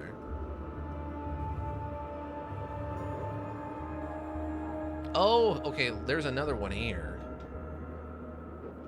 Yeah, that's very Aztec. I think you said Druids. Yeah, I was thinking they were doing it like... So, the Romans fought some of their most legendary opponents. There was a lot they fought, but were the Mongolians, which I assume was what the Ordu were supposed to represent, and then the Druids and the Celtics on the island of England was another one that they had a hard time with. So I had assumed that the other ones that came across the sea were going to be like the Druidic Celtic type. I didn't think they'd run into an Aztec type. That's really interesting. And Druids obviously had like nature gods and stuff that they worshipped. So I thought maybe that's where they were getting the 7 gods or whatever. But I guess it makes sense that also Aztecs had multiple gods. So that makes sense too. See, human remains nothing but gnawed bones and a strange tool lying beside them. It looks like a flat wooden club with an evenly spaced blue steel insert running on both sides. Examine it. It's neither a sword nor a club. It is clearly a weapon of some kind. It will take some getting used to, but you can probably use it as a sword. Odds are that's what it was anyway. Cool. We got a sword. See, human remains nothing. Okay. Oh yeah, there's another one too. Oh yeah, there's the Mayan calendar right there. This is their big, the big disc thing that they always show off when they're talking about when they're talking about the 2012 into the world thing that they got completely wrong and everyone knew they got wrong, but they were still yelling about it because it made good news. All right, so what is this thing? A Quintari club, class sword, two-handed, damage 12 to 15. That's good. Weapon hardness 60, to hit bonus 10, counterattack bonus, ooh, 20. A flat wooden club with evenly spaced blue steel inserts running on both sides. You could probably use it as a sword. Interesting. All right. What does that look like? Oh. This is a specific kind of weapon. I want to say island people, like Hawaiian and what's the term? Polynesian. I believe this is based on a Polynesian weapon more so than Aztec, but maybe Aztec had this kind of thing too. I think it was an interesting culture clash to have for the setting. Yeah, that's actually really interesting because the Central American peoples had an incredibly advanced civilization for a time before the Spanish showed up, and some of them just kind of disappeared. It's an incredibly complex society that we don't know nearly enough about because we're just not taught about it, unfortunately. A Machu Machahutal. I had to look it up what it was called because I could never remember it, but it was used by Aztecs, yes. Oh, okay. I'm familiar with the version that I've always seen like Maori warriors carrying, but okay. I guess the Aztecs had one too. That's cool. That's really interesting. It's not as good as the weapon we have, other than the counterattack bonus. 15% better counterattack is really, really good. But outside of that, so hit bonus is a 10, ours is a 15, weapon hardness is a 60, ours is 120, and damage is a 12 to 15, ours is a 13 to 16. So the counterattack's nice. Even compared to the Spanish that did show up, the Aztecs did have some very incredible accomplishments. Oh yeah, if you look up the not, the not misrepresented versions of translations of when the first Spaniards got down there to the Central American tribes and stuff, they were awestruck at how amazingly gorgeous their cities and stuff were. I've listened to various podcasts about the topic, and it's really fascinating how incredibly advanced they were, and how little credit they are given for how advanced they were. It's very sad and incredibly European focused of how little we know generally about them, sadly. All right, so we found all this. Let me go check out the control system to see what's up. It's the most complex control system you've seen in your travels. Judging by the low humming sound, it still has power to change the world.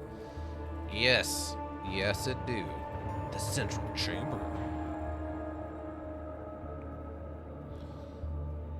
You've seen this chamber in one of the visions you experienced while exploring the abyss. That's where the ritual took place. Okay. Alright, so we did all the exploring we need to do. I guess we just gotta go back and tell what's-his-face. Oh, a strange device. A strange device or a base mount for a larger device that seems to be missing. Alright, so I guess we just go back and tell them what we found, right? Yeah, return to topside. The ritual chamber and the machinery appear to be intact. It's really fascinating learning about their capital city. Yeah. That whole interaction with the with the Spaniards and stuff is super interesting. Mexico City was built on the capital city, so if you consider Mexico City to be a continuation of that city, it's one of the oldest in the Americas. Yes, yeah, it's really impressive. One of the podcasts I actually haven't heard the next chapter of in a while. Our Fake History. It basically the guy is a college professor, and his primary thing is that he looks into legends, like historical legends that we take as being truths, and looks into the actual lore of those things and finds what the actual truth is, not the common misconceptions, which is our fake history. And he compares those concepts versus what we know, and he also looks into books and stuff and does like a thorough background check. But they drained the lake the city was built on, and now Mexico City has sunken like dozens of feet. Well, yeah. It turns out lake beds aren't the most stable things. You know, all those thousands of years or more of water sitting in one place will really have a weird effect on the ground underneath.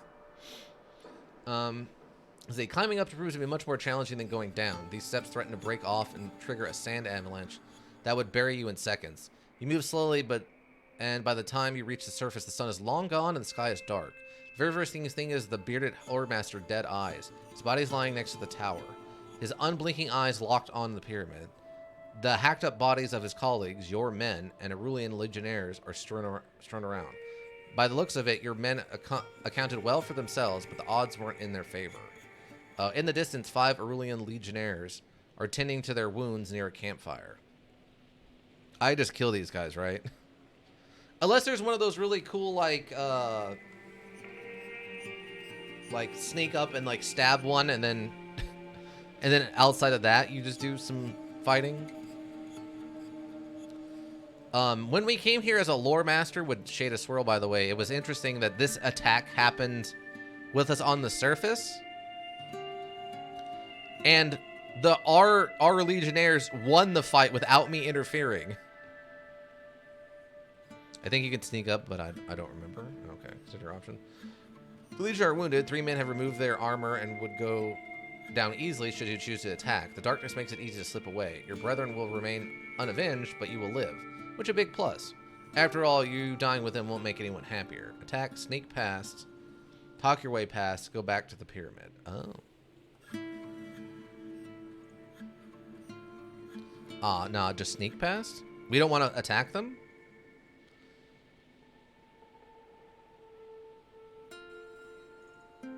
Or are you saying just sneak past as in not a sneak attack? I'm just going to attack them.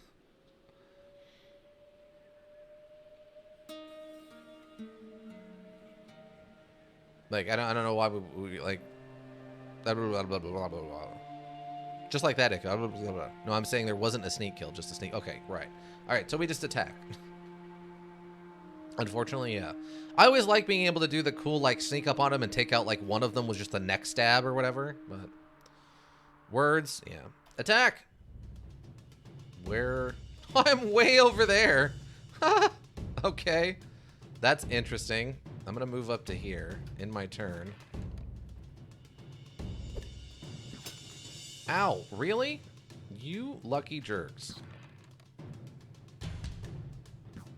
Really? No one's gonna... Okay, I was about to say, no one's gonna run up on me and let me start hitting them in the face with things? Wait, why am I at a 9? That's odd. Okay. I'm gonna double tap. That'll work. Yeah, I don't know why that went that way. Alright. Okay, dead. I like how some of them don't have their armor on because they didn't expect to fight anyone in the middle of nowhere when they killed all their supposed opponents. Yeah. I mean, that's a cool lore note. I like it. And dead. Crossbow passive is -3 AP on the opponent if it triggers. Oh, interesting. Okay. I love that this guy keeps having to turn around because he keeps almost getting hit by his own bowmen. It's really bad for you, by the way, bud.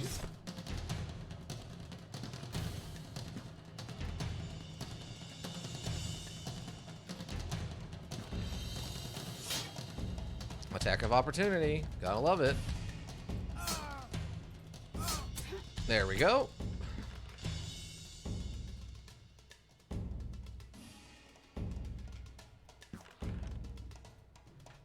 Okay. See, that actually might have worked out better for us. There we go. And they're done. 4 skill points for that, though. And Imperial Guard reputation is increased. Wow. Okay. Oh, I have too much stuff on me. Oh, no. There's so much stuff here I'm not going to be able to take with me.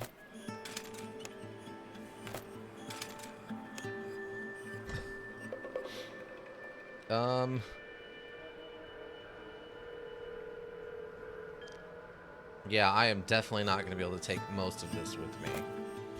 I guess I'll just try to get all the steel I can.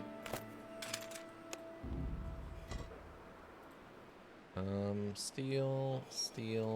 Okay, you've got all steel stuff. Oh, wait, cancel. This. And we'll transfer this over for now. Since that stupid armor weighs 40 pounds. Okay. We're definitely not leaving without it, but I want to see if we can get this decomposed enough to take some of this steel back with us.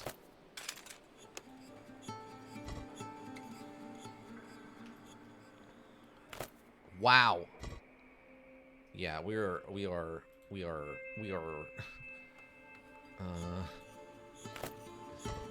we're not taking much back with us on this one. The armor is going to be most of it, unfortunately. You're rich enough? No. You're never rich enough. Okay, none of this. This is all iron. So we have the steel arrows, but we can't do anything with those, unfortunately. Really an archer. Nope. Random lore master. I was hoping maybe they had some, like, potions or something on them. What's this one? Oh, desert garments. Oh, interesting. I don't know if I've seen that vest before. Iron, iron, iron. Come on, not one of you guys has steel? Nope.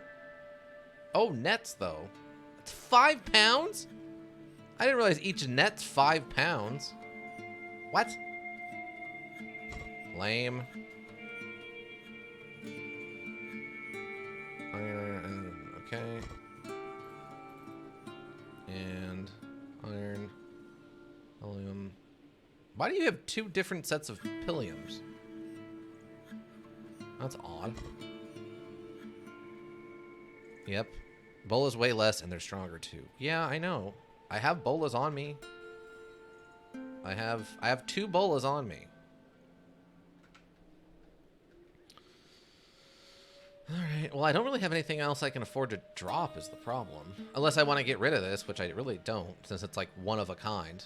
We have a bunch of steel and then just the armor. So I have like a pound to play with.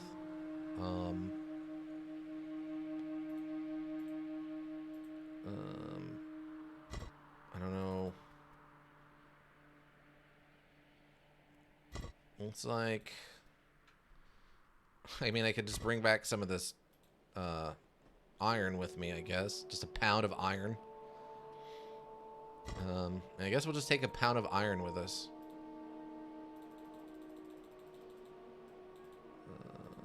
So we need 2 pounds. Like that. Nope. That's frustrating.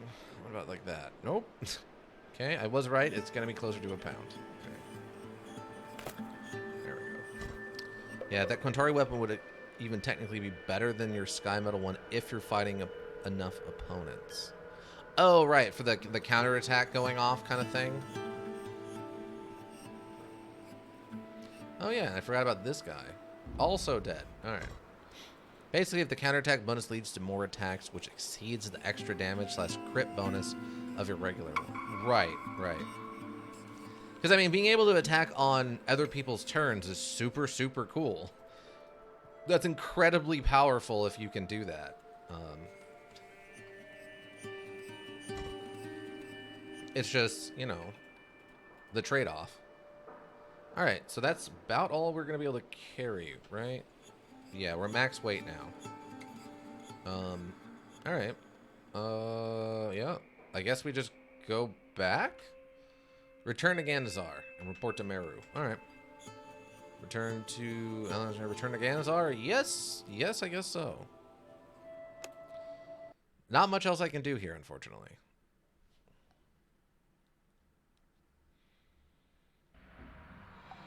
Realize that things went horribly wrong when you return to Ganazar and see a multitude of campfires and tents. Aurelian standards flying above them. An attack of your expedition was one thing. The Aurelians were always touchy when it comes to ruins and magic, but laying a siege to Ganazar is an entirely different story, signaling a major escalation and willingness to prevent House Crassus from poking at ruins ever again. What? Oh, the uniques are mainly just good equipment for people who don't go all the way to crafting 10. Yeah. If we didn't have Sky Metal options, that would be a great weapon, but we do, so. What? A shroud of smoke above the base of the hill marks the ordered chaos of a military camp. The purple banner snapping in the unforgiving plains wind proclaimed this sea of tents the domain of House Aurelian. The siege of Ganazar has begun. What? Well, this is new. I guess I watch the camp, or should I sneak? I mean, my sneak is very low. Hopefully the requirement for that is not particularly high.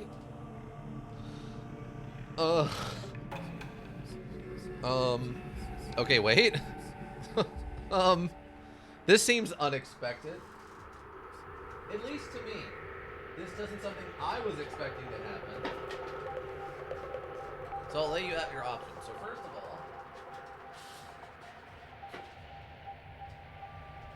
first of all, I end the stream and everyone goes home. Second of all, this is happening because, you know, Matteron is still standing. Oh, is that what it is? Because I didn't blow up Matteron, this nonsense is happening? I mean, when Matteron got blown up by somebody else that totally wasn't me, so that's what stopped this from happening? Interesting. All right.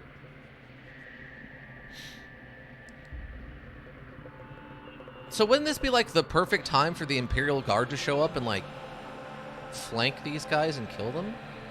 And then all that would be left is Ganazar with like a weakened military? And House Aurelian has had it with Meru going this deep into the past looking for magic stuff. Yeah. That I remember them talking about. That part I remember being a thing.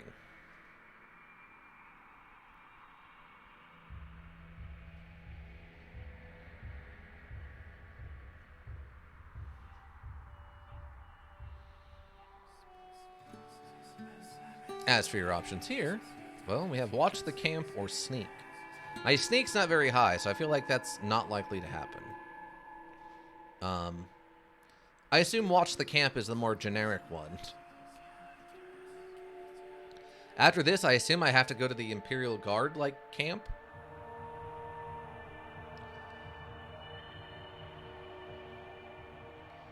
Two will most likely fail, and you'll have to do a simple fight against some guards who find you as the Gandazar guards open up the gate for you. Okay, I'm kind of okay with that.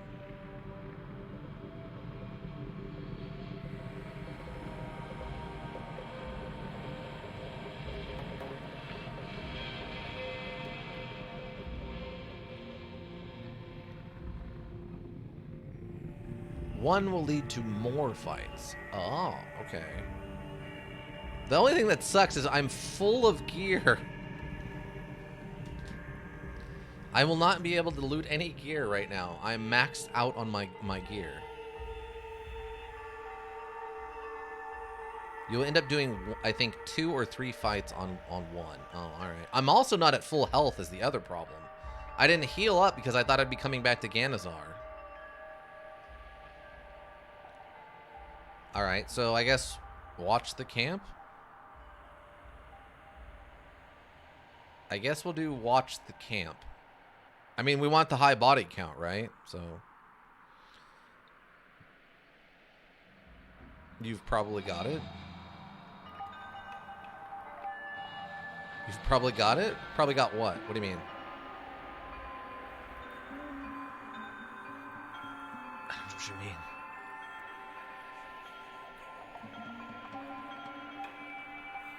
Like, we've got it, like, we have the ability to handle the fights, you mean? Oh, you got the fights in the back. Okay, yeah. Okay, watch the camp. The local... Oh, God, no. Oh, no. Am I going to body bag more of the Thieves Guild? Oh, Lord. Oh, these poor, poor jerks. All right. The local 40 Thieves chapter is notorious for its smuggling operations, so you get comfortable and watch the camp and approaches the city. On the third night, you spot several barely visible shadows carrying what looks like crates. One by one, they disappear into the ground to the left of their early encampment. Smugglers, just the men you want to see. I mean, because yeah, exactly, because we haven't done enough to the Thieves Guild. Sneak. It's dark, so with a bit of luck, you can sneak through the camp and make it to the gate. I guess follow them? I'm just going to follow them. You reach the spot where the smuggler disappeared and look around. Since you know what to look for, it doesn't take you long to find a hidden hatch. You open it and see a dark passage, smelling of dampness and moss. Go in. Oh, okay. You follow the tunnel for 20 minutes, feeling your way along the wall, when suddenly the wall ends. You take a few steps forward and suddenly several torches light up in the room. You find yourself standing in a fairly large underground chamber cut out of the rock, surrounded by grim-looking men who probably misunderstood the purpose of your visit. They attack before you get a chance to say anything. Okay. Ooh,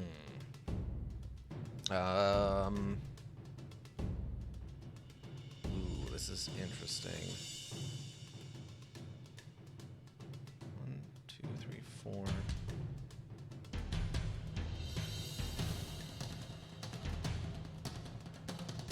I guess I would want to go over here, probably. Counterattack. Oh, God. Oh, he shot his own dude. Oh, I'm back to full health. It actually healed me up after that fight, so I'm okay. Yeah, kind of. You got healed anyway. Kind of figured you would have. Yes. Nice. Nice, nice, nice, nice, nice. All right. Yeah, we'll just do a regular hit on this guy. Chop. Oh, we got criticaled, so we're... Okay, well. We just double tap him. Oh, entangled.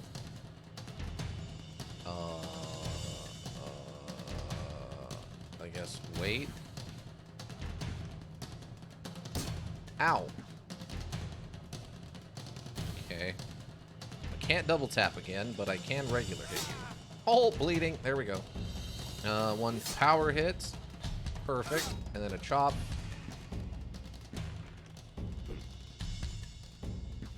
Dodge. Okay. Power hit. And I'm going to run up to here, I think. And one will wait.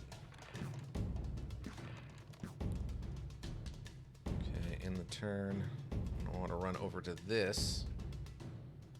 We'll wait. Okay, you did try to run from me. We'll move there. And then we'll have this. Perfect. Nice. Nice.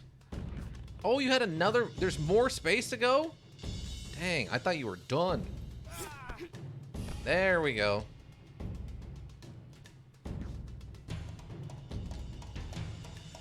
Okay. Attack of opportunity. Shoot.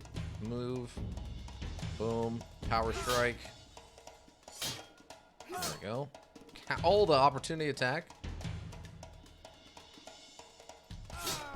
And he's done. Tends to happen in main quests when enough time could reasonably have passed. Oh, okay. Alright. Oh, we can't loot him anyway.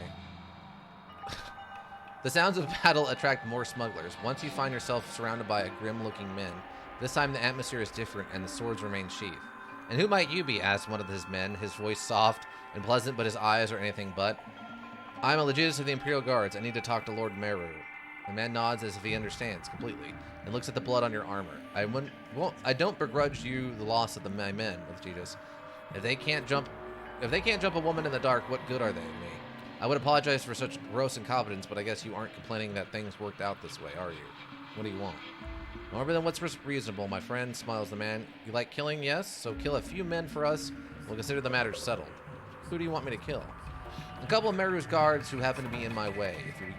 If we kill them and the word gets out, Meru might take things the wrong way. If one of the guards, a Legitus no less, does it well, I'm sure the Meru will be very understanding. He's going to need the guards' help to get out of this mess. You care nothing about the fate of the city? You're being overly dramatic, Legitus. The fate of the city is not at stake here, only the fate of House Carasus. Not a bad thing, if you ask me. Why do you want them dead? There are too many old tunnels under this hill. Some lead into the lower levels of Castle Ganazar. The men I told you about guard them. Why do you want to get into the castle? I'm a patient man, Legitus, but I'm getting tired of your stupid questions. Either go kill them and be on your way, or stop wasting my time and get out of here. So...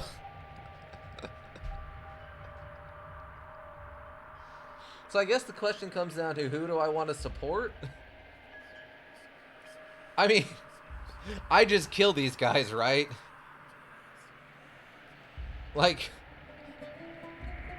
I mean, we just keep stacking up the Thieves Guild bodies, right? I mean,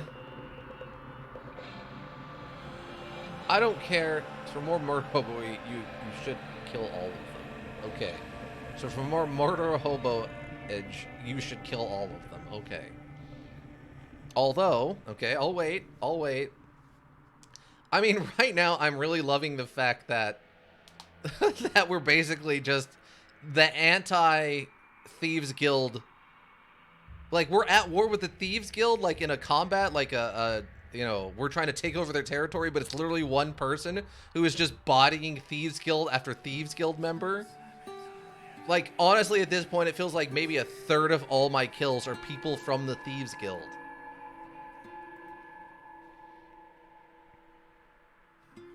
And only half of them, like, most of that is in self-defense, by the way. Like, I'm literally just trying to walk across the street and they start harassing me, so I kill like 4 of them, and they're like, we can't stand for this, and then they kill another 4. You can do their offer and let them live, which will give you another option in the next quest. To be honest, the straightforward option in the next quest is kind of cool anyway, so I say you can just murder him. Okay. Yeah, I'm not worried about working with the Thieves Guild, so let's just kill them all. Again with the crit? Really? Are you kidding me with this? Wow. They just want to make it impossible, huh? Like, not subtly? Wow, guys. Wow, just give them more. Just give them a little bit more.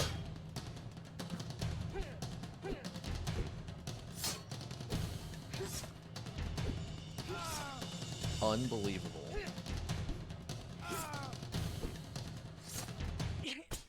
And the poison got me. Really? Unfreaking believable.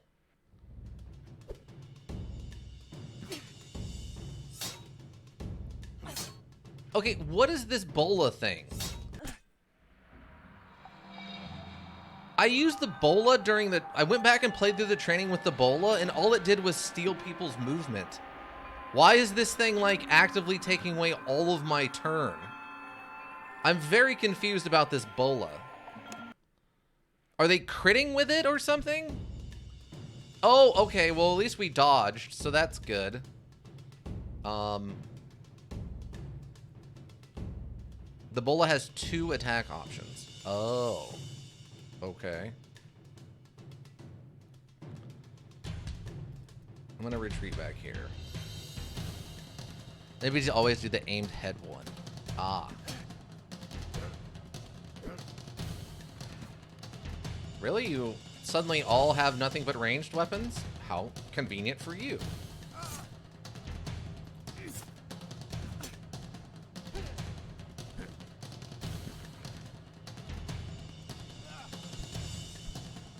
Counterattack?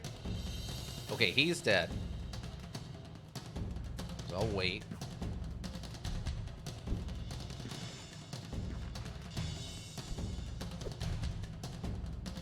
Wait, what? Why did he not die? I'm actually very confused. And usually if they do the bola, they're good enough that they can land it as a crit. Ah. Of course. Okay. And dead.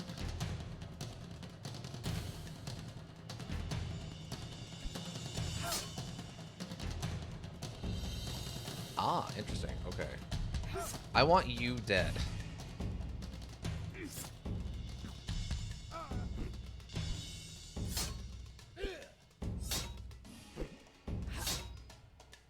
Wow. Okay. Dead. Dead. Oh, bleed. He actually died. I thought he would just start bleeding. Okay, we wait. Use the last, and then we go. Okay. He was one of the very, very, very few enemies who had more initiative than you did. So his turn came before you in the turn order. Therefore, waiting didn't actually make his turn happen. Oh. Alright. That is very rare. You are correct. I completely agree. And dead. Okay. Unfortunately, my weight is maxed out. Which sucks. Do any of you have any cash on you? Do any of you have any weightless cash? By any chance?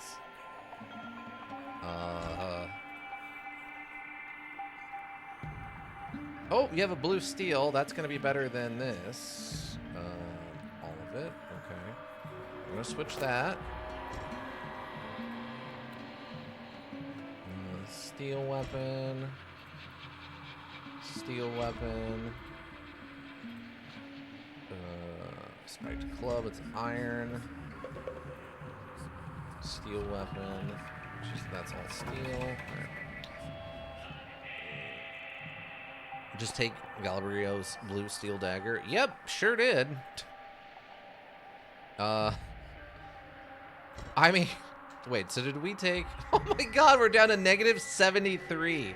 I cannot believe how many of the Thieves Guild we are just keep putting in the ground.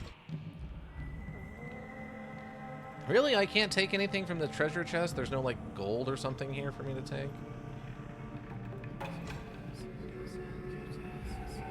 I do find it hilarious how, yeah, in combat heavy runs, the Thieves Guild just suffers.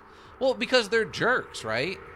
Like, you have the skill to not deal... Like, they're trying to bully you, and you have the raw skill to not be bullied. So if they weren't bullies, they wouldn't be getting killed. It's like the... It's the downside to the Thieves being a Thieves member, is that sometimes you pick on someone who is going to absolutely kick you in the gut and cut your head off. And that's what they're running into. It's one of those things where it's like, it doesn't work in a context where people don't have the choice to not fight. It's very silly. Should I heal before I go to whatever's next, by the way? I'm just gonna save gas sewer.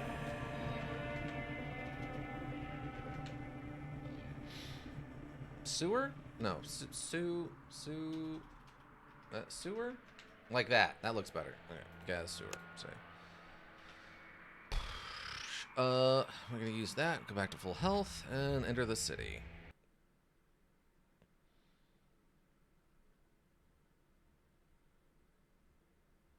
It's crazy to me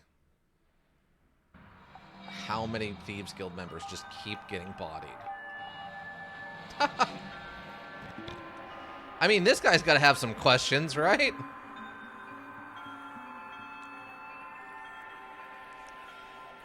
Oh yeah, Hector's dead. We took care of Hector. All right, so where are we at? Port to Meru. Okay, we're a little over time. I mean, the city is sieged. I should probably go to the inn and drop everything off first.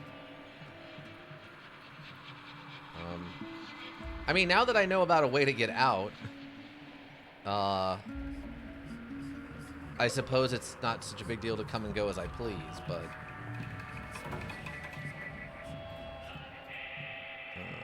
transfer. Just need... Let's take one of these.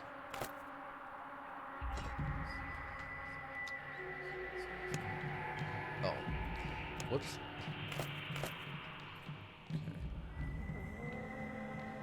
Perfect. Heck, even being a Thieves Guild member, most players will do a thing that does make the guild suffer quite a bit. Well, I mean, I assume there's probably some kind of uprising that you can take part in, and then they have like a civil war.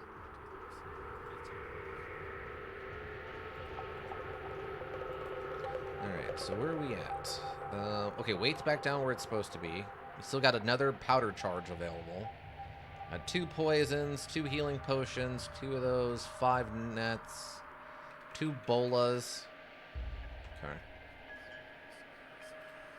Oh, I don't have the nets in my inventory, or in my belt, though. Alright.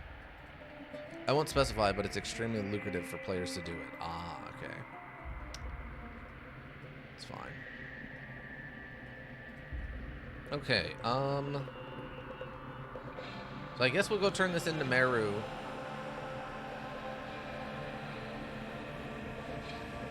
If I report to Meru, will it force the next mission, or will we have time between this?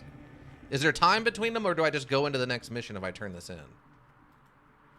Also, this town is incredibly calm considering it's being besieged right now. By the way. It's like shockingly, you have time? Okay, we'll go talk to him and then we'll save. Because now that we have that armor, I want to go see the gate and see what happens with that. Yeah, this town is incredibly calm considering it's being besieged. Meru. Sister Choppa, you're alive. What did the expedition? You gained 23 skill points. Nice. They are all dead.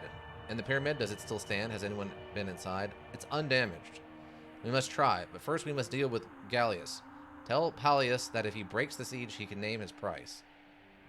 Do you realize what you're asking for? It is you who doesn't realize what's at stake here, Sister Chopia. I can't work with Gallius breathing down my neck, shouts Meru. What do you offer? Anything you want, I told you, says Meru, agitedly. Anything isn't specific enough. Pallius won't come to negotiate a deal with you. You only come if the offer is good enough. You're asking him to declare war on the most powerful house. Better make it worth his while. Tell Pallius if he keeps Gallius at bay, I'll bless the Imperial Guard and declare them protectors of the Creed, the warriors of the Temple. As the Creed grows, the Imperial Guards, nay, the Templars' power will grow with it. Really? The Templars? Oh, God. I will oversee all matters of faith. Pallius will oversee the rest. If you don't think I'm offering enough, he's a darn fool. All right, I'll talk to Pallius. Leave. All right. All right, cool. So return to Kartor and discuss the situation with Pallius. Really? Okay. We got to go all the way to the other side of the continent, by the way. We are here. The place we're going to is all the way over here on the edge of this continent. This is like months of travel, because they mentioned it takes like 2 months to get from Mataron to Ganazar or something like that the first time you go there. So that means going here is probably almost a month's journey. Or I'm sorry, not a month's journey, almost like a 6-month journey probably to get to here. I have 145 points and 37 skill points. We can actually take our sword up to 9. Honestly, we're hitting enough. I'm thinking maybe it's time to start bringing up critical.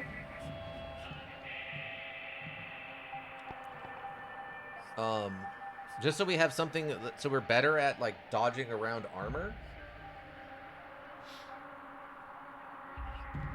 You're 9 points shy of alchemy 10, I think. Oh, well, let's see.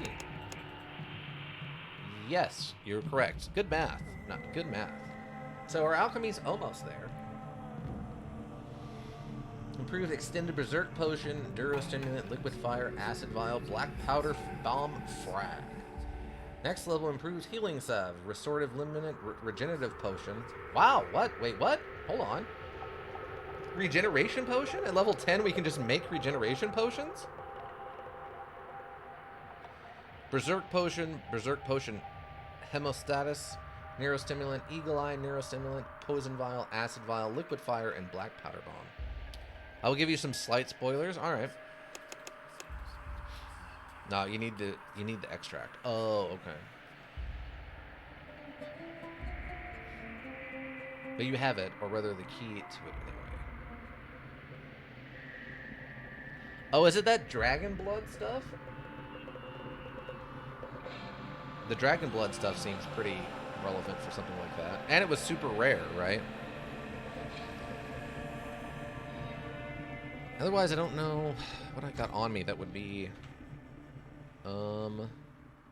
Stop taking my stuff away. Darn it. Stop that. Monastery thing?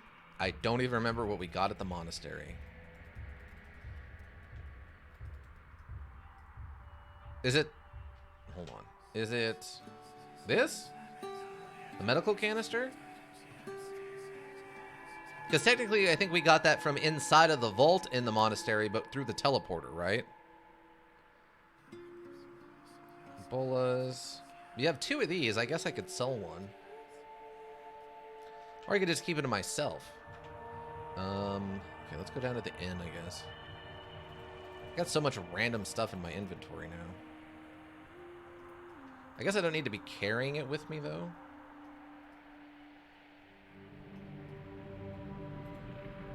Oh, Foot Locker. That's what I was thinking of earlier. Just need one of those. So by default, Palace wants to side with Aurelian because they're the stronger house. With I think 6 streetwise and 2 persuasion, or maybe 6 persuasion, 2 streetwise, you can get him to side with House Crassus. Oh, okay. Palace wants to side with Aurelian, which is the Mataron people, because they're the stronger house. But I think you can get him to. We kept the safe locked in case you got lockpick 6, but you have to key to the safe, and the safe has the regeneration juice in it. Oh, okay.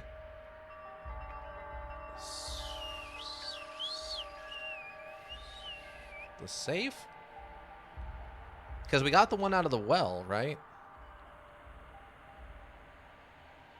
Safe? I'd have to go back. I don't remember now.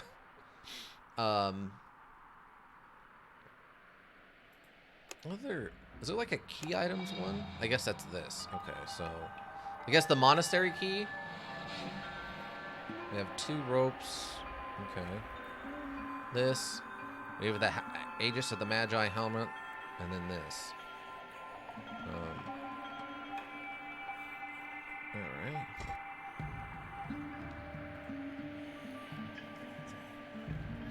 Yeah, the guards were blocking it, and you had to sneak past them. And then you went back out and murdered them all and took the key from the elder's body. Oh, I do remember that, but I still don't remember the safe, but that's fine. All right, so I guess next week, let's see, let's save. All right, so next week we're going to be doing what? We're going to do Arch, slash regeneration potion, I guess. Regen potion slash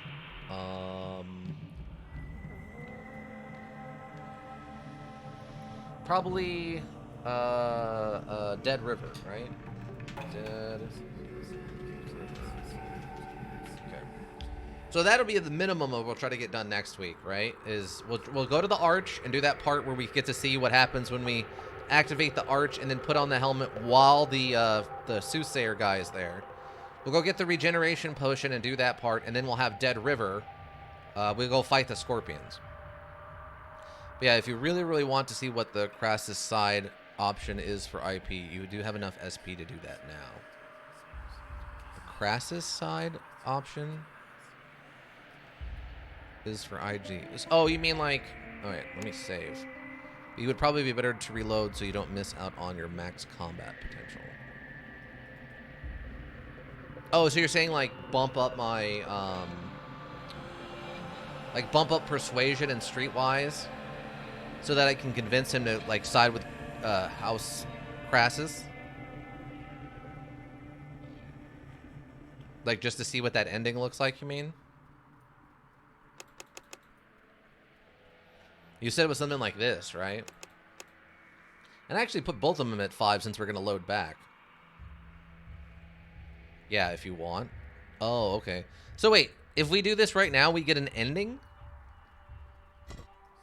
Convincing him to go with House Crassus gets us an ending? Or is it just like a funny thing that happens?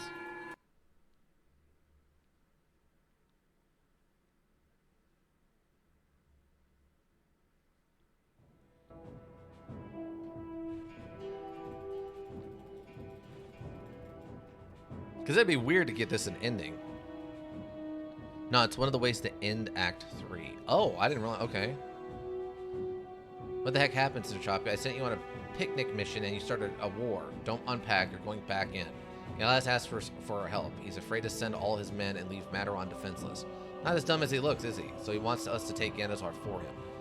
We do that, we are best friends again. Then we can hand him both towns. He puts on the Emperor's mantle and gives a speech or two. We become the Imperial Army once again. No more houses, no more no more houses, guards, and armed groups. There will be one Emperor and one army. Also, it's a 6-2 or 2-6 for persuasion / streetwise.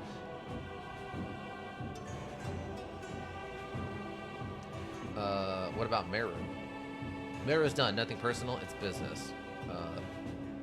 Do you trust Gallius? I don't trust anyone. I'm sure Gallius will try to limit my power and change the terms of the agreement, but that foothold we'll gain will never be undone. Gallius might win a few battles, but I'm confident that we'll win the war. Both towns? We already have Tehran. We can take Ganazar, Gallius, and I will control everything. Of course, we can keep the towns and butt heads, but I'd rather be the second in an empire than the first in Ganazar. Is there another offer on the table? Another offer, asked Malleus, surprised. Meru, what does he want?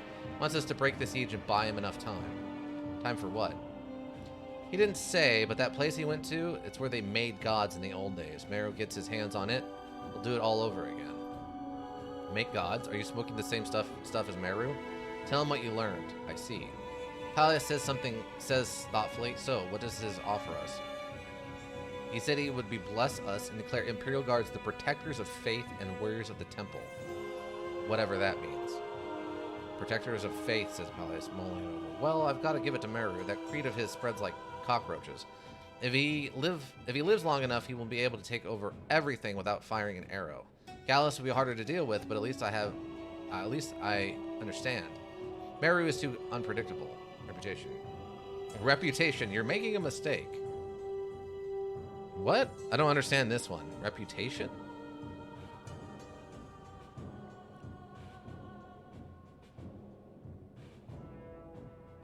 I don't understand what this is for.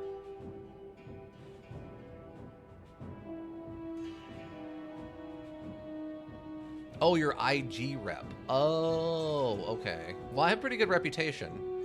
So you're making a mistake? So is that just to convince him to go with Karasis? There's a check on that. Right. So you're making... I don't understand what you're making a mistake means. It's a mistake to side with Gallius? Or it's a mistake to go with Crassus? Yeah, okay, so it's... Okay. Your service record is exemplary. You've earned that the right to be heard.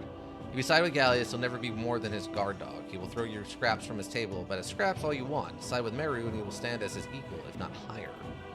And then what? Let's side with Gallius and for the first time in centuries, Sister Chapia, the different domains will be united and work together.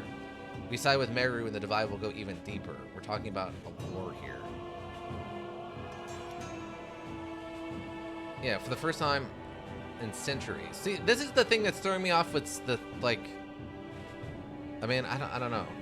I guess it's just hundreds of years, so I guess that makes sense. You're right. I don't look at it that way. Forced to work together, yes. Let's see. Persuasion, yes. We're talking about a war here because we are not scared of war. We are war, and perhaps Gallius needs to be reminded whom he's dealing with here. A war. Gallius can't even take Ganazar without your help. What do you think he will do when you're standing behind Meru? Nothing. He'll crawl back to Mataron and wait for your terms. Make it sound simple, yet the situation is anything but. Oh, come on. Take your men to Ganazar. Let me see. Ending the conversation. Now play it safe and decide with Gallius. Your men are already assembling. Take them to Ganazar and report to Legatus Hagen. Take your men to Ganazar, or if you firmly believe that Imperial Guard should side with House Crassus, if Pallius doesn't see it, perhaps Carnius will. Go to Tehran instead. Apparently I didn't have it high enough. I guess it has to be a 6. Alright, take your men to Ganazar. I just need to get to a load screen now so I can load back. Guess terms. Okay, continue. Once more onto the breach. I don't care. I need to load back so I can see this other weird ending. Oh, this is awesome. Achievement unlocked unto the breach. Wait. Karsus Legionary. What am I fighting? Yeah. Am I fighting these guys? This is a straightforward option. This is awesome. I guess I'm fighting these guys? Oh, I am. Oh, okay. Weird. All right. Huh. Okay. The ring around you is just animation. Well, right. I just wasn't sure what I was actually supposed to be targeting there. Autos...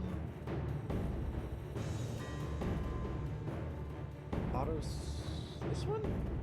The 4. I guess it's probably this one. But I checked it, and it's Streetwise 6 and Persuasion 2 for the easiest way for you to do it. Oh, okay. Okay, so... I mean, persuasion 6? Streetwise 6. Okay. Or, yes. Like that. I mean, we're gonna load back. I just want to see what this looks like. Okay, both towns, Meru, da-da. Okay, both towns, break the siege. Place, tell me what you learned. Alright. Reputation, you're making a mistake. Persuasion, okay, here we go. So now we do a streetwise. And it's without your help. Okay, so streetwise. Let's look at this. Alright, we're already assembling, take them to Ganazar. Callius men expect us to help them. Use it to your advantage. Report to Legatus and his staff. If they're killed within minutes, those will be too demoralized to fight. You gain 2 new combat skills. Okay. Take men to Ganazar. The Ruins welcome Malleus' legion with a wild cheer, but rather than fall into drinking and talk, the men begin at once setting up tents and unloading supplies from Pallius' train. Meru and his Cardu observe stone-faced from the Barbican above the gate. Everyone is thinking that perhaps Meru should apply to his gods for help, but he wisely keeps his counsel to himself. Pay my respect to the Legatus, Sister Chapia, says Pallius, his eyes on the command tent. Telling the truth about Alakita will lead to something funny. Telling versus not telling him what it's about? Okay, enter the tent. Legatus, Sister Chapia, I presume, asked Legis. Truth be told, I didn't think that Pallius would actually join us in this fight. But I'm glad to be proven wrong. Welcome aboard. I'm afraid I have some bad news. There's been a change of plans. I don't understand, says Legatus, frowning. Critical strike. Show him what you mean. Oh, so I could just critical strike him? Or who am I telling this to? Because I told Pallius about Alla Akita, and he's like, oh, okay, well, that's interesting.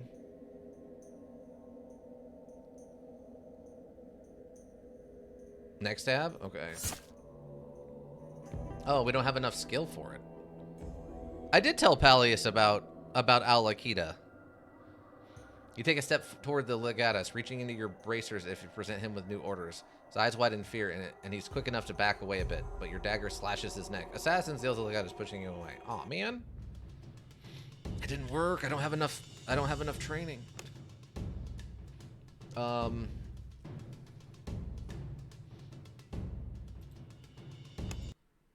Yeah, we told Pallius about the what's actually at Al Akita, and he's like, oh, he just gets kind of confused for a second, like, oh, that's interesting, actually.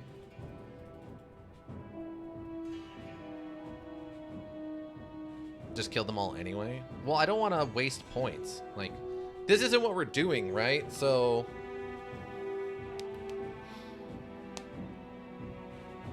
But this does make me want to put... I'm just going to put the points into Critical Strike, I think.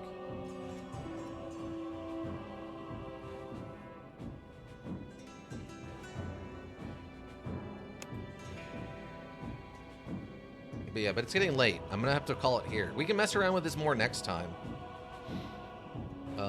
We're up to almost 250 body count, by the way. And then like half of that is just the Thieves Guild. Alright, so... Let's see. So I have this save. Where is it? We have this save, which is our main save. And then we'll have a side save. Side save. Can I do like a exclamation point on this? The ideal way, at least for Meru, is if you don't tell him, but it's a funny even if you do tell Pallius. The ideal way, at least for Meru, is if you don't tell him, but it's funny even if you do tell Pallius. Oh, okay. So when we finally confront Meru and Pallius knows about Al Akita, something funny happens, is what you mean? Is that what you're saying? I'm gonna put down a side save.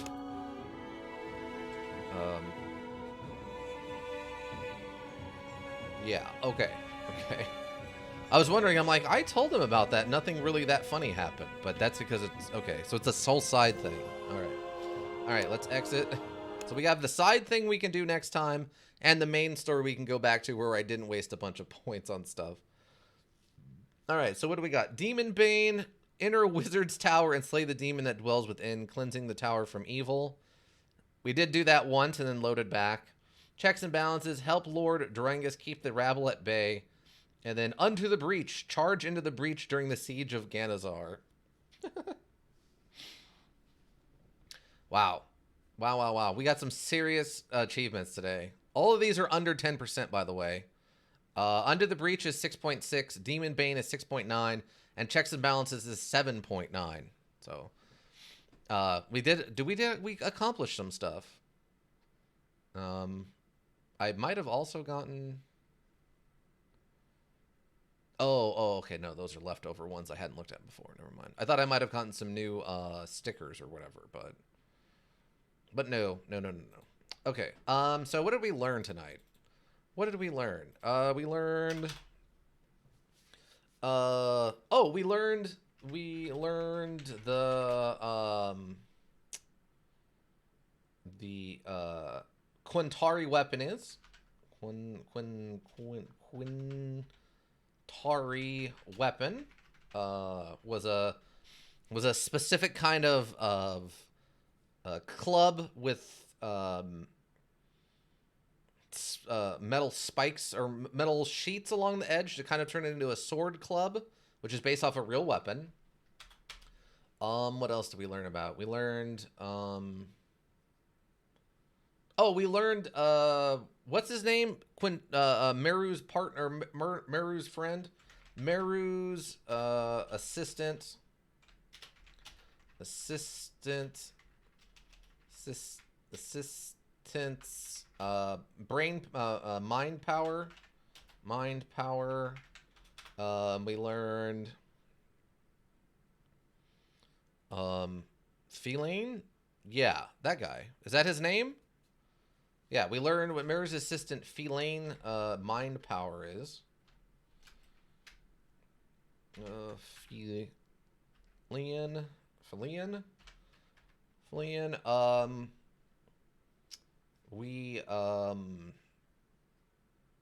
was the other thing I was thinking of? We learned how badly we learned how badly we body the Thieves Guild in a high body count run. And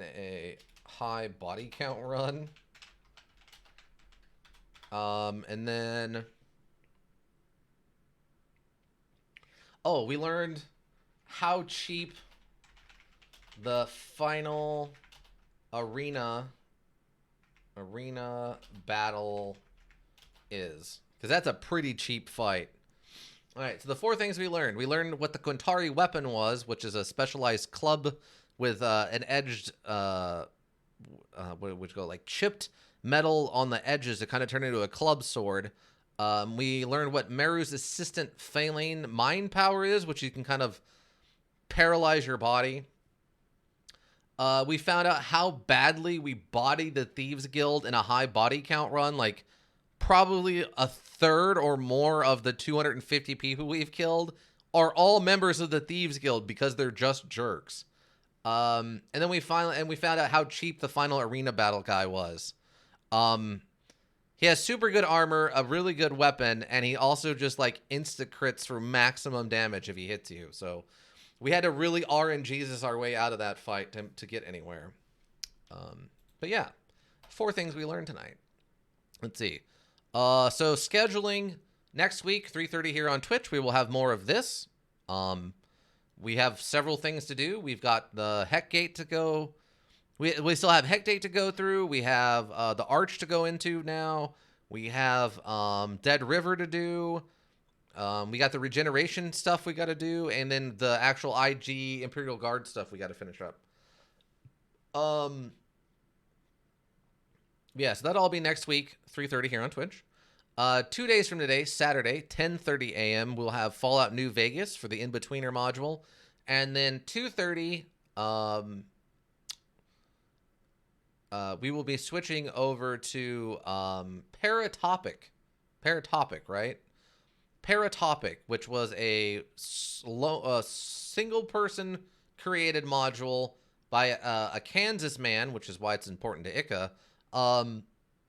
And it talks about his dealing with depression and kind of living in a small town and some of the weird stuff he got up to. Paratopic, yeah. And that will start at 2:30 with Fallout New Vegas starting at 10:30. So we'll switch over in midday. Sunday, we have something new, something we haven't done before for Puzzle Sunday. So this Puzzle Sunday, we're actually going to be doing a straight up, I guess, sort of classic styled point and click adventure with Paranormal State Poison Springs. It is Paranormal State as in the television show, which had real people. So the characters in this are representative of actual living people from an actual real life television show. So if it looks weird or wonky, understand that this is inspired by real people and a real television show. This is an official tie-in. And this is also the collector's edition we'll be playing. And that will start at 2 p.m. on Sunday. One thing to do note, though, I might have to end the stream a little bit early. Instead of ending at 6, I might end it at like 5:45. Just because I do have... Well, I might have some plans that have to do after the stream that day. As such... I might wrap it up a little early, but we'll still get a good, like, 3.5 hour stream out of it. No problem there. And that'll be Sunday, again, 2 p.m. And then next Tuesday for Action Tuesday, we will be starting up a new module. I am quite done with Crypt of the Necrodancer. I was not having a lot of fun with that last level. It's not bad. It's just not my thing. To a very high degree of not being my thing. So we're going to be starting up something new. And in this case, we are going to be going back to something recommended by Ika, which is going to be Gunvolt 2. Azura Striker Gunvolt 2. We're going back into the Mega Man style modules with the Gunvolt 2. We play as a... What do they call them? Something special? I can't remember. They're basically like a mutant with a unique ability, and we're in a universe where they were hunted down, and we're kind of working to stop evil ones, but like help the good ones. It's kind of all over the place, but we will get into that. But yeah, we will get into that Tuesday, 3:30 here on Twitch. Yeah, I don't think there's anything special in that regard. It'll just be something new. But schedule or if you want to get caught up on this, we have the YouTube repository, Raven Hillbrook Inc. Links to that are in chat and on the info page. Everything I create gets slightly edited and put up there. I'll get this up there, and I still got to get the Sunday stuff. It's edited. I just got to start getting uploaded, so I'll try to get that uploaded tonight, so we can check out the end of the Talos Principle and our Talos Principle Road to Guyana and some of the Fallout New Vegas stuff that we did. Good night, Saltier. Thanks, Ika. Thanks for stopping by. I hope you have a good rest of your evening and a good tomorrow. I'll hope to see you on Saturday, even if it's just listen mode. But yeah, then besides that, we also have the Discord. Links for that are in chat and on the info page. General discussion, recommendations if you want to see me play something specific. Water cooler section for memes. We've got the lunch board section for food stuff. We've got the office pets for funny animal stuff. We've got the art board. If you create art, we want to see it. Links are the art over there. We love it. And then we've got, last but not least, the after hours section for the spicy stuff. Stop by, say hello.